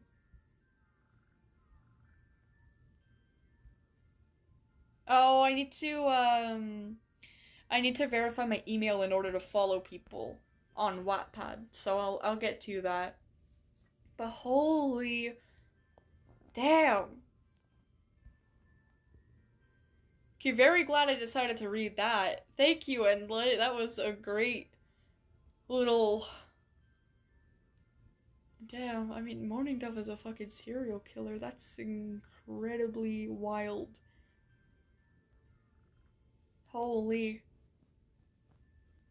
Okay, well that crosses off Enlit. Slamster isn't here, so I'll just put a bookmark in it. Next we've got Moosey and Epsilon. Fun. Wanna bet I can't do anything to make you root for him? There's nothing that you could do to make me root for Mourning Dove. I don't care. I don't know, maybe if he's like possessed by something. He would actually have to be like possessed by something. Like an evil spirit or something. And then the evil spirit leaves him and he's like, "Oh, where am I? Like where's all the cats that I killed unknowingly?" That's the only that's like the only way that I can think of. Maybe there are ways, but I don't think it's possible. I'm gonna stretch again. Oh my gosh. Oh, meow. Meow. I'm dying. Meow. I'm not really dying. I'm just being dramatic. Paint fumes. No sleep. No food. What am I complaining about? Anyways. I'm literally 21. Alright. Oh, my mother is a writer. She knows how I can win that bet. Oh, shoot. Shut up! I swear to God, my stomach says one more fucking thing. Anyways. There you are, Moosey. You're next. Ooh, which extra life cat is your favorite? Not Sailor. Sparkpaw's pretty cute. I think I like... Oh. Out of the 4 that you presented, I like Rattlesnake. Damn, Sparkpaw and Berryfur. Okay, that's kind of fair. Wait, what? Horrorworth Violet, I know you'll look at my posts first, so look at my 2 newest shorts, and it's a picture of Jax from the Amazing Digital Circus holding up a clock like he's that white rabbit. He actually looks kind of creepy in that screenshot. Look at your 2 recent shorts. Let me see here. What is this? Oh, what are these flowers called? They're all cool and spiky. Actually, Kel, this is a cactus. Oh, it's the D&D animation! Actually, get the fuck off my land, you fucking idiot. Green and it has spikes on it. How dense are you, you fucking moron? Get the fuck out of here. Nobody likes you anyway. That's why you weren't invited to Amori's birthday party. Everybody uncomfortable, you fucking piece of shit. You didn't even help us dealing with that fucking sprout. Get some bitches, motherfucker. It's Courtney getting bullied. This is a cactus. You're a fucking idiot. Go back to school. Actually, get the fuck off my land, you fucking idiot. Oh my god, they're so mean to her. I mean, it's deserved, but they're so mean to her. Oh my god. I'm just gonna put oh my god in all caps with some laughing emojis. Oh, they're so mean to Kitty. Oh, let's see the other animation. Spark dot animation. Ah. Oh no! Oh my god, one of them died. Now that you're gone. Oh. Now that you're Oh. Now that you're gone. Oh no.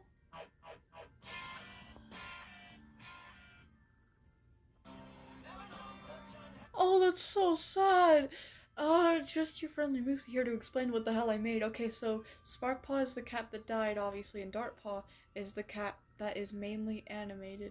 So no, that's not blood, that's just grief and guilt swallowing her whole. Oh, okay, I see. At first, I thought it was like a face full of blood. I was like, oh my god, but then it started like spreading every time that she ran across the screen, and I kind of assumed that. Oh my god, that's so sad. That's so very sad. Yeah, that was a really good D&D animation, by the way. And the other one was incredible, too. Might be spoilers, but I feel like Sailor and Ashford would get along. Oh. At this point, Call Me Kamari and one has become all frumpy, are tagging each other in everything. D&D animation, amazing. Alone at the edge of a frumpy verse, humming a tune. Oh wait, even though they are my characters, here's my least favorite characters from Extra Life. Swift, Shadow, Thornpaw, yeah fuck Thornpaw, and fuck Pine Hiss. Yeah. Honorable mention to Silver Quill. Oh, and there's a picture of a sea lion. I love sea lions a lot. Horror with Violet, one that has become a frumpy, Kamari. Listen to this peak.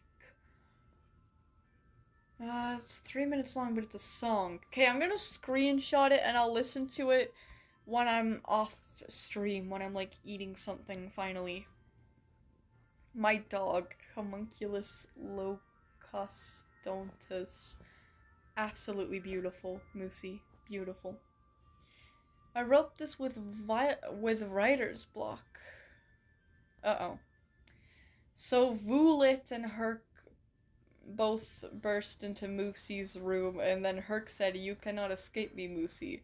Moosey that wait, have I read this before? I feel like I have. Yeah, I have. I'm pretty sure I have. Chapter 4 of Extra Life. It says I already liked this. Okay, you said you had a story, I think, right? The only post that I'm seeing here is most recently is from 1 hour ago. So maybe okay, I'm gonna try resetting my YouTube. I'm gonna die. Not really, but like I'm just being dramatic. Okay, there we go. Oh, you've got no story, just the shorts. Oh, I see.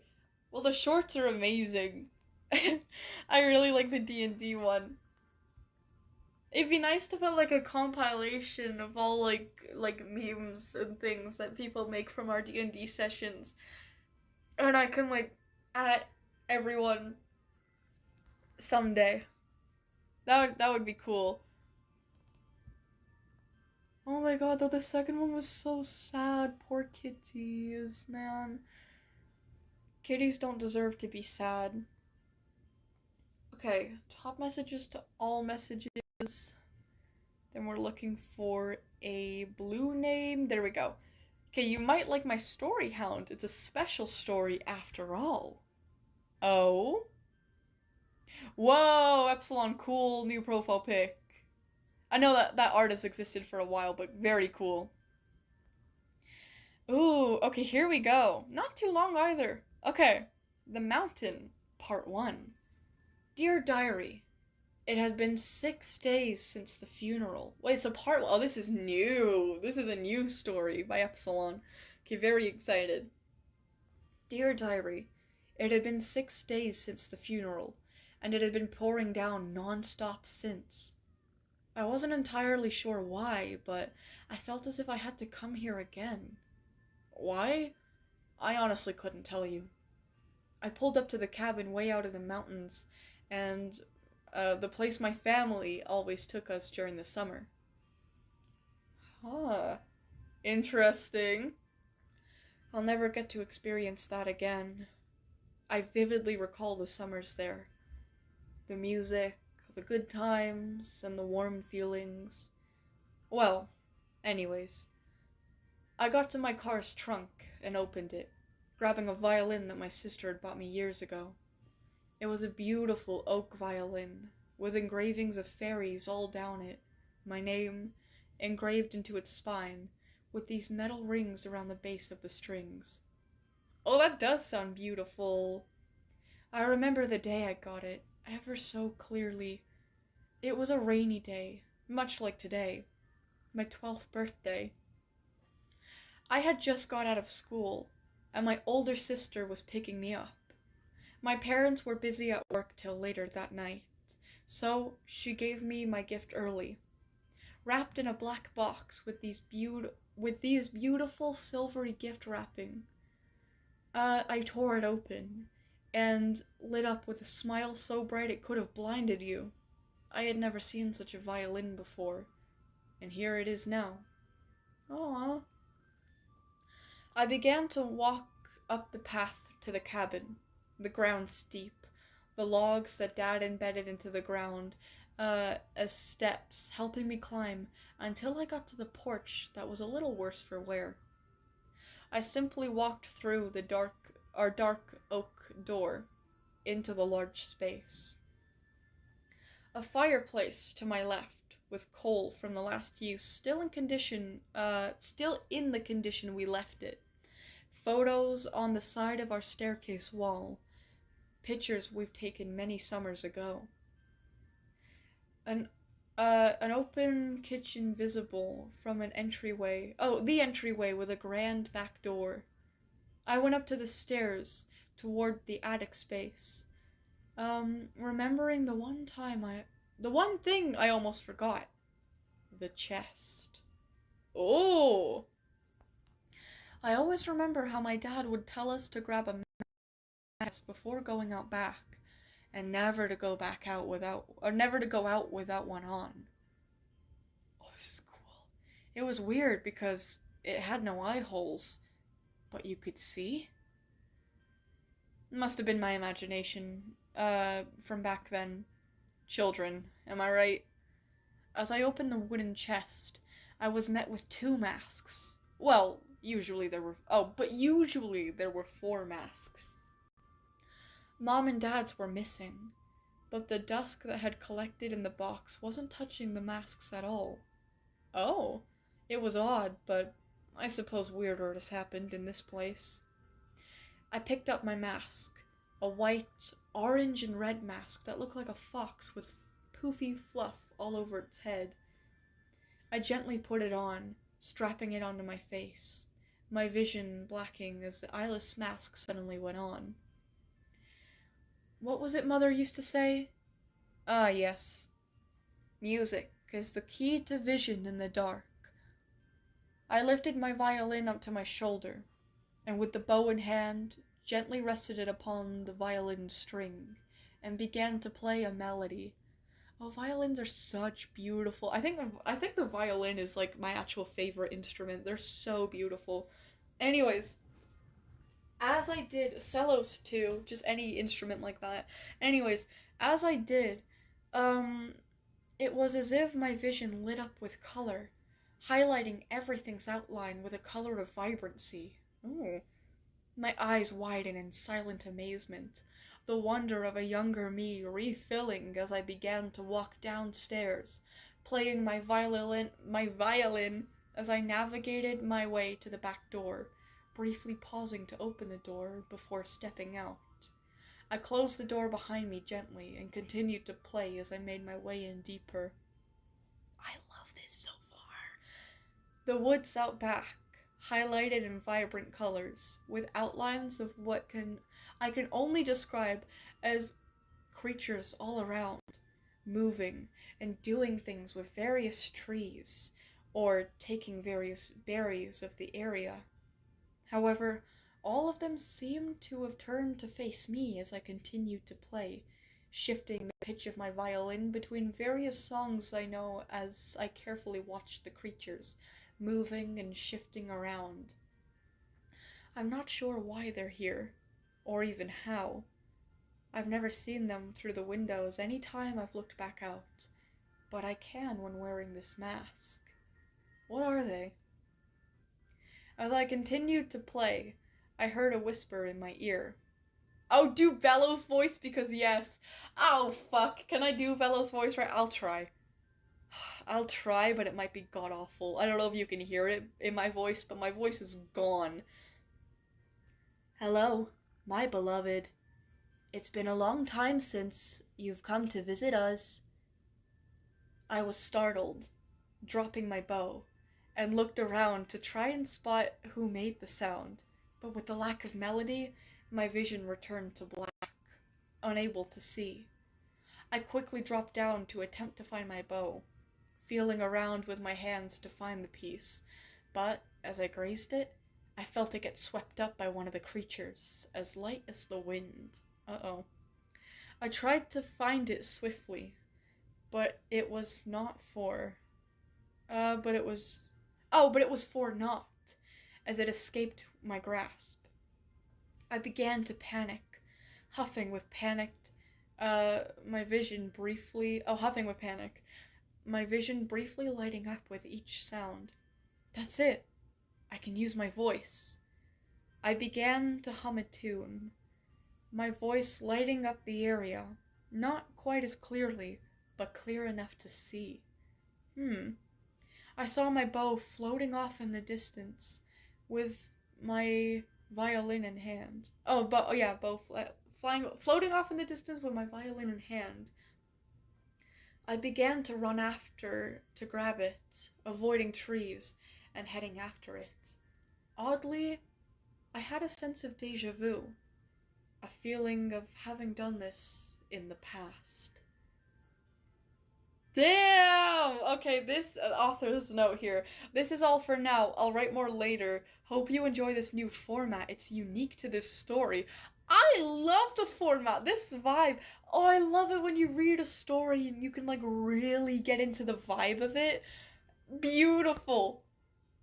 Beautiful. I love the mystery, like the creatures and the mask and like the music and like the whole concept of it. I need more of that. Need. Absolutely need. Like, need. I'm gonna comment that. Hold on, let me readjust myself. I say need more. In all capitals.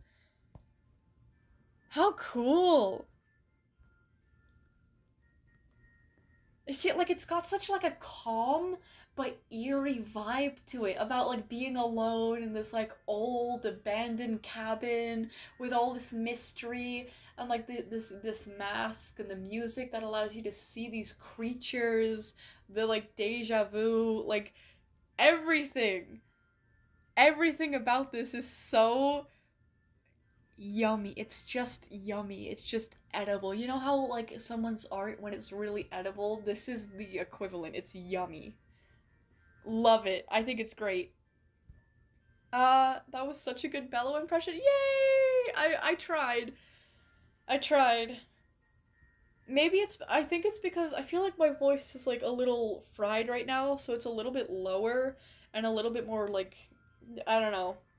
I have to lower, like, Bello's pitch when I'm editing, like, her voice, so maybe that was why it just sounded more accurate, I guess. I don't know. You shall receive. Yay! So this story was actually an idea for a game I had. I wrote it in the same way you heard the character narrate the story. Oh, cool. What? A game? Like a video game? Either way, fucking cool. Why did Bello sound like I think I know who GLaDOS. I know exactly who you're talking about. Let me... GLaDOS. Yeah, her! GLaDOS voice lines. Let me hear some. Well done. Here come the test results. You are a horrible person. That's what it says. A horrible person. We weren't even testing for that. And we weren't even testing for that. God, she's horrible. She's got Bello's attitude. I see it. It's definitely a lot more robotic sounding than Bello, though. Okay, well, damn. That very strong. And this week was absolutely fun. Like, all the stories this week were so good. Like, so good. Like, well fucking done to literally everyone. That was incredible. I mean, I guess Slamster, whatever, wasn't here, but, like, still. Incredible. Very impressive. You guys are so good. I just had an idea. Oh, just an idea for a game. Actually, the ending will be a surprise for you. Oh. Oh, I get so spoiled with these every week. Damn. Bello should definitely be GLaDOS in my opinion. I wish I could make the voice sound that robotic, but I have no idea how. Anyway, she's meant to sound like a somewhat flowy text-to-speech, but, like, you're still meant to hear the text-to-speech in her voice. Also, name a random character from my book who isn't a main character or villain. I mean, Shrimp Paw. Would Shrimp Paw count as a main character? I don't know. There was also Dune Paw, the apprentice of the Vulture Star, right? Eagle Feather? Oh, and the new medicine cat. What's her name again? I forgot what her name was. It was something Courage. Something Courage. Oh my god! Annoying. Annoying. No! Thanks, Frompy. Thank you. I accidentally left the den of the heater. Thank you, Frompy. It's alright.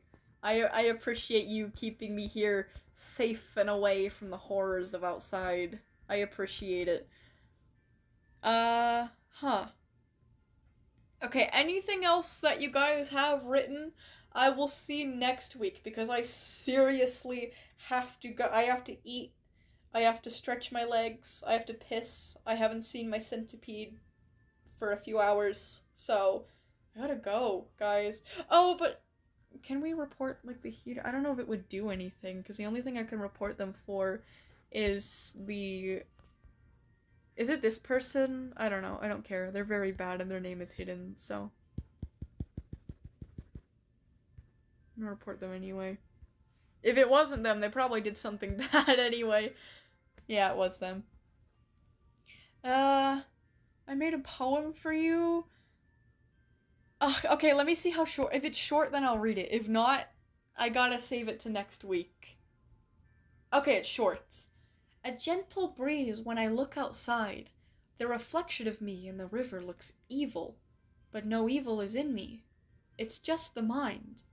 No one knows the pain I go through, for I know the pain is much, and will live it like that. Huh.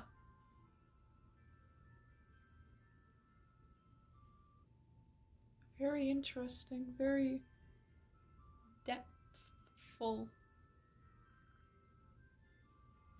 But no evil is in me, it's just the mind. Huh. Very intriguing. Very. I need to write for a Wattpad. Same. You know what my problem is, though, for, like, chapter by chapter things? I am obsessed with stories that start knowing exactly how it ends. And, like, the beginning has so many parallels to the end of the series. But in order to do that, you need to know how the series ends, right? So it's like, what I think a lot of writers do is they have, like, the ending in mind when they're writing the beginning. But what some people do is they write the story all the way through, and then they go back and change things in the beginning to foreshadow what comes later on. And I think that's genius and beautiful, and I really want to do that.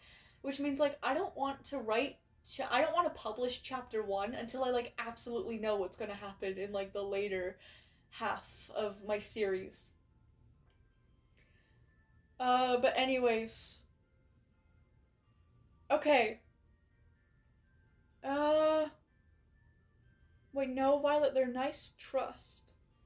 Oh, shoot! I'm sorry, then. I'm sorry to whoever I reported. Maybe it'll do nothing. I mean, Wildcraft reporting seems to do nothing most of the time. My Wattpad stories might be a bit more than a tad bit dark. That's alright. Wattpad allows for that stuff. Which is what I like. They only really, like, take down things when they're, like, really bad. But they allow for, like, more mature and adult themes. They just don't allow complete degeneracy, which I really appreciate them for. I don't know. Wattpad is, like, I don't know, it's just AO3, but, like, better. It, like, mogs AO3. Anyways, oh shoot, I'm sorry. I didn't see any other player. Oh, they're right there. How do they have a very good reputation? That's so infuriating! Ah! Bastard. I still have a better rep, though. I have a better rep, so. Oh, mine won't be too bad context-wise. The subcontext? Vanta Black. I only know Vanta Black, the FNAF soundtrack. What is Vanta Black? Ooh, Vanta Black is a pioneering super black coating that holds record as one of the world's darkest man-made substances. Oh, I see what you're doing then. I see what you mean by that.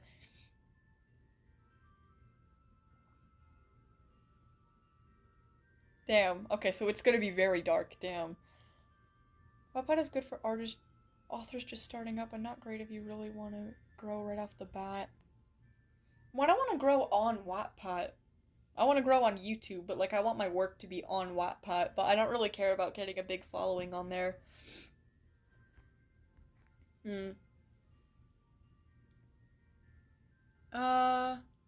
Anyways, okay. That wraps up this stream. Not to rush an ending here, but I do need to go do human stuff. I'm so hungry. I'm gonna go devour some noodles and some, what are they called? Ube cakes? I don't know what they're called. They're like these really yummy purple little cakes. She bought them for herself, but she doesn't like them. She hasn't been eating them, so I'm eating them. I've been obsessed with them. They're so dry, but they go so good with tea and coffee. Anyways, yeah. I'm gonna go. I'm gonna flee. I'm gonna run away, okay? I will see you all. Thank you all so much for the incredible stories. Thank you for watching. Thank you for, you know, existing. That's great. But I am going to dip now, and I will see you guys, I'll see you guys next Friday, but I think I'll have a video out sooner than that, so be prepared, okay? Alright, bye guys! Oh yeah, wait, no, not Friday! Oh my gosh, tomorrow, literally tomorrow. I'll see you guys tomorrow from 11 a.m. to 1 p.m. Mountain Standard Time. Check what time that is in your time zone, because we're going to be playing D&D Chapter 4, and it's going to be super exciting and awesome, and you guys should totally show up. It's always a laugh. We always have a great time. Anyways. Okay. Bye, guys. You guys have an incredible weekend, day. See you when I see ya. Thanks for everything, and